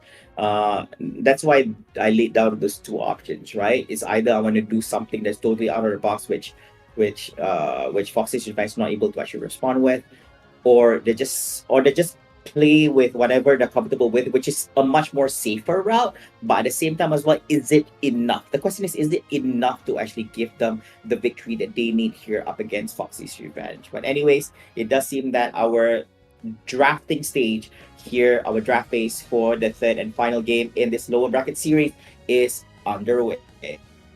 Yep, and the Macam is not going to see the light of day. Same goes for the Mew as well. Yeah, this time the Mew was banned a bit earlier. Before this, it was like kept for the last ban, and it got us wondering like, oh, are they going to let the Mew go? But this time they're just going to say, okay, no secret anymore, guys. It's game number 3 anyway. So the Mew is out at the second ban for Team Kodo. Now, final ban for Fox's Revenge before we head on to the actual draft. And it's going to be the same ban. Oh yeah, it's going to be the same ban again. The Zapdos, the Machamp, the Mega Lucario, Typhlosion Mew, and the Zacian. Team Kodo again on the purple side, and will be the first one to actually do the pick. They are going with the Articuno once again. Was not able to actually make good use of it in the last game. We'll see what will go here for the Fox's Revenge. If I'm not mistaken, I think Team Kodo was the one who ran an immediate 1-2 Slowbro and Blastoise, but because they're going for first pick, instead they didn't go down that path. But it could be an opening for them for this time about, but they already have a defender, Fox's Revenge, with the Snorlax and the Moltres for this pick. And of course, the Snorlax is a very steady pick as well. You can engage, you can also disposition the Pokemons on the other side. So a lot of utility use here by with the Snorlax, and can also tank as well. So it will be interesting on how Team Kodo is going to try to break this one down, or maybe just ignore it altogether and try to go behind as much as possible. Yeah, that could also be another option as well, but it's not that easy. As usual, Foxy's Revenge just love running off this Hooper. Again, it worked out for them in multiple locations. Right now, they're still running inside Genkai. Not sure yet, right? Sorry, Foxy's Revenge drafting out that Mimikyu for themselves. They do want to brawl it up together with Mimikyu. Team Kodo has their own hands over on the Buzzwole. Are they running the Cerulege? No, not really. They are going for the Talon Flame here as their fifth pick. Oh, okay. The Talon Flame. We've seen it before earlier today, but it's been absent for quite a bit, and now we're going to see the return of it. And we're going to see the Gengar again being picked up by Fox's Revenge. So, based on the last game, the Gengar was really annoying for Team Kodo. So, for Fox's Revenge to pick that up as the final pick, oh man, this is probably the game-winning pick for them. Yeah, you're looking at a stealth speedster, so it's going to be tough to actually deal with this one. So we will see. They didn't really find an answer on how to address the Gengar. Hopefully this could be the one, because yet another stealth pick by the side of Team Kodo is definitely the Talon Flame Adware, so he will just fly over and then just dive when the time comes, and not dishing out plenty of damage. But of course, their opponents know this. They have, and I think mobility wise, they're quite okay. I believe that they could actually get themselves in a very safe placement to evade away from that. But so far, drafts are complete. No more qualm over whatever draft they have. Whatever they have already selected, this is the draft that they have to run for this third and final game. And this could potentially be the final game for one of these two teams here at the Pokemon Unite 2026 WCS Malaysia Singapore qualifiers, and for the other, another breath of life in the grand final segment. Yes, and it could be anyone's game at this moment because, well, it's a 1-1. So both teams have shown that they know how to win against each other. Well, we'll see. We'll let the action do the talking here as we head on to the third game here, ladies and gentlemen. This is the lower bracket finals between these two amazing teams, Team Kodo and Foxy's Revenge. Oh yeah, and of course, quite scary looking at Foxy's Revenge. Not only they're running with the Gengar pairing up together with the Mimikyu, so you are literally looking at double, kind of like shadow ninjas going off here in the game. So it's going to be a little bit scary. So both of them just dancing through the shadows and erasing the backline. So some of the important backlines here for the side of Team Kodo is definitely going to be the Venusaur, which kind of worked out well for them in the first game. So we'll see. And not only that, also the highest damage dealer in that game, number one, with the Solar Beam and the Acid Spray. And here comes the rest of Foxy's Revenge. Ooh, that was close. Oh wow, okay, that was so close. He was literally glued to the walls, just walking through the walls with Jose. But then when I saw that rotation, yeah, very close. Oh, but this time Foxy's Revenge might get their own revenge, but it looks like that's not going to be the case. Nevertheless, that's not going to be the objective of Foxy's Revenge right now at this early stage of the game. All they want and all they need is just control of the areas. Yeah, right now, I think both sides are holding their ground to the best of their abilities. Although 0 points from Team Kodo, we're still in the early stages, so nothing much really. It's only 9 points from Fox's Revenge. There's plenty of opportunities over here. Meanwhile, we're looking at the Moltres, both Kanto birds going up against one another. It's going to be Articuno on the side of Kodo up against the Fox's Revenge. Moltres here at the bottom lane. They had their own fair share of trades. Snorlax very low on HP, but was able to actually utilize the portal and return back in full health here with help from the Hooper. Oh no, it does seem that that's going to be the Haunter. Yeah, sometimes a little bit it looks a little bit different when Haunter from. Yeah, the Haunter going off on the Regi and with a little bit of side support from the Snorlax. And so far, it's still good control here by Fox's Revenge. But look at the Snorlax here. The Snorlax is going to be in trouble, but managed to get away to safety. Oh no, top. Sorry, my apologies. This is going to be in the bottom right here. 4-mon movement here up against 3. It's going to be Ivysaur. I'm glad that this is not the same outcome like what we saw by the Squirtle in the past game here on the side of Team Kodo, right? So I think that looking a little bit better. They have the Ivysaur over here together with one of the best set, which is the Erika's Venusaur. And Firepujo is also going to down as well because this Venusaur does not have much mobility, does not have the Petal Dance at all, or even the Giga Drain for sustainability. But this time in the top lane as well, it's going to be Talonflame together with Buzzwole. Just bullying over on this Mimikyu here at the top lane, putting him in knockout mode and returning back from the Pokémon Center. And Team Kodo decided to chase in the points as well. They're at 66 points. Make that 76. Okay, the points are still counting in. But then again, Foxy's Revenge, they still have that small gap, but the gap is really that small. Oh yeah, it's still workable right here. Oh, that's gonna be a Regirock by the Gengar again. Looks like more or less the same place. And Hooper is going to be bringing over the Gengar towards the top lane. And he's going to be going off in the shadows and popping off over here. Look at the first one damage followed up together by the Snorlax as well. Doing wonders over here. Here comes the monster diving through from forward as well. Umbreon grabbing onto the barriers. But that's going to be grabbed by the Snorlax as well. Being one of the only members to survive on all this together with the Talonflame on the right side. Waiting for the opportunity to actually go in on the drop here. They don't have this information. Is gonna go drop and gets on the Regieleki. That was a sneaky move here by the Talonflame, hoping we can actually look on the right what's happening over here. They are chasing Talonflame. Observer, my goodness, I want to see what happened. The Talonflame. No, where is the Talonflame? Talonflame, yes, Talonflame making his way away. Oh my goodness, he survived. Wow. Oh, okay. Stealing the Reggie. Okay, that was definitely something, but I was focusing on the Snorlax with the heavy slam after heavy slam, really opening up the space for the rest of Foxy's Revenge to get their own revenge. So far doing so well, and he's being a very strong tank. Right now, it's going to be hard to take down the Snorlax.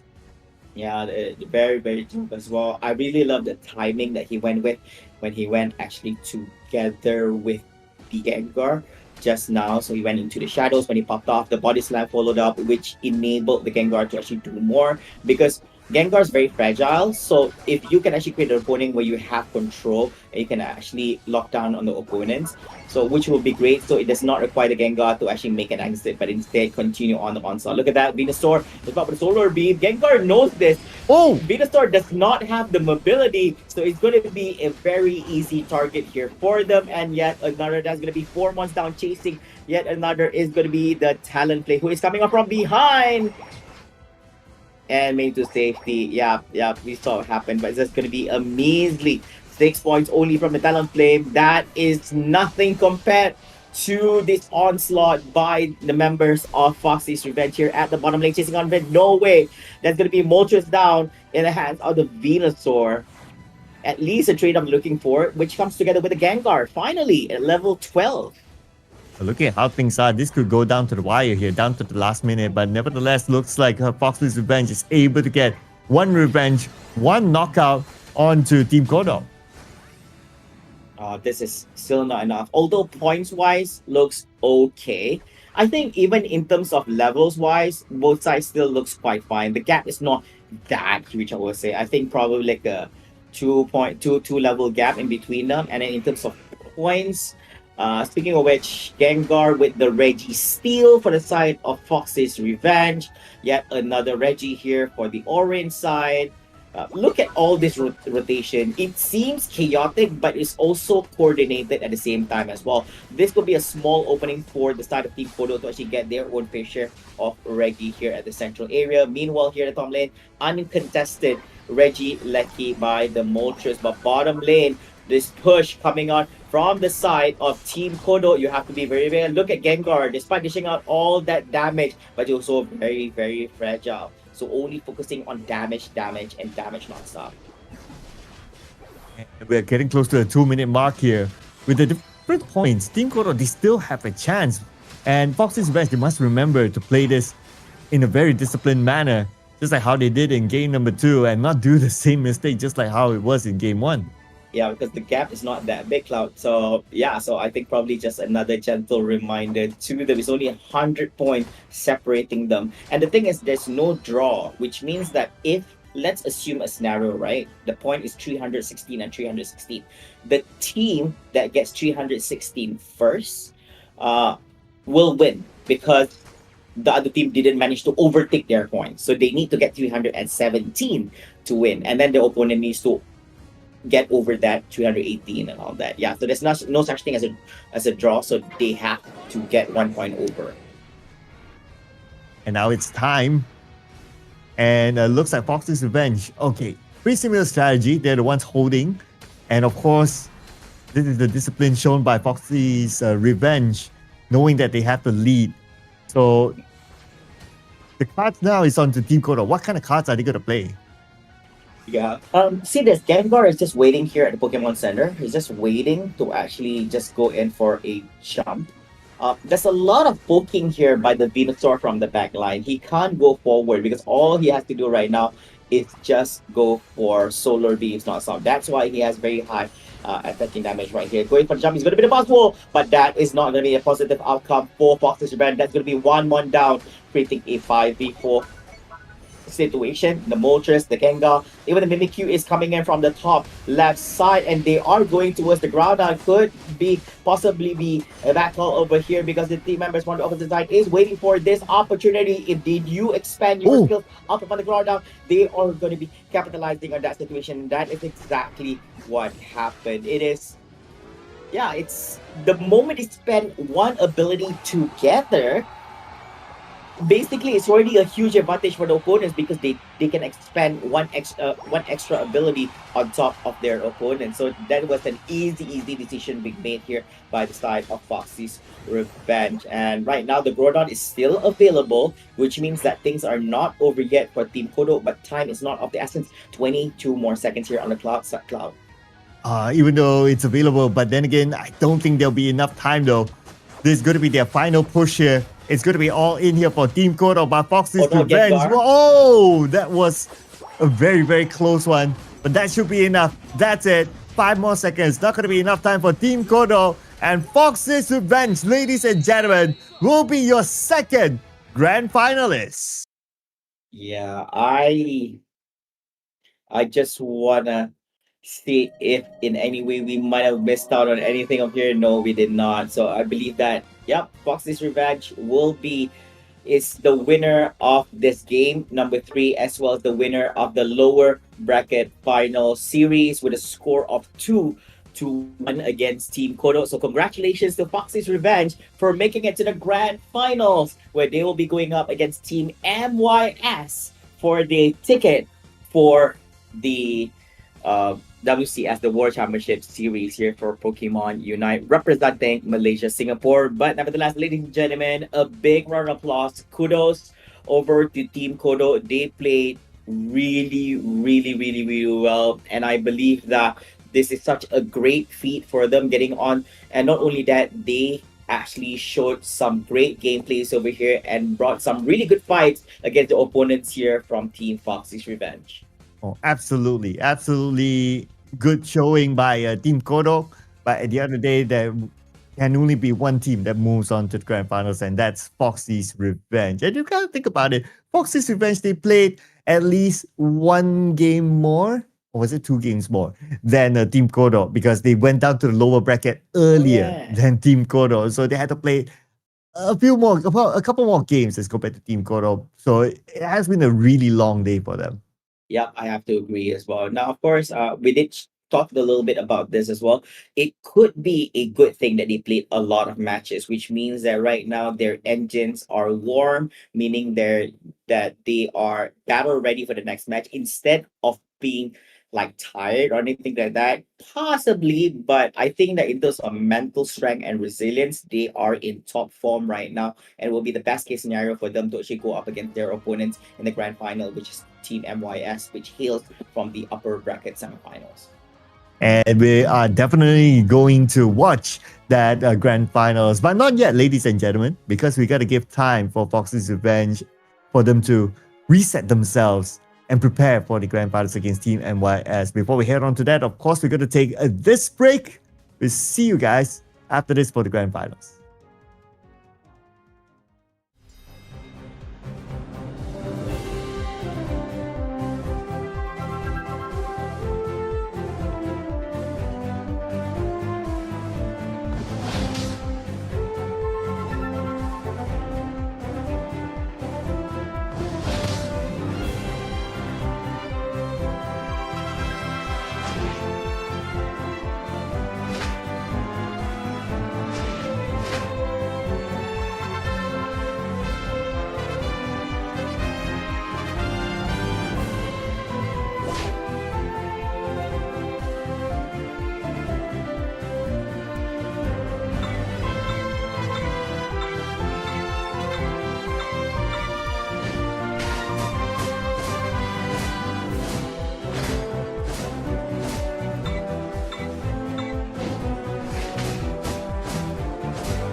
Oh, after a long day of many games, you're finally here in the grand finals for the Pokemon UNITE WCS2026 MYSG qualifiers. My name is Sir Cloud. Together with my buddy here, Flavor, will be your storytellers for the day.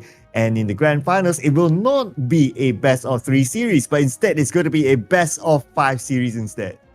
Yup, you got that absolutely right. And of course, it's going to be a little bit different this time about at the grand finals because according to the rulebook, the winner that hails from the winner bracket will have a 1-game advantage, which means that the grand finals best of 5 series will begin with a score of 1 to Team MYS, and then we have a score of 0 for Team Foxy's Revenge, which means that the first game here in the grand finals that we're about to witness in a few short moments will be game number 2. And of course, this serves an advantage for the upper bracket winner for going through that path, and as well the lower bracket might have to actually work slightly extra harder to actually get that one more win over to actually win the championship. Now, of course, before this, in the best of 3 series, the first team that actually wins 2 games will crown the winner of the series, whereas this, in the best of 5, the first team that actually wins 3 games will become the winner of the series. And not only that, crown the winner and champion of the Pokémon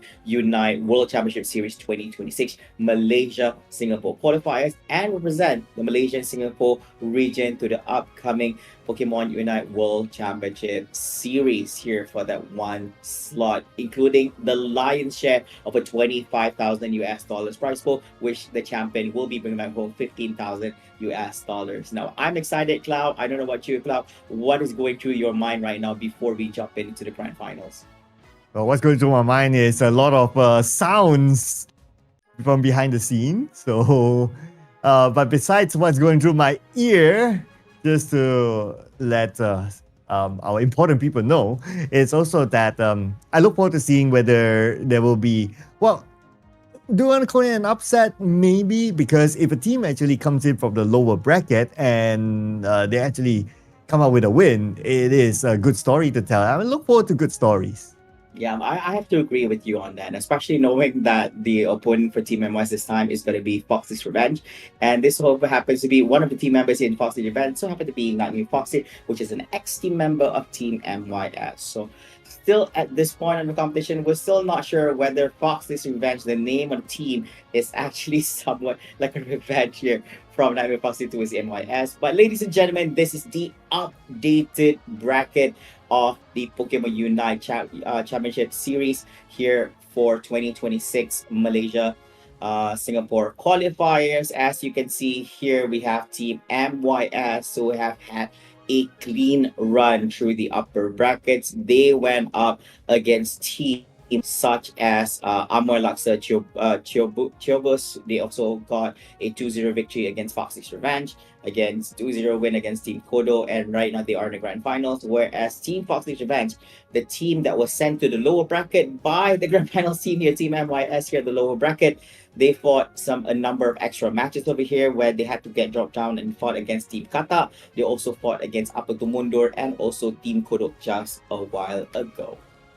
Yeah, so based on the record-wise, well, Team MYS, they're definitely the favorites here at Grand Finals. And plus, they do have that one extra game point in hand, being the victors from the Grand Finals. But Foxy's Revenge, well, who knows? This could be a surprise, right? Coming from the lower bracket. And like what you said earlier on, based on your theory, is that Foxy's Revenge, they played more games, so they have the momentum that they can carry forward. They're hot, they're fresh off the previous game, so maybe it could be something that they can show in the grand finals later on. Whereas for Team MYS, they had quite a long break from the semifinals.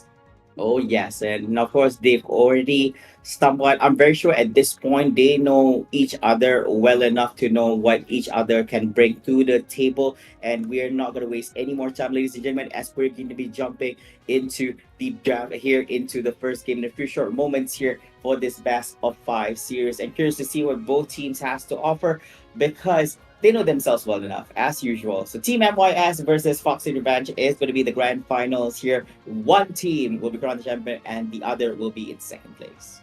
Yeah, definitely no stranger to each other. They have met today, and Foxy used to be with the Team MYS, so they know each other as well. They know the type of play style. They know the type of Pokemons that each other like as well. So who knows what might come out right in this last game.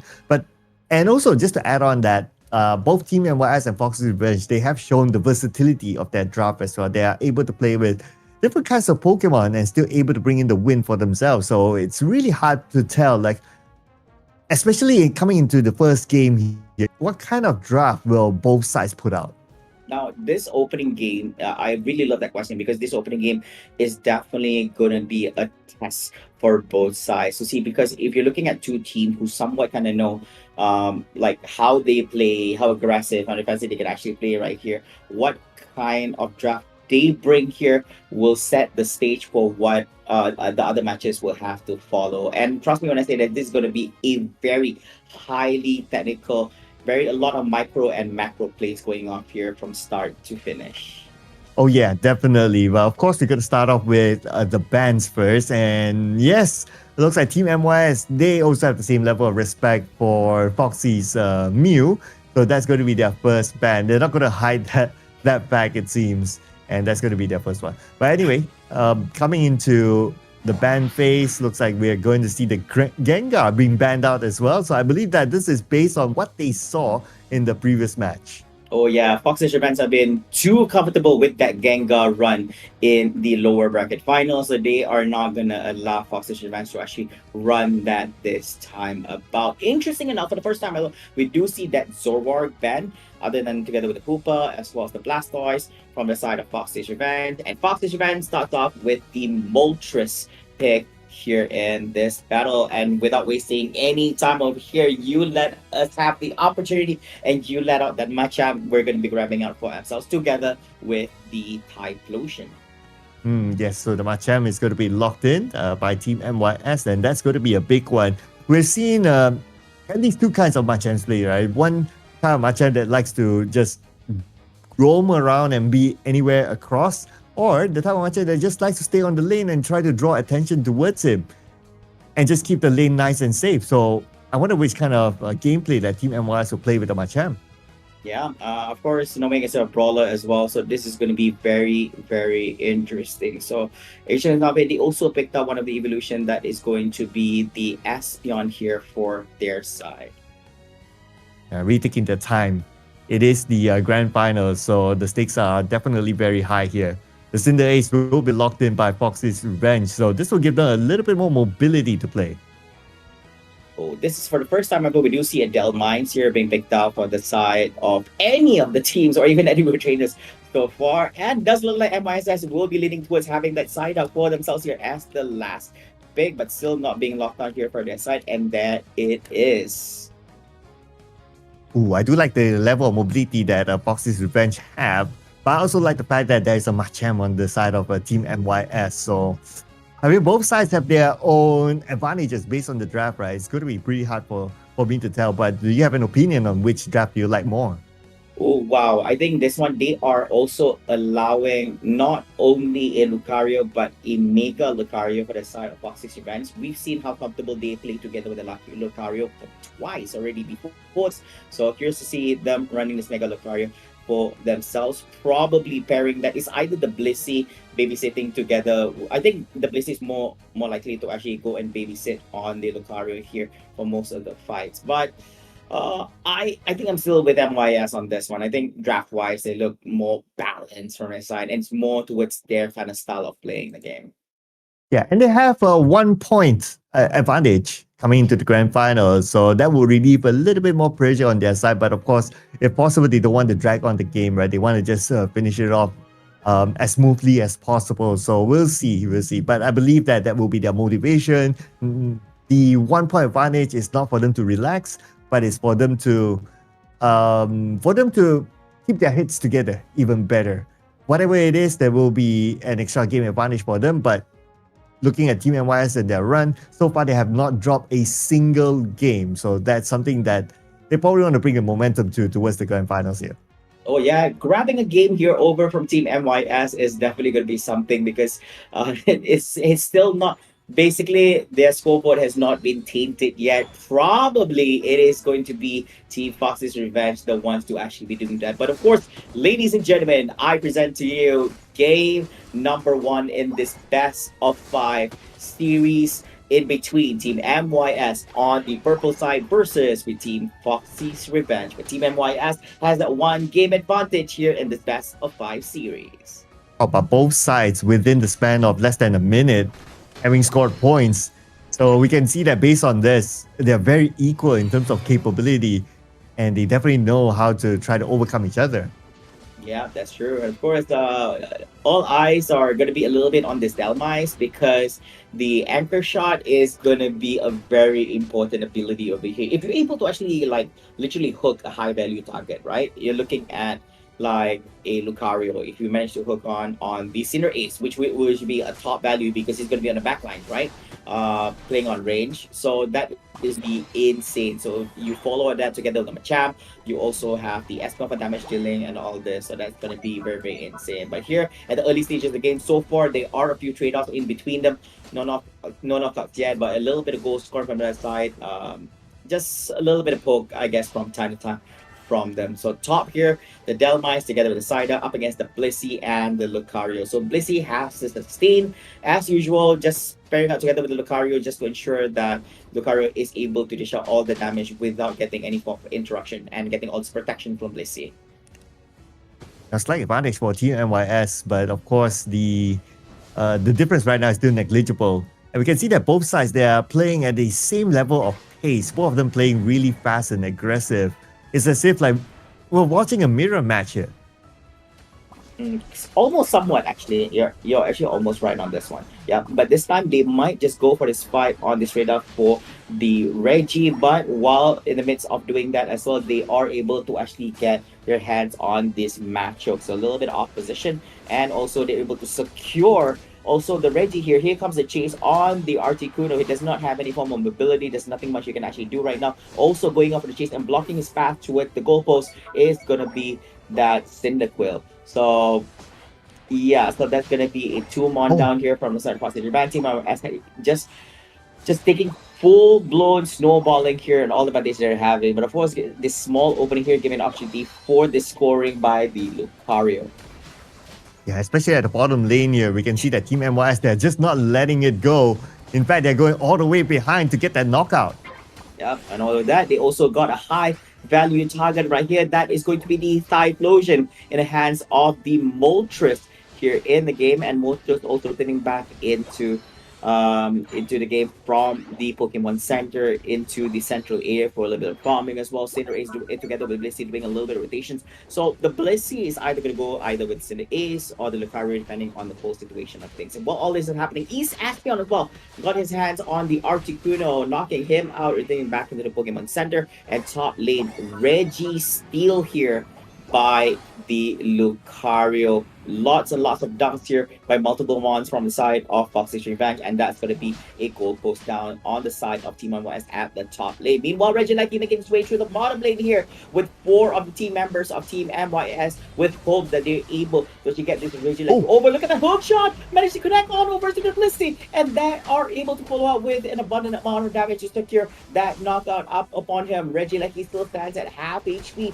over here, but of course, all this damage coming up from the Lucario together with the Cinder Ace. And of course, the Articuno will be sufficient, but Articuno will be down here, trading off together with 2 mons on the side, and it might just be another here. It might just be this side. Yes, it will, but Typhlosion still poking through on that Swablu family. Might not be a really good idea. Grabs with the Barry right now, chasing off from behind as well. Maybe grabs on another Chachi Barret. That's going to be a slight speed debuff hitting off on the Blissey as well as the Lucario, but that's not going to stop him from destroying yet another goalpost, this time at the bottom lane.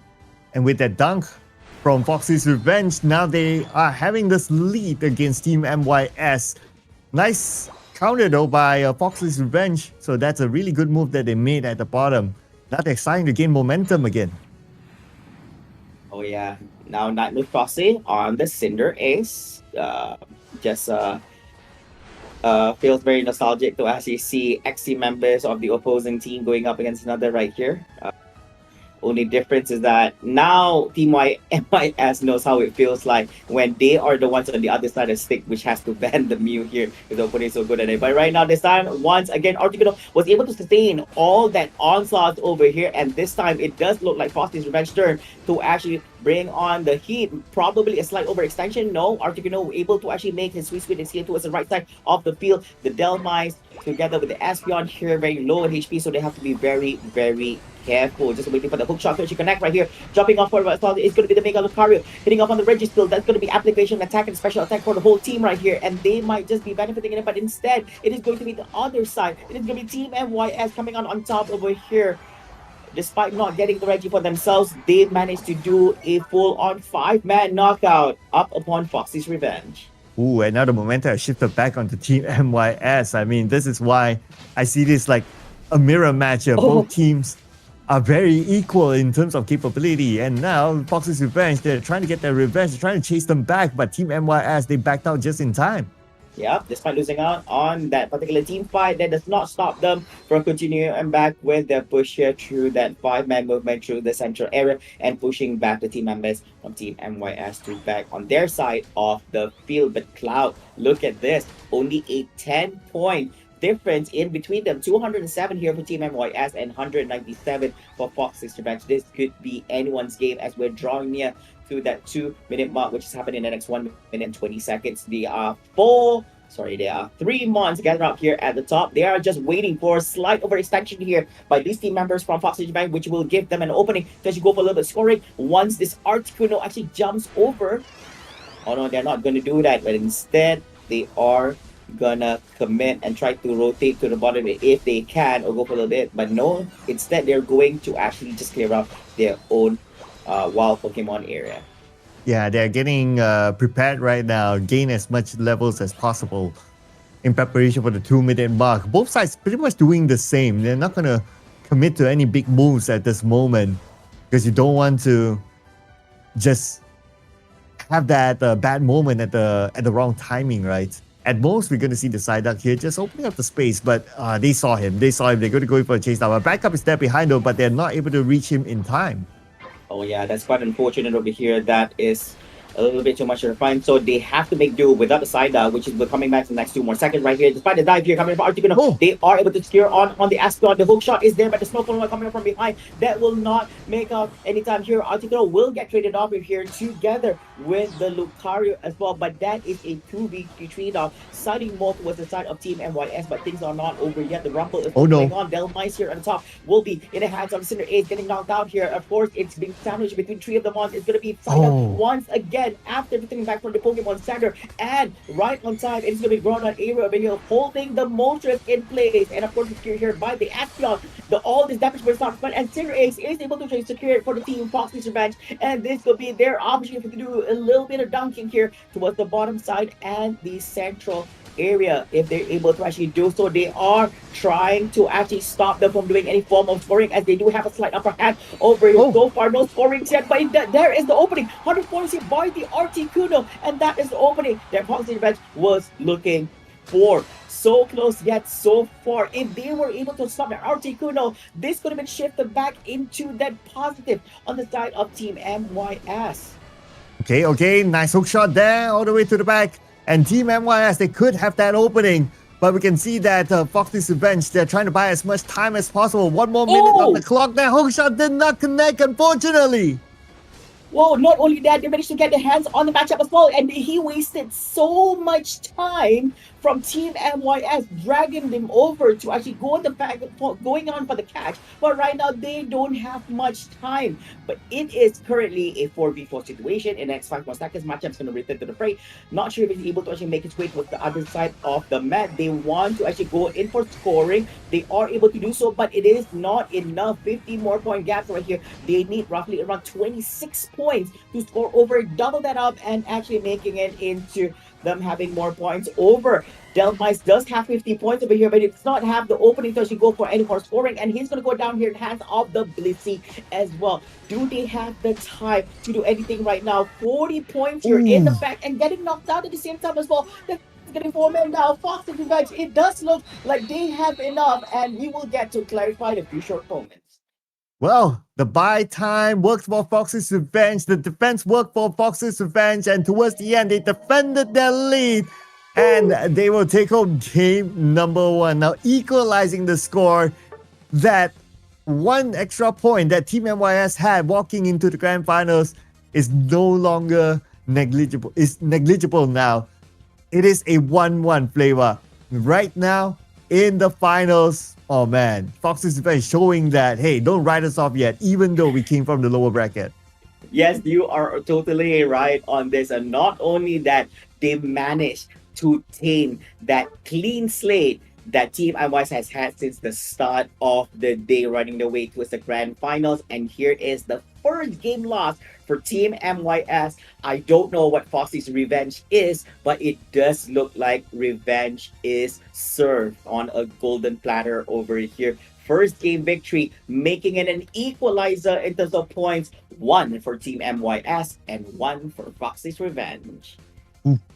1-1 right now. And this match was really tight. It wasn't like, okay, Fox's Revenge had it from the start to the end. It wasn't that kind of game, right? It was like, okay, it was like 50-50 until that one last minute. Until that one last minute that Fox's Revenge found the opening. They dunked a whole bunch at the bottom and they pulled back to defend. Oh man, that was definitely something there. I would expect another tight match after this. Oh yeah, most definitely. That was, if you think that was amazing, wait till you see the next upcoming matches, because I believe that if that was the opening match being served for us, I believe that MYS is not going to go down without a much bigger fight here up against Foxy's Revenge. Now that means that both of them have already equalized themselves 1-1, which means that the next team to get 2 more victories over 2 games will be crowned the champion. Foxy's Revenge has the eyes set up upon that championship title. You have to remember that majority of the team members of Team MYS are actually back-to-back champions of the Pokemon World Championship Series 2026 for Malaysia Singapore qualifiers, which means that they've already tasted sweet victory before. Nightmare Foxy has also been on that pedestal as well, who's been champion before, but this time on a different team altogether this time, and definitely hungry for a victory once again for him and his team. Yeah, I mean, there's only one slot, right? There's only one ticket to the WCS2026. Look at the quality of these two teams based on what we've seen throughout the entire day. If you ask me, both of them deserve to be at WCS2026. But then again, there's only one ticket and there's only one team that can qualify through. Oh man, this is going to be a really tight one. Oh yeah, most definitely. Now, ladies and gentlemen, we heard from our producers, the draft is currently underway. We're gonna jump straight into it and we will see what these two teams have here, starting off with our banning phase, which comes to no surprise once again. Ladies and gentlemen, and Cloud, it's gonna be a Mew ban here, that first ban, and Foxy's Revenge goes with the Blastoise ban. Yep, no surprise. We're definitely not going to see the Mew out at all. If the Mew is not banned in any of the games, I will be surprised. So yeah, we can call it a perma ban here for Team MYS every round for sure. Yeah, it's kind of hard, right? When you have one ban down which you have to use just for the sake of Foxy's Revenge, so they have no choice right now. And Foxy's Revenge, they are banning the Hooper because they know that MYS, basically these are the two teams that favors playing Hooper in the matches. So both teams can actually run them though. So yeah, so Hooper, Blastoise, and Moltres are banned. As usual, MYS, when Typhlosion is open, they do grab it for themselves. That's going to be the first pick. Yeah, and the mobility that the Hooper can bring to the game is just very difficult to deal with at times. So it's totally understandable why the Hooper is out. Now coming into the draft here, so Foxy's Revenge is their turn. I wonder if we'll see a Machamp though. Probably played by Team MYS again because the Machamp is open and it's not being banned. Oh, this time it might be a Latias though. They are hovering up, but probably just playing around with the overs here. We'll see, but there's so much options. They're only at the second and third pick here. They might lock in the Garchomp and the Snorlax. Yeah, solid one there to pick up the Snorlax. I was kind of wondering, like, are we going to see a Snorlax here in the grand finals? And it looks like we will. And very likely we'll see the Psyduck as well. Now it's being hovered across. And yes, locked in. So I would say that both sides putting up the draft so far, they have really strong picks. Yeah, so far these are mons that they are much familiar with and they've played in the past matches already. So they are comfortable with safe picks right now, and quite interesting. I believe that for the first time ever here in the Malaysia Singapore qualifiers for the WCS2026 Pokémon UNITE, we get to see the Surfetch being picked for the side of Team MYS, and it has been quite a while since I actually see this.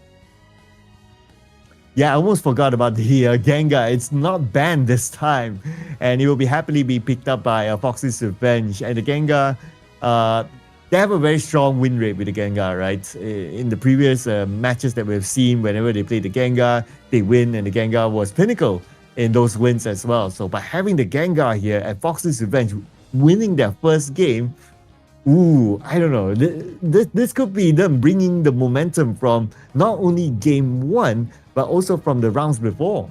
Yeah, that is true. And of course, this time because they allowed it, which means that whenever Foxy Japan has an opportunity, they will just grab it for themselves. And even the last pick at that club.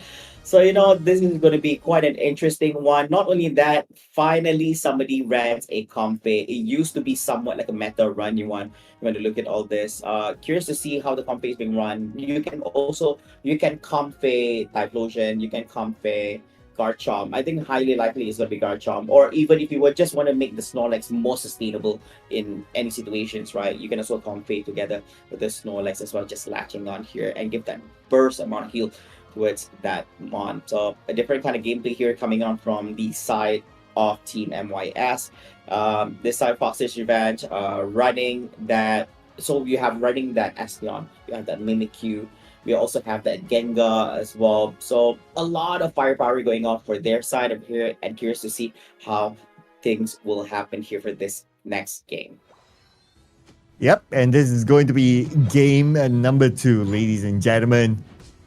And based on what we've seen in game number 1, both sides playing it very actively, very aggressively. It almost felt like a mirror match. And it seems like as a start, we're getting that same feel. Oh yeah.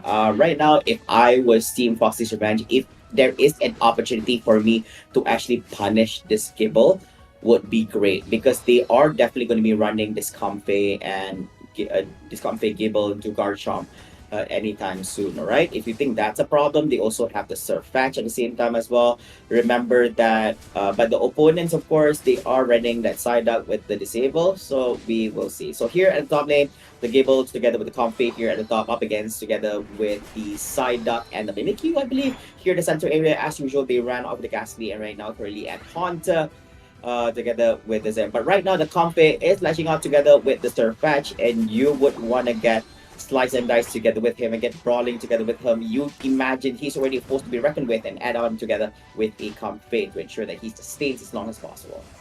You can see the Surfetch also playing this very actively, but nobody's there to follow up. Understandably, it's still pretty early into the game, but Snorlax taking a decent amount of damage here, and KO for Fox's Revenge. Oh no, even the Snorlax also was not able to sustain all that damage. A little bit too much to handle. The Espeon and RT Kuno came up on that, and by the time Haunter reached out, he was about to provide assistance, but I guess they don't need him, and he just came over and just dumped a little bit of coin as well. So yeah, quite unfortunate here for the side of Team MYS here at the bottom lane. Meanwhile, here at the top side, still holding on, but here comes the dash forward towards the damage. Will be enough here to knock out that little Psyduck. And of course, they are trying to make it a 3v1 situation here. The Mimikyu is putting up a lot of pressure and putting pressure up upon these 3 mons. Even Articuno has made these rotations up towards the top lane here while waiting for the Psyduck to walk its way towards the other side. 74 points now dunked by Foxy's Revenge. So far, so good for them. In fact, this is a better start as compared to the first game for Fox's Revenge. Now it's a matter of them just keeping the momentum and also the discipline. Yeah, it's very rare to see a scenario where another team is putting on pressure at MYS. So this is definitely quite a sight to behold over here. Not only that, they are doing more or less the same thing. They are the ones instead snowballing at this advantage that they're having here, and just snowballing as much as they can, putting on pressure here at the top. And right now, not only at Ghastly, not just at Haunter, that is already at a Gengar right now at level 9, which so happens to be the highest level mon here on the board, and also going off with the top lane as well, securing that Registeel together with his good buddy Mimikyu here on the side of Foxy's Revenge. 148 points now dunked by Foxy's Revenge. And they're looking for more now. They're trying to take this brawl here towards Team MYS. Oh yeah, not the time to be slipping around there, Snorlax, because Espeon's able to actually dish out damage to expenditure to do all that to make a sweet escape towards the other side. Is Good at Typhlosion. I couldn't say the same here for the Garchomp. Now here comes the prey. It's going to be the Surf Patch into the whole battle, but it's a little bit too late as the goalpost at the bottom lane has already been destroyed by all the gold dunking by the side of Foxy's Revenge. So despite Team MYS securing on the Regieleki, they were not able to actually dunk in any points over towards the other side. And right now, 187 points for the side of Foxy's Revenge on the orange side. Yeah, surely Foxy's Revenge, they're going to focus onto the top side right now. And that's where Team MYS is ready for them. Foxy's Revenge, they're still kind of split though. Some of them are still at the bottom. So Team MYS, knowing that they're trying to take advantage of the top, but there's no space and room for them to try to get any more knockouts. Yeah, I think this is not yet the play that Team MYS wants to run. I think that the moment Garchomp is fully online right now, like he's a little bit behind. I think 2 levels behind the Gengar. So I think that you really want to run that Garchomp together with a Comfey, but instead they're running together with the Surf Fetch instead here. Still sustaining, still not true, and I think that it is working out for them. They're going for the chase here on the Espeon. They did manage to actually knock out on the Surf Fetch though, but still that is finally a positive outcome here in the trade-offs in between Team MYS and Foxy Events, siding more towards MYS this time about.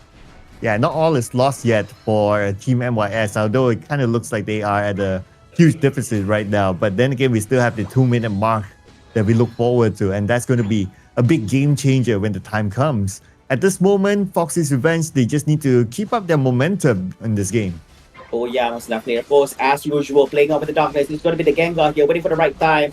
Jumping inside as well, popping off, able to actually connect. So Mimikyu is going to be the one getting off on the Surf Edge, but of course our vision's a little bit pushed out towards the left side here. We might have missed out some of the action over here, but yet this time this is going to be bad news here for Foxy Japan. They overextended on this spot, and all the team members from the side of Team MYS, except for Surf Edge, did manage to sustain all that and survive, and knocking out 4 of the monsters on the side of Foxy's Revenge. And not sure if they able to get in time to actually commit to this Regice. It does seem the Articuno is trying to, but Garchomp's going to be the one getting the last hit into with the Regice. That will go to the side of Team MYS. Here comes jumping forward on the side, but Garchomp's not going to sustain all that damage. Gets pinned down as well. 50 seconds on the clock here, back to the Western Pokémon Center, and the team from Team Foxy is going to continue their assault here on the top goalpost. The jump here from the Snorlax, not enough to chip in the team members here. Articuno making its way to escape towards Ala. They are very, very low on HP, and I don't think they're able to actually save this Mimikyu, while the rest of the team members of them will decide to back off. At this point, Foxy's Revenge is not in a hurry. They can start to cool down the pace and play a little bit more defensive and look forward to the second minute onwards. But with that move, Team MYS, they took advantage of the situation and they managed to dunk a few there. Oh wow, look at that damage though. Clearing up and knocking out on that Snorlax here at the top lane. So I guess it's better than the Typhlosion getting caught here. But yeah, still a almost double damage over here. Oh, Gengar playing a little bit sneaky over here. Jumps into the shadow. The burst damage was able to actually secure on the Regieleki. That was started by Team MYS's Garchomp together with Surf Edge. Okay. Looks like right now both sides they are taking a breather because they know that 2 minutes left. 2 minutes is upon them soon. Yeah. So everybody's starting to just position themselves and try to get as much information as possible. I'm just saying, oh yeah, so the Comfey, yeah, so rather than going with the Garchomp, they're running with the Surf Fetch here, pairing up together with the Comfey. So they have Disable going off towards this and charging through. Articuno once again getting sandwiched between these 3 mons, the Garchomp, the Surf Fetch, and also the Typhlosion. Too much to handle. And of course, the highlight of our game here once again is going to be the Groudon. Now, very, very small point gap in between these two teams. 165 on Team MYSN and 187 on the side of Foxy's Revenge. It could go either way. It doesn't really have to be the Groudon. They could potentially sneakily try to go for a little bit score, which forces the other side to have the burden of trying to clear out all the Groudon. Here comes the jump coming up from trying to make it sweet through the darkness. It's going to be this Gengar over here. Opens up hand, gets himself on this Snorlax. Is going to be knocked out for the count. Make that 2 knockout straight. That's the Garchomp is going to be down for the count as well. It's a 5v3 situation. Make that 5v2. Gengar is not over here trying to make an escape because it's very, very low on HP. And that Espeon secures the down here on the side of Foxy's Revenge, not being able to get the upper hand this time about for this game number 2. It does look like Foxy's Revenge is rushing over to respective goalposts on the top and the bottom lanes to go for the scoring. 47 on the side of 50 on the Espeon, and quite a bunch here over there. 0 on that Articuno. I believe that he has already done himself. Add on together with the points here from the Gengar. And Foxy's Revenge, they managed to dunk at the bottom. So now they are way ahead in terms of points. 30 more seconds on the clock right now. Is Team MYS able to make the comeback now? Is there enough time though? Do they have even enough points under their belt for them to actually go for scoring? Because right now it's a gap of 222 points in between them. Exactly. So although low in HP, and if we catch up from the back, it's going to be the Garchomp over here. Sneaky enough, getting off on the Articuno. If they are able to actually go this, here comes the throw and the jump from the Espeon. Opens up with the Unite at the same time as well. But then, do they have enough opening to actually go for the scoring? And I don't think they do. I believe that they did not manage to secure enough points over here, and I think it's going to be Foxy's Revenge, and yes, they are.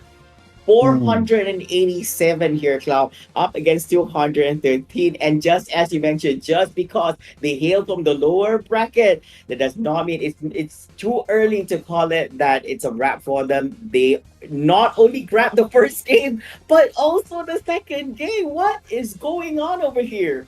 And look at this, only two trainers from Team MYS is able to score this round. Everyone else is not able to at all. Man, Fox's Revenge, this round is a even bigger round for them as compared to the previous one. They had control of the game from pretty much the start to the finish. Yes, the start was a little bit more defensive, but when they reached their peak, they just went all the way from there. Oh yeah, and of course the amount of damage being distributed over here. Jal on that Espeon, highest one at 85,541 damage being dealt. And as usual, even in terms of recovery as well, he has somewhat the highest on his side. And as usual, for the side of Team MYS, the Typhlosion there, right? So playing on a range. Very signing Tuesday, even the Yemu as well, but still not enough. They have a lot of damage bouncing around, but not able to actually get those points in. I think you pointed out something important over here. I think they're very, very focused in knocking out the opponent once, but not really strategizing on the objectives at hand here, which they are required to actually score in those points. And I really don't want to blame them in anything. I believe that Fox's Revenge also put up some solid defense, just preventing them to actually do exactly that, which creates a lot of problem here for Team MYS. Ooh, and now, after that win, Fox's Revenge, they are one game away from stamping their revenge and also securing that ticket to the WCS. Wow, okay, and they came from the lower bracket. I mean, yes, at this point, of course, we're still waiting for the third match to begin. But at this point, if they do, then they kind of fulfilled my my wish of seeing a team from the lower bracket actually making it through, and it will become like a Cinderella story.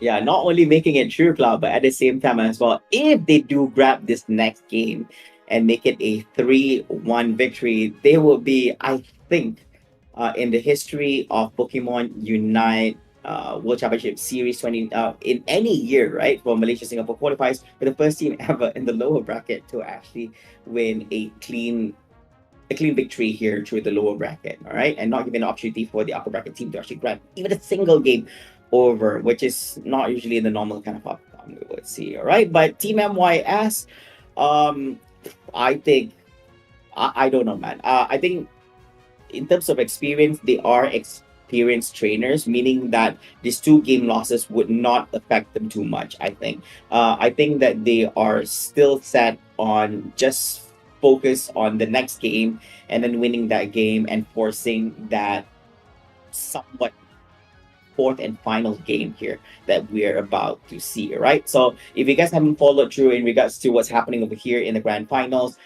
Team MYS is currently with 1 point in the best of 5 series, and Team Foxy's Revenge currently has 2 points.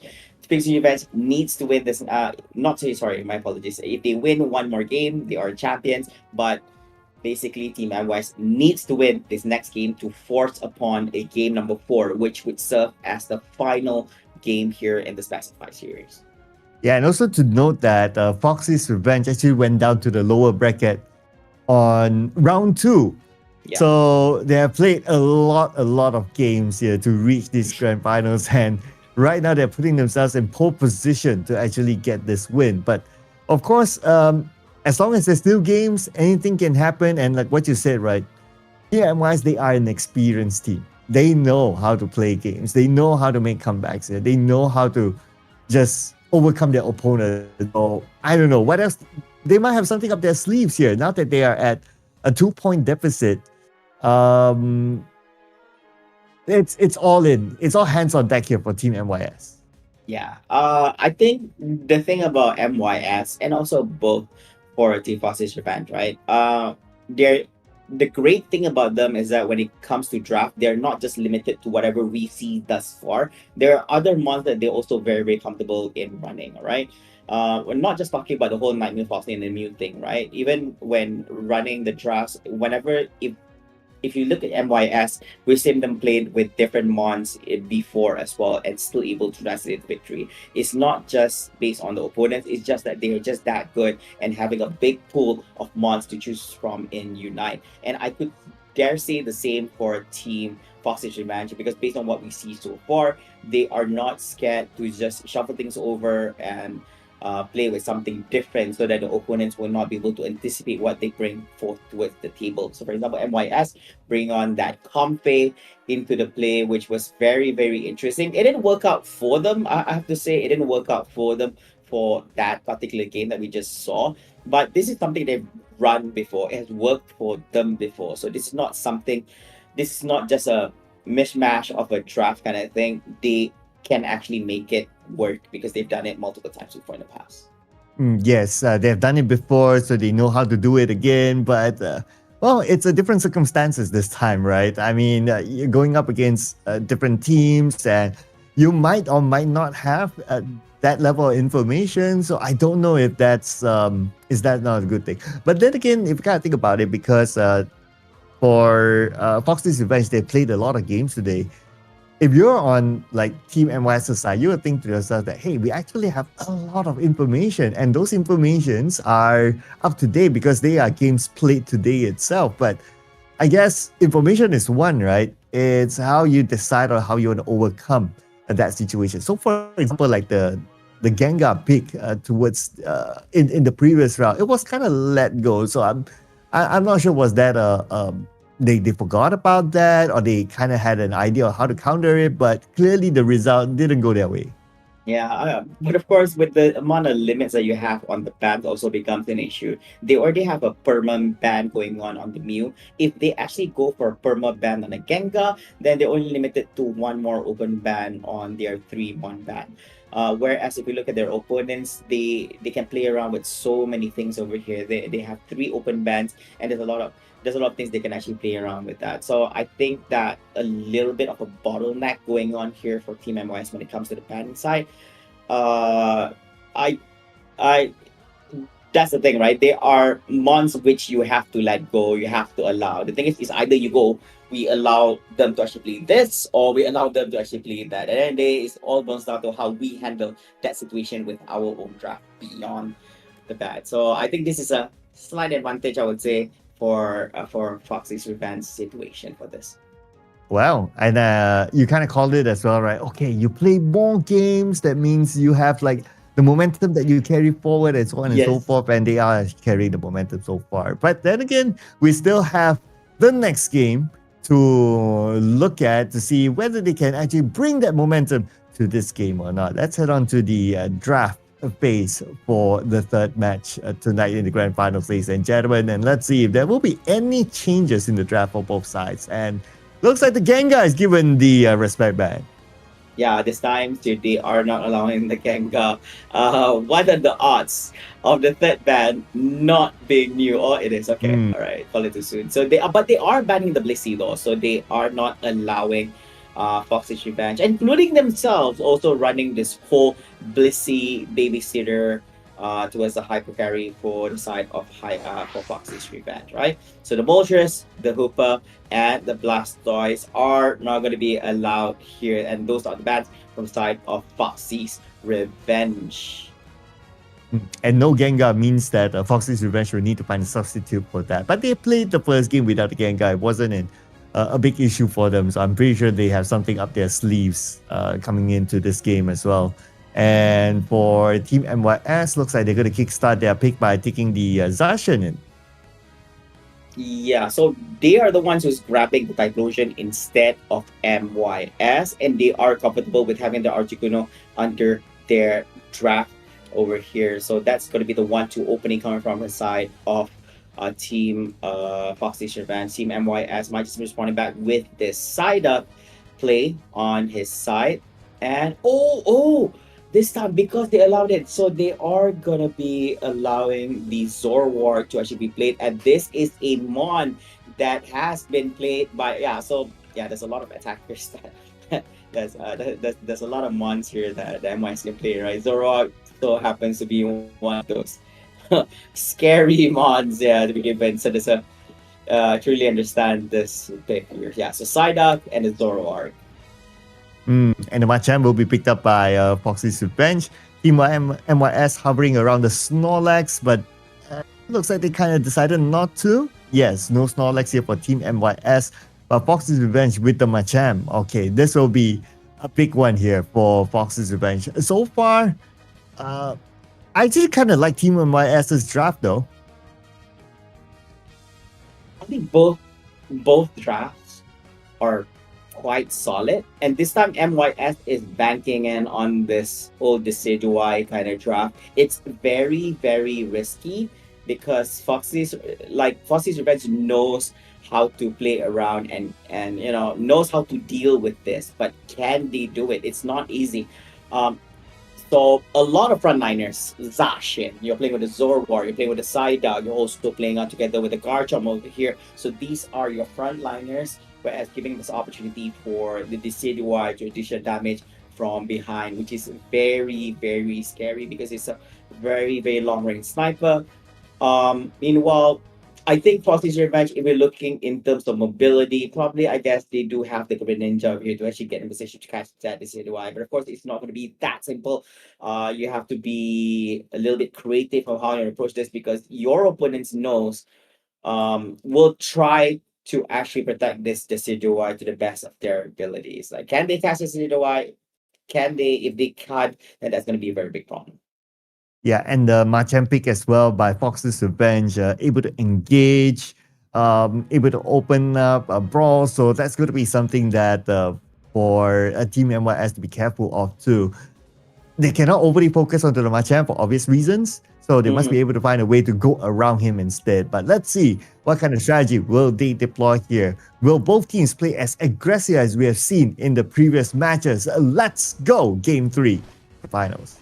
The game is underway, ladies and gentlemen. This is game number 3, which could potentially be the final game or the second final game here in this series, as Foxy's Revenge is currently sitting at 2 points in this best of 5 series versus the Team MYS with only 1 point. So the game's underway. We do see the Zorwar here and together with the Roki on the central area, so giving them a little bit of space for them to actually get more levels for themselves, a bit of space. No invasions thus far at this point. Meanwhile, here at the top lane, that's going to be the matchup together with the Articuno.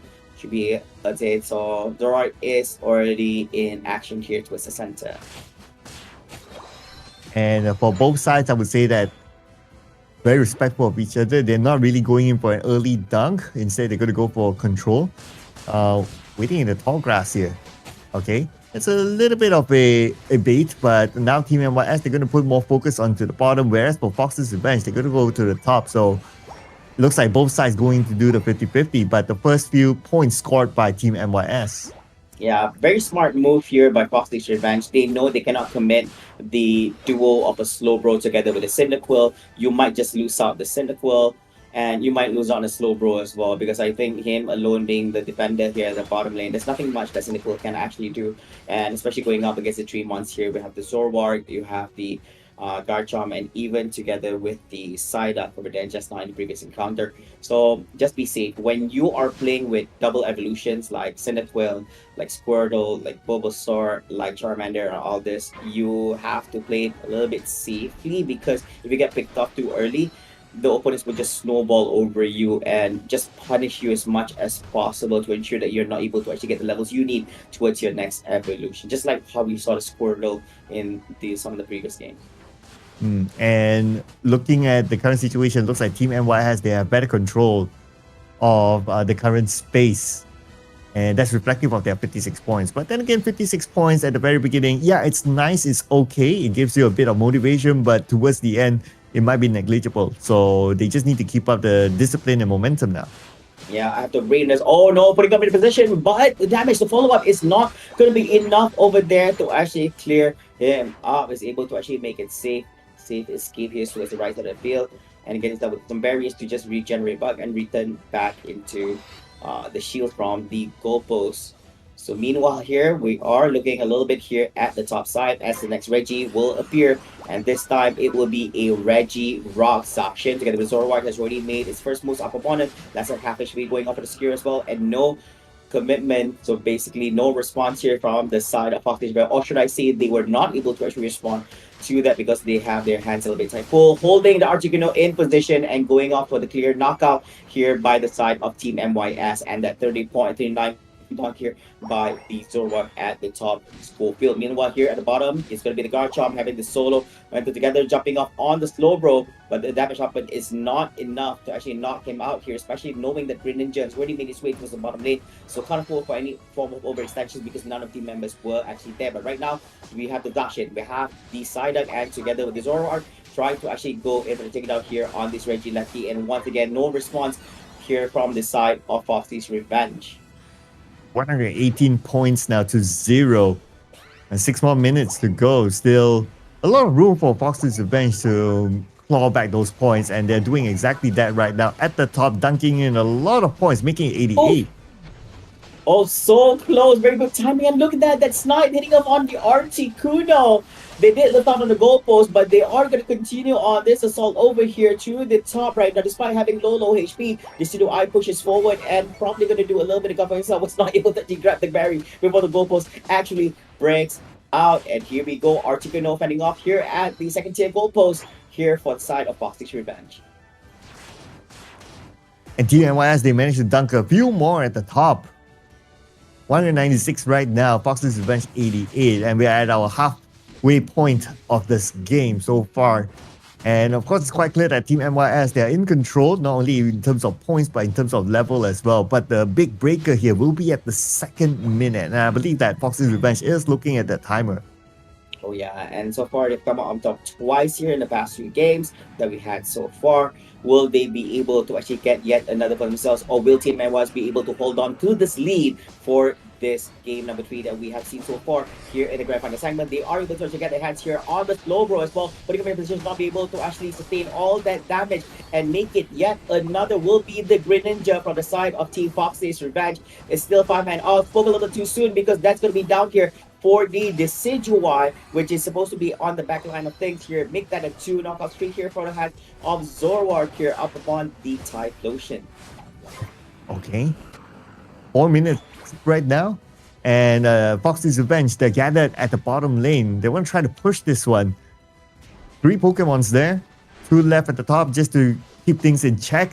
But then again, Team MYS, look at the aggression that they're showing.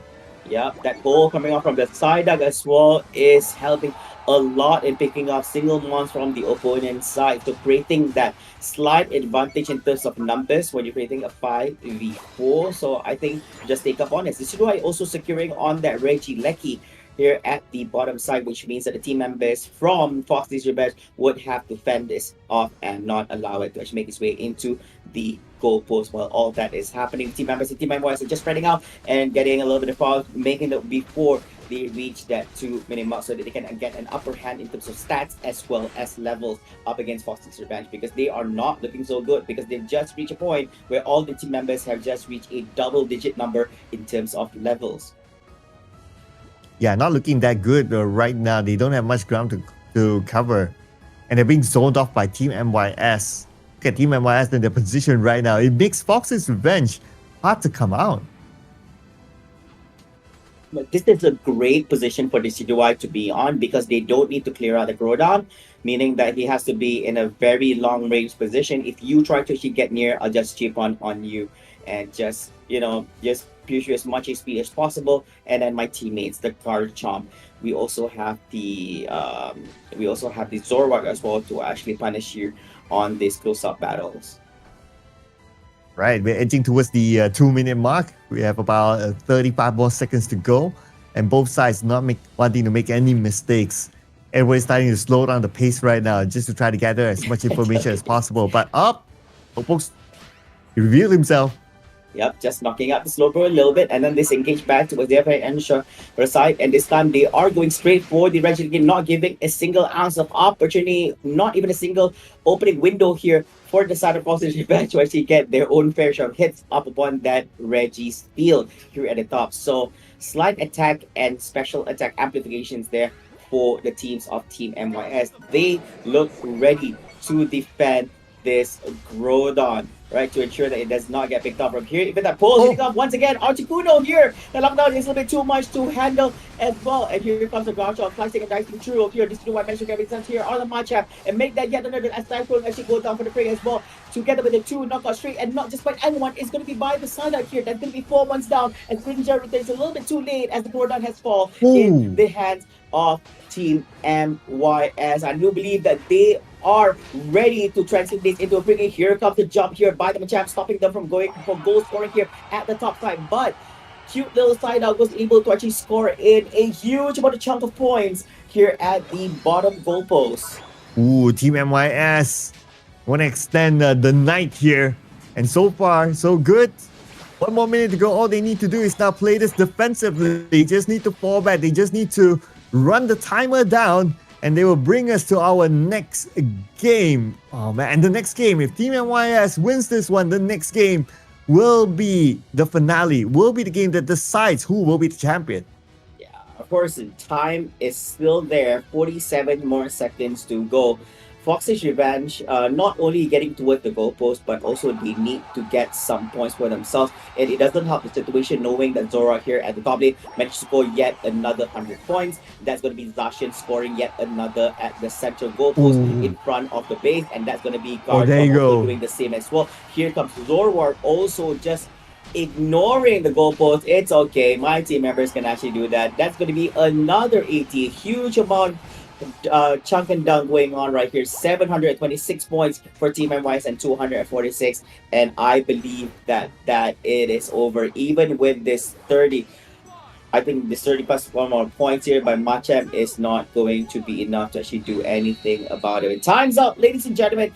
This is game number 3, starting towards Team MYS, which will be giving them their second point here in this best of 5 series. And you know what that means, ladies and gentlemen. We are going to be heading over to game number 4, our 4th and final game, which will decide the winner and champion here for the Pokémon UNITE World Championships Series 2026 Malaysia Singapore Qualifiers.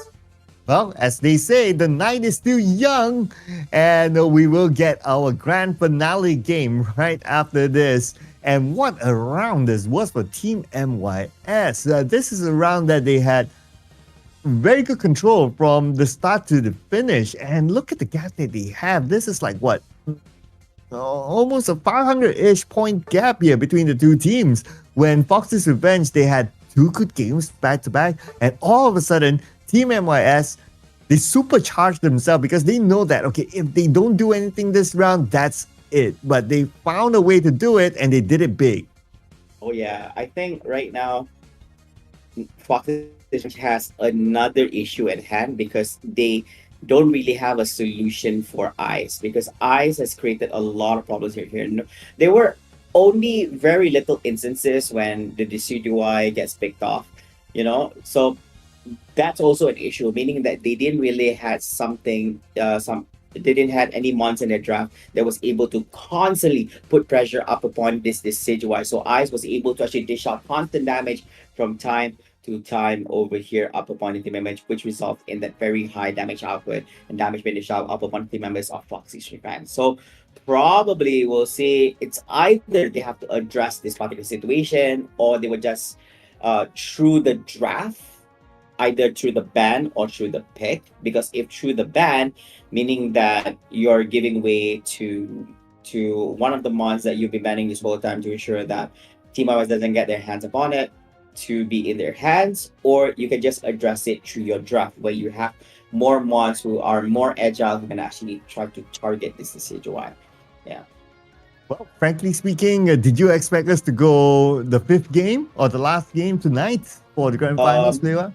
I think that I braced myself for this particular situation, right? These are two amazing teams. You're looking at some of the elite names in Pokemon Unite within this particular region here from both sides of the field, right? So Team MYS, a powerhouse, and of course even Team Foxy's Revenge, despite under a new name, I would say, but the name of the players speaks for themselves, right? And it also is being reflected upon the kind of gameplay, the kind of draft that they're bringing forward to from start to finish of this tournament. Then what you asked for, you got it, Flavor. Now we're getting that final decider game. That game that will decide who will not only become the champion, but also will take home the lion's share of the prize pool, which is 15,000 US dollars. And more importantly, the ticket to WCS 2026 happening in San Francisco in August. So, man, it's down to this one more game left. Oh, man, so much is on the line. I can feel the pressure of the trainers just sitting here. Oh, although both of us were, and including everyone tuning in to the live stream, although we're not the ones playing, right? Feels like we're the one who's getting all tensed up, watching all this insane plays being happening in front of our very eyes here for the Malaysia Singapore qualifiers, which also shows why the Malaysia Singapore region is actually one of the strongest regions that Pokemon Unite has to offer here in the World Series. Okay, so not only this, the journey does not end here. Whichever team that actually makes it to the next stage here for WCS 2026, their journey is not over yet, because they have to battle some of the best of the best of the best Pokemon Unite team from the other regions has to offer in the World Championship. All right, now the final game will begin with our final draft. This has got to be the best draft that they can bring forth to take down the strategies, the playmakers that each of these teams have brought forward. Can they break through the defensive line? Can they catch the opposing attackers? Can they outwit one another? All this and more will be answered in this final game.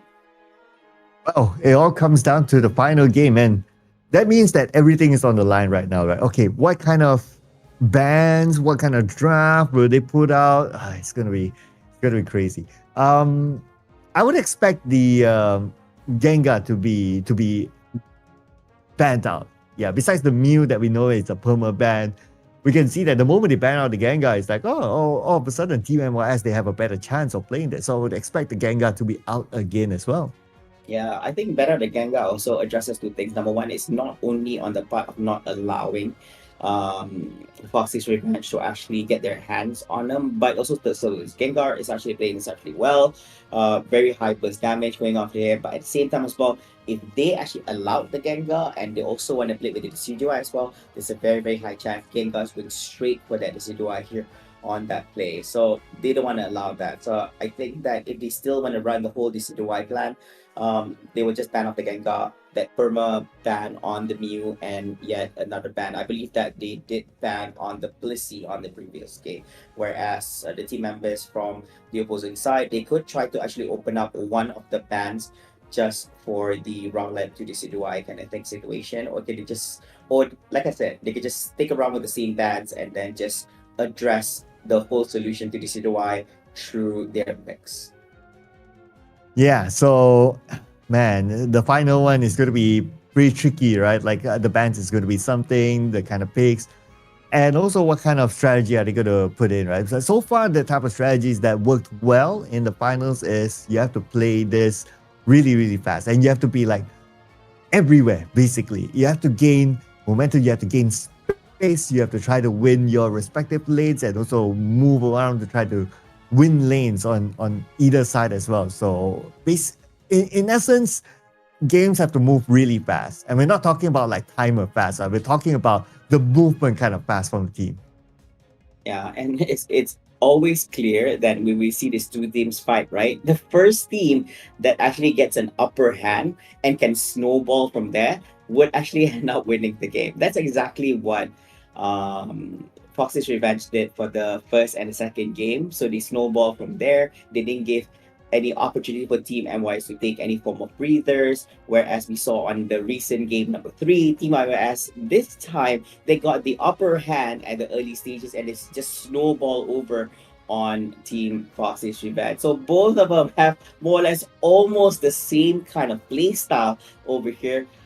If the next game, the fourth and final game is the same, which means that the first team that actually gets this advantage in the early stages, knocking out their opponents and scoring out points, would be the team to have a high percentage of winning that particular game. All right, but of course these are all analytics. There's a lot of things that comes to play beyond that as well. So we are definitely ready to see what these two teams has for us in this final game.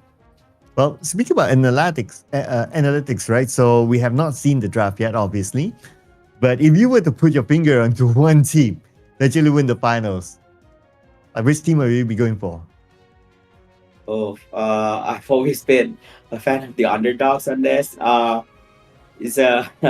I think most of the Unite trainers, right? I think we kind of know them personally as well. We've always been following them since their journey and all this, but no hate. I love all of you guys, but I think I'm just going with Fox's Revenge on this, just because I think it's just a beautiful story of a team that comes from the lower bracket. All right, so no hate towards MYS on this. I think that's just my own personal take on this. Well, yeah, that's me putting you on the spot there. But yeah. Thank you, Cloud. Yes, I like doing that the whole night. But anyway, so yes, bands wise, expected same bands here, especially from Team MYS. The Gengar is out, the Mew is out. They know that, okay, don't give them the Gengar.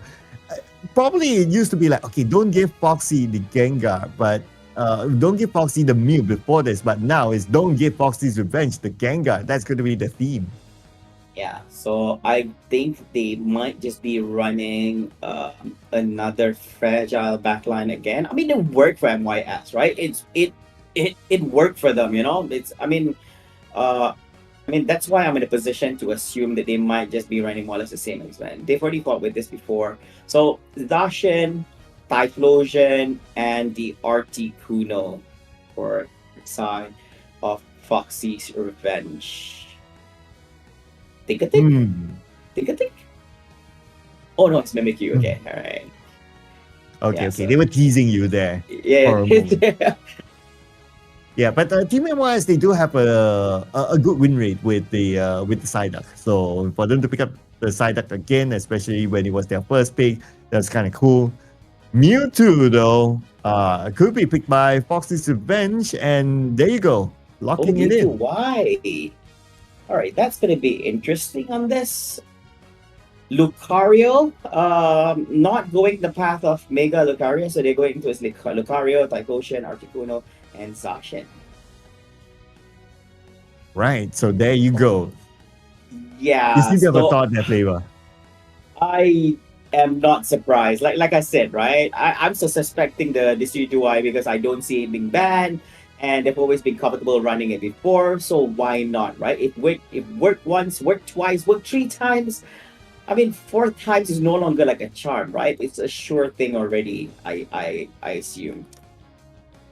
Well, let's see here what will come up here, because based on this draft, of course, the draft is one thing, right? Uh, Coming into the grand finals, you have like the best of the best teams among everyone else. So you can expect that whatever draft that they put in, they have an idea, they have a plan, and it's all about overcoming your opponent after this.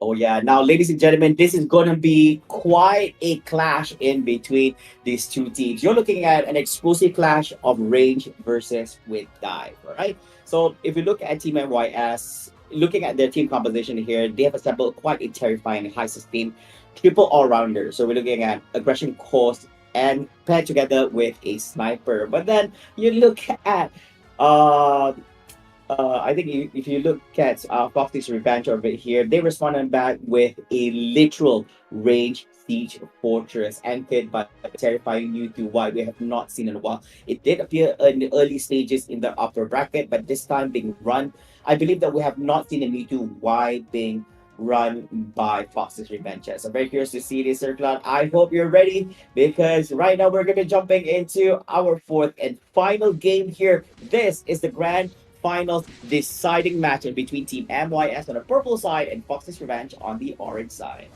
Yes, and the winner will get a ticket to WCS 2026 happening in San Francisco. So this is going to be a big one here, ladies and gentlemen. And as expected, both sides, top teams, top trainers. You can see them playing this aggressive from the very beginning. And since both are doing pretty much the same, again, it feels like a mirror match. The first minute, still nobody scored anything. But let's see who will get that first momentum. Oh yeah, and of course, Mimikyu does look like he's rotating towards the bottom lane to provide a little bit of support, but instead goes back into the central area to actually clear off all those wild mons over here. Meanwhile, Zacian together with his teammate over here, maybe a little bit too late, together with the Articuno to go through the central area to respond to that, but does have a 3v3 situation going on in the bottom lane. But in the top lane, here the Mimikyu with the rotations was able to actually get his hands over on that Mewtwo, and punishing Mewtwo in the early stages is actually a really good thing. Now speaking of which, because this is a Mewtwo Y, right? So usually Mewtwo Y wants to sit at maximum distance. They want to glide around on the outskirts of the fight and safely melt the team members from Team MYS. But the thing is, Mimikyu also holds the ultimate shutdown thing, because if you watch the flank routes from Mimikyu, the exact second that Mewtwo Y tries to step up, maybe you can just drop Let's Snuggle Forever, and then Mewtwo Y is completely trapped. So this is going to be a very big issue. And even to make it worse, here for the side Team MYS, they managed to actually get their hands over on this Decidueye. So yes, during early stage, you just want to punish and prevent him to actually get over towards the second evolution into Decidueye. Here and that, but already at level 6, so he's doing okay. He's doing okay, and plus he's also on the central area. But Mewtwo looks like he's going for the invasion, maybe not, but instead rotates towards the bottom lane here, bring a little bit of pressure over towards the Mimikyu, the Garchomp, and together with this side out here in the bottom lane. But where's the damage with the burst? Instead, Zacian's going to be the one getting picked up here and knocked out in the hands of that Mimikyu, jumping forwards towards the other side as well. Maybe a little bit too much to chew right here. Stopping trails, your side is going to get yourself with a knockout, and getting against on the Mimikyu and make that on the Garchomp itself by that Articuno, and yet a 2 knockout streak, none other by the Psyduck. By the Psyduck. And he was getting free space during that brawl. So that's how he got that double knockout there. But what's most important, of course, is the dunk. So far, Fox's Revenge not able to dunk anything, and Team MYS, they're back.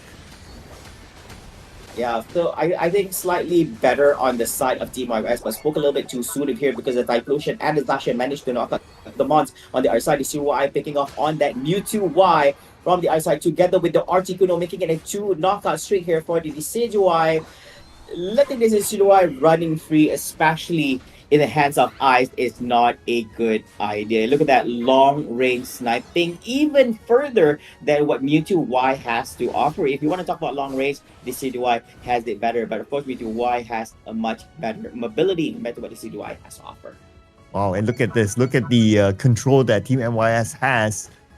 They have got the first goal post at the top, so that's going to be a lot more space created for themselves. And now they'll probably be looking at getting the bottom, but before that, gonna try to put a little bit more focus at the top just to distract the trainers of Foxy's Revenge.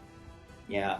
Now, gotta watch out here for the Psyduck, right? I think a lot of people do tend to neglect because his presence there is just, it's definitely based on the max gauge of Disable, right? If you're looking at scenario, if going up against like Lucario, for example. So if you have a massive cooldown extension, that's gonna hurt really, really bad. And that's just not able to actually do much here. And Team MYS, they're shifting their attention towards the bottom side. But the rest of Foxy's Revenge, they're there too. So it's not going to be an easy entry for Team MYS. But pressure's not onto them right now. Pressure's onto Foxy's Revenge. Yep. I think goals being scored is not that much yet. Look at this. A lot of sniping here by the CGY. As usual, Articuno wants to defend this goalpost here at the bottom side as much as he possibly can. Together with the Ice, is still holding his fort here. It's still at a clean 90 points. Anyone chipping through? Nope. They're going to allow this Garchomp to actually go for this. Also jumping over and here by the Mimikyu up upon the Articuno as well. Garchomp wants to go in for the jump here on the Mewtwo. Oh. Why? What is he trying to do over here? And only with a Zacian, there's no way that Mewtwo Y will be able to actually survive that. Meanwhile, here comes the jump together with the Lucario, pulsing out with the Power Sphere here, hitting off upon multiple. That Unite was not able to secure anyone yet here at this point. And lucky enough, Articuno from the side of Foxy's Revenge was able to sustain all that damage with very, very low HP. And once again, this is why proving once again why he is a menace and a force to be reckoned with here on the board. Wow, it's already 242 to 0. Foxy's Revenge not able to score a single point yet. And we are 4 minutes left into this game. Though minute 2 is definitely going to be a chance for them to make that big bounce back, but then without that space and Team MYS now getting another goalpost for themselves, it's going to be really hard for Foxy's Revenge. Yeah, that is true. And of course, right now, we'll still continue on right here. I'm guessing that Foxy's Revenge would probably have to rely over here. Oh no, the Unites would even open as well here. Slice and Dice are coming up from the Garchomp. Will it be able to actually be sufficient though? It is being distributed amongst multiple target units over here. No problemo because of the follower coming on by the Moltres. The side together with the CDY coming up from long range as well. Mewtwo Y also jumping forward, but has to be careful because he doesn't have much cover. Also getting him in the front position, trying to push away team members over here. And despite throwing in bodies after bodies over towards this goalpost, it is still not enough for the team members of Team Foxy's Revenge. Instead, knockouts after knockouts are being followed up, which includes on the Zacian at the same time as well. They did manage to catch up on the Moltres, but look at that Mimikyu with the double, make that triple knockout streak with the Zacian being the third target here by him. Oh, and with that triple knockout, now Foxy's Revenge, they're forced to restart everything again. It almost feels like a fresh reset for them, and they've yet to score even a single point. At this moment, Team MYS, huge lead now, 446 points. And we're coming towards the second minute mark soon. Foxy's Revenge, they have to push this one through. Oh yeah, most definitely over here. Now, things are not looking good here for the side of Foxy's Revenge. Not even a single point being given over for their side in any of the goalposts, which means that it is looking pretty healthy in 90 over 90 here for the first layer of goalposts from the side of Team MYS. Instead of committing to the Reggie here at the bottom, the Regis, Moltres getting that last hit in. Regis here now in the hands of Team MYS, amplification their regeneration. And now these team members from Foxy's Revenge are getting ready to rumble here at the Groudon Central area. Despite having this opening right here, they are having this fight, bringing a big opening, but that's too much to handle. Here. It's a full man knockout here towards the side of Foxy's Revenge, and I believe that this is going to be bad news. Even bigger bad news here, as not only they're heading over towards the goalpost, but the two do I managed to get that last hit in and securing that Groudon with a big and huge opportunity for them to actually dunk it even more points than what they've already had before, and now already at 920 points at this point into the game. It took only 7 seconds for Team MYS to get those knockouts onto Foxy's Revenge, and what else can Foxy's Revenge do right now? There's about a minute left on the clock. They cannot come out from their base. I don't know. It almost feels impossible for Foxy's Revenge now.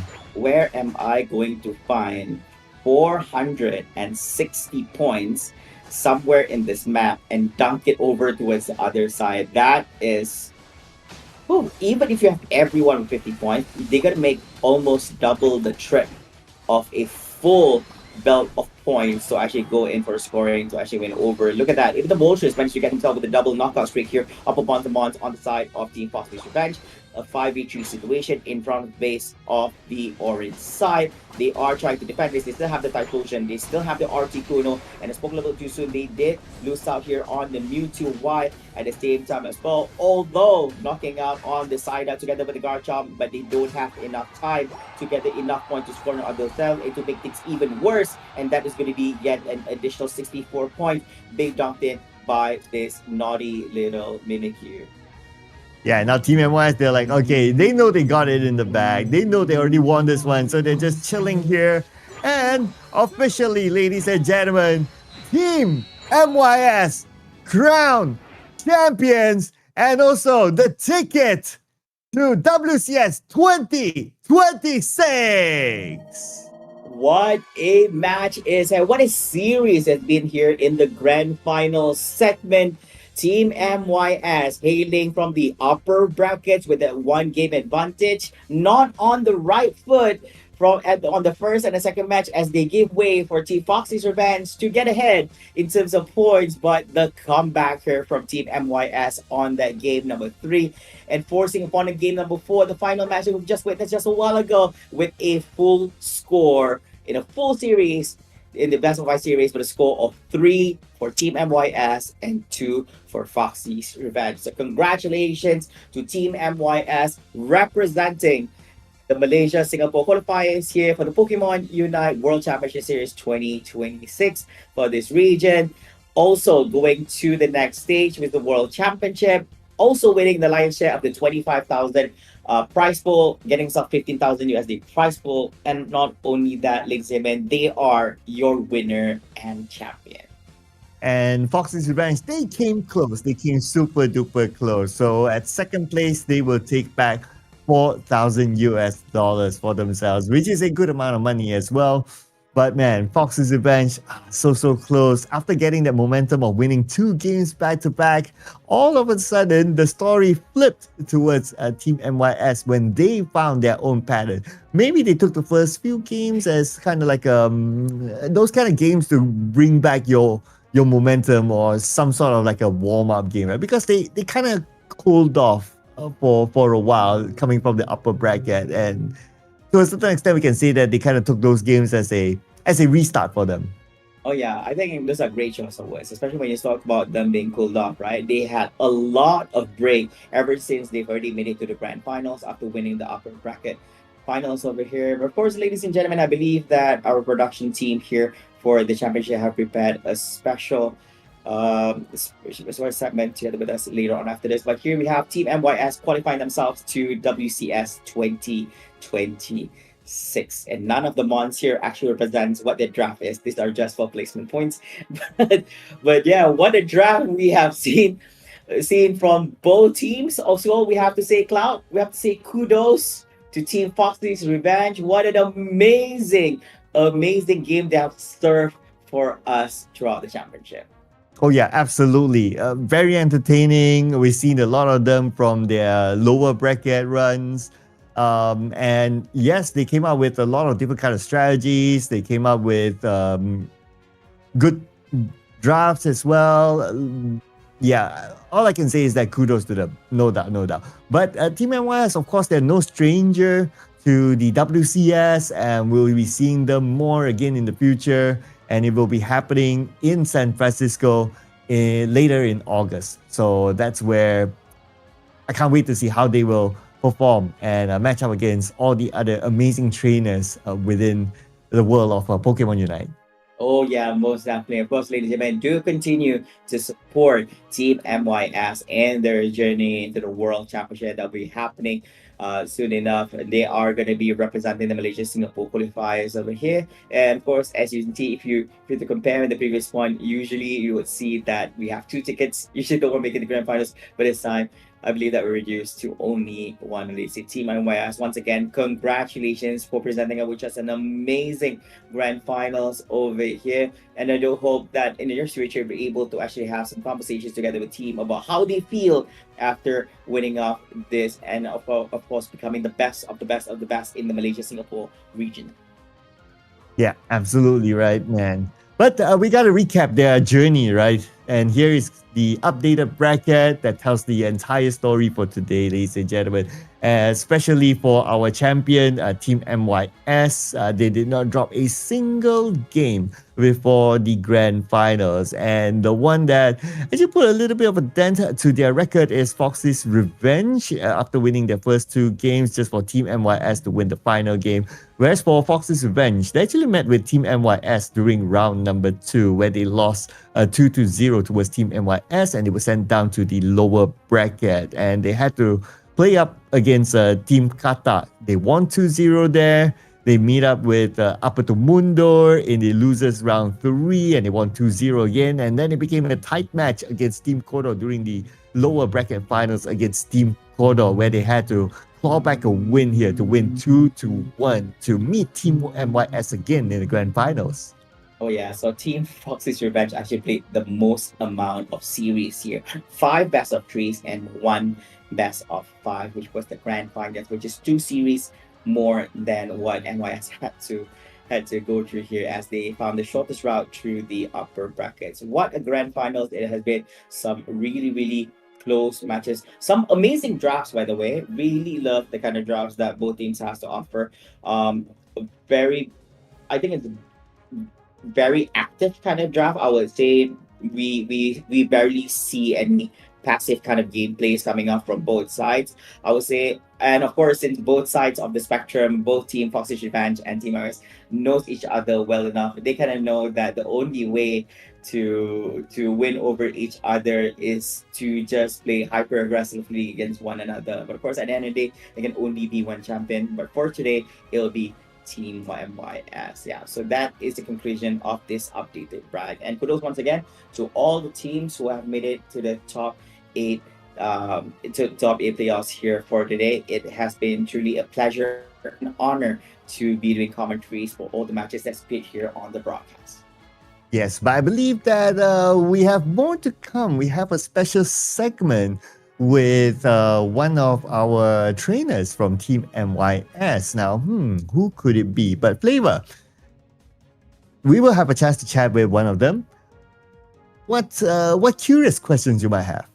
Oh, I think we're gonna keeping it until they do appear, because if we talk it now, then probably, they will get a heads up on this. But I think I have some questions on their current roster, which is a little bit different than the previous roster when they played it before. Because Team MYS, I believe that last time when they actually played for the year 2024, like in the year 2025, they played, most of the team members were playing under the banner of Paper X, which they actually won. So if I were to say the team was back-to-back champions, it's incorrect. But instead, if they were playing under the banner of Team MYS, they were 2024 Malaysia-Singapore Regional Champions, and then now 2026 Malaysia-Singapore Regional Champions. Yeah, I want to talk a little bit. I want to talk about their rosters and their thoughts on their opponents for sure.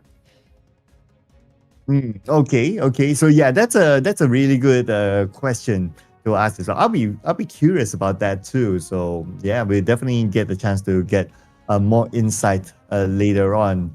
Now, looks like we will be moving on to our next segment, and let's see here. Yep, this will be an interview with Ice. Hello, Ice. Hello. Hey. Oh gosh, it feels like a yearly date together with Ice. How you doing, man? I'm doing great. I thought we were gonna lose and we dropped 2 games, but then I was like, I'll just pick Desi since he has 100% win rate, and we started winning. Yeah, that's the thing, right? Okay, let's start off with that, right? What happened since you started off with the first two game losses in the grand finals? Like, what was going on between you and your teammates when you guys faced that game 1 and game 2 loss in grand finals? To be honest, Foxy was part of Team MYS, and then his name is Foxy's Revenge. it'll be too boring if we just trio them. So HT decided to say like, let's give them some chance, let's have some fun, and we gave them one game, and then we didn't play well the second game, so we decided to serious it up in game 4 and game 5, and we won. Like, this is for real, right? This conversation actually happened. Like, you really allowed Foxy's Revenge to actually like win the first 2 games. Surely that must be it. If not, why would they take 2 games? Oh, okay. All right. And of course, I really love that you're talking about on the whole name of Foxy's Revenge, right? I was hoping that if Foxy's Revenge were to win, then we get the opportunity to ask him, hey, why the name Foxy's Revenge? But since they didn't win, we get to interview you, right? Any idea on why it became Foxy's Revenge? Anything bad you guys did to them in the past for him to actually come up with this name? Foxy was unhappy with some of the team members of MYS with their was just unhappy with their work ethics or something. But I just think it's just a difference in ideal or difference in how much we should dedicate to the game or something like that. So they decided to go their separate ways, and yeah, that's about it. Yeah, but nevertheless, both sides of the whole spectrum, your team and together both teams are all professional Pokemon Unite trainers. You guys have been around for the longest time in the region, and some of the best that the region has to offer, right? I think we have to credit this. I think, Cloud, do you have any questions over for Ice on this? Yeah, I see Ice, you holding up the Hooper there. Okay, Yeah. Is that something that you want to say? Why do you choose the Hooper? I think both my Desi and Hoopa has a 100% win rate in Compy today, but my Hoopa got perma-banned. That's why I have to go to my second best pick, Desi Durai. But I don't have a Desi plushie right now, so I'll get it the next time I'll go to a Pokémon Center, and then next time I'll bring the Desi plushie on stage. Oh, that's going to be a flex. Yeah, I think that's awesome. And of course, Ice, actually, I got more things in the back of my head I want to ask Ray, but we'll just keep it for a different time. Of course, final words from you to all the Pokemon Unite fans who have been supporting you and your team in your journey here for the Pokemon Unite World Championship Series 2026. Thanks to all the friends and family and fans that support PMIS, and of course Ice as a player. We're very lucky to have you, and we're very grateful. And I also know there's a few Chinese-speaking fans as well. So 谢谢你们的加油这些东西。All right. Thank you very much to Ice. Thank you so much. Congratulations to you and the team. And we hope to see you perform very, very well in the upcoming Unite tournaments. So take care, Ice. Thank you. Bye. Yeah. That is our back to so just a yearly catch up together with Ice once again. Great conversations over there, and nice of you, Cloud. You also spotted out on the Hooper here as well, which he confidently talked about his 100% win rate with the Desi and the Hooper. Yeah, he was holding up for quite a while there. I'm sure that he has something to share about that. Okay, so I just want to give him that space. And yes, it was a good story there with the Hooper. So, well, indirectly, he's saying that whoever who meets them in the future will need to perma-ban the Hooper too. Yeah, I think the Hooper ban, I think both grand finalist teams also could play with the Hooper, right? I think it's just a norm to see MYS just running it, but at the same time as well, Fox's Revenge already proven that they can also run it as well, right? What a clash of giants that was here at the Malaysia Singapore Regionals qualifiers. And of course, for myself, I just want to say thank you so much to everyone tuning in for supporting our Pokemon Unite community here for the Malaysia and Singapore region. Of course, had a great time doing commentaries alongside my good friend over here, Sir Cloud, here on the commentary desk. Yes, and thank you so much to all the amazing trainers out there. So it has been really, really entertaining being able to cast all the games today. And also thank you to the hardworking production team as well that put together the show. Thank you so much. Yeah, and of course, ladies and gentlemen, that's all from us. It's truly been a pleasure and both an honor for doing these commentaries for you all the matches. Do keep supporting all these teams because basically all this is yet to begin. There's still more to offer here from Pokemon Unite. Keep playing, keep enjoying the game together with all modes that the game has to offer, and we will see you on the next one. My name is Flavor, and this is Sir Cloud signing out here from the Pokemon Unite World Championship Series 2026 Malaysia Singapore qualifiers. Bye everyone. Good night.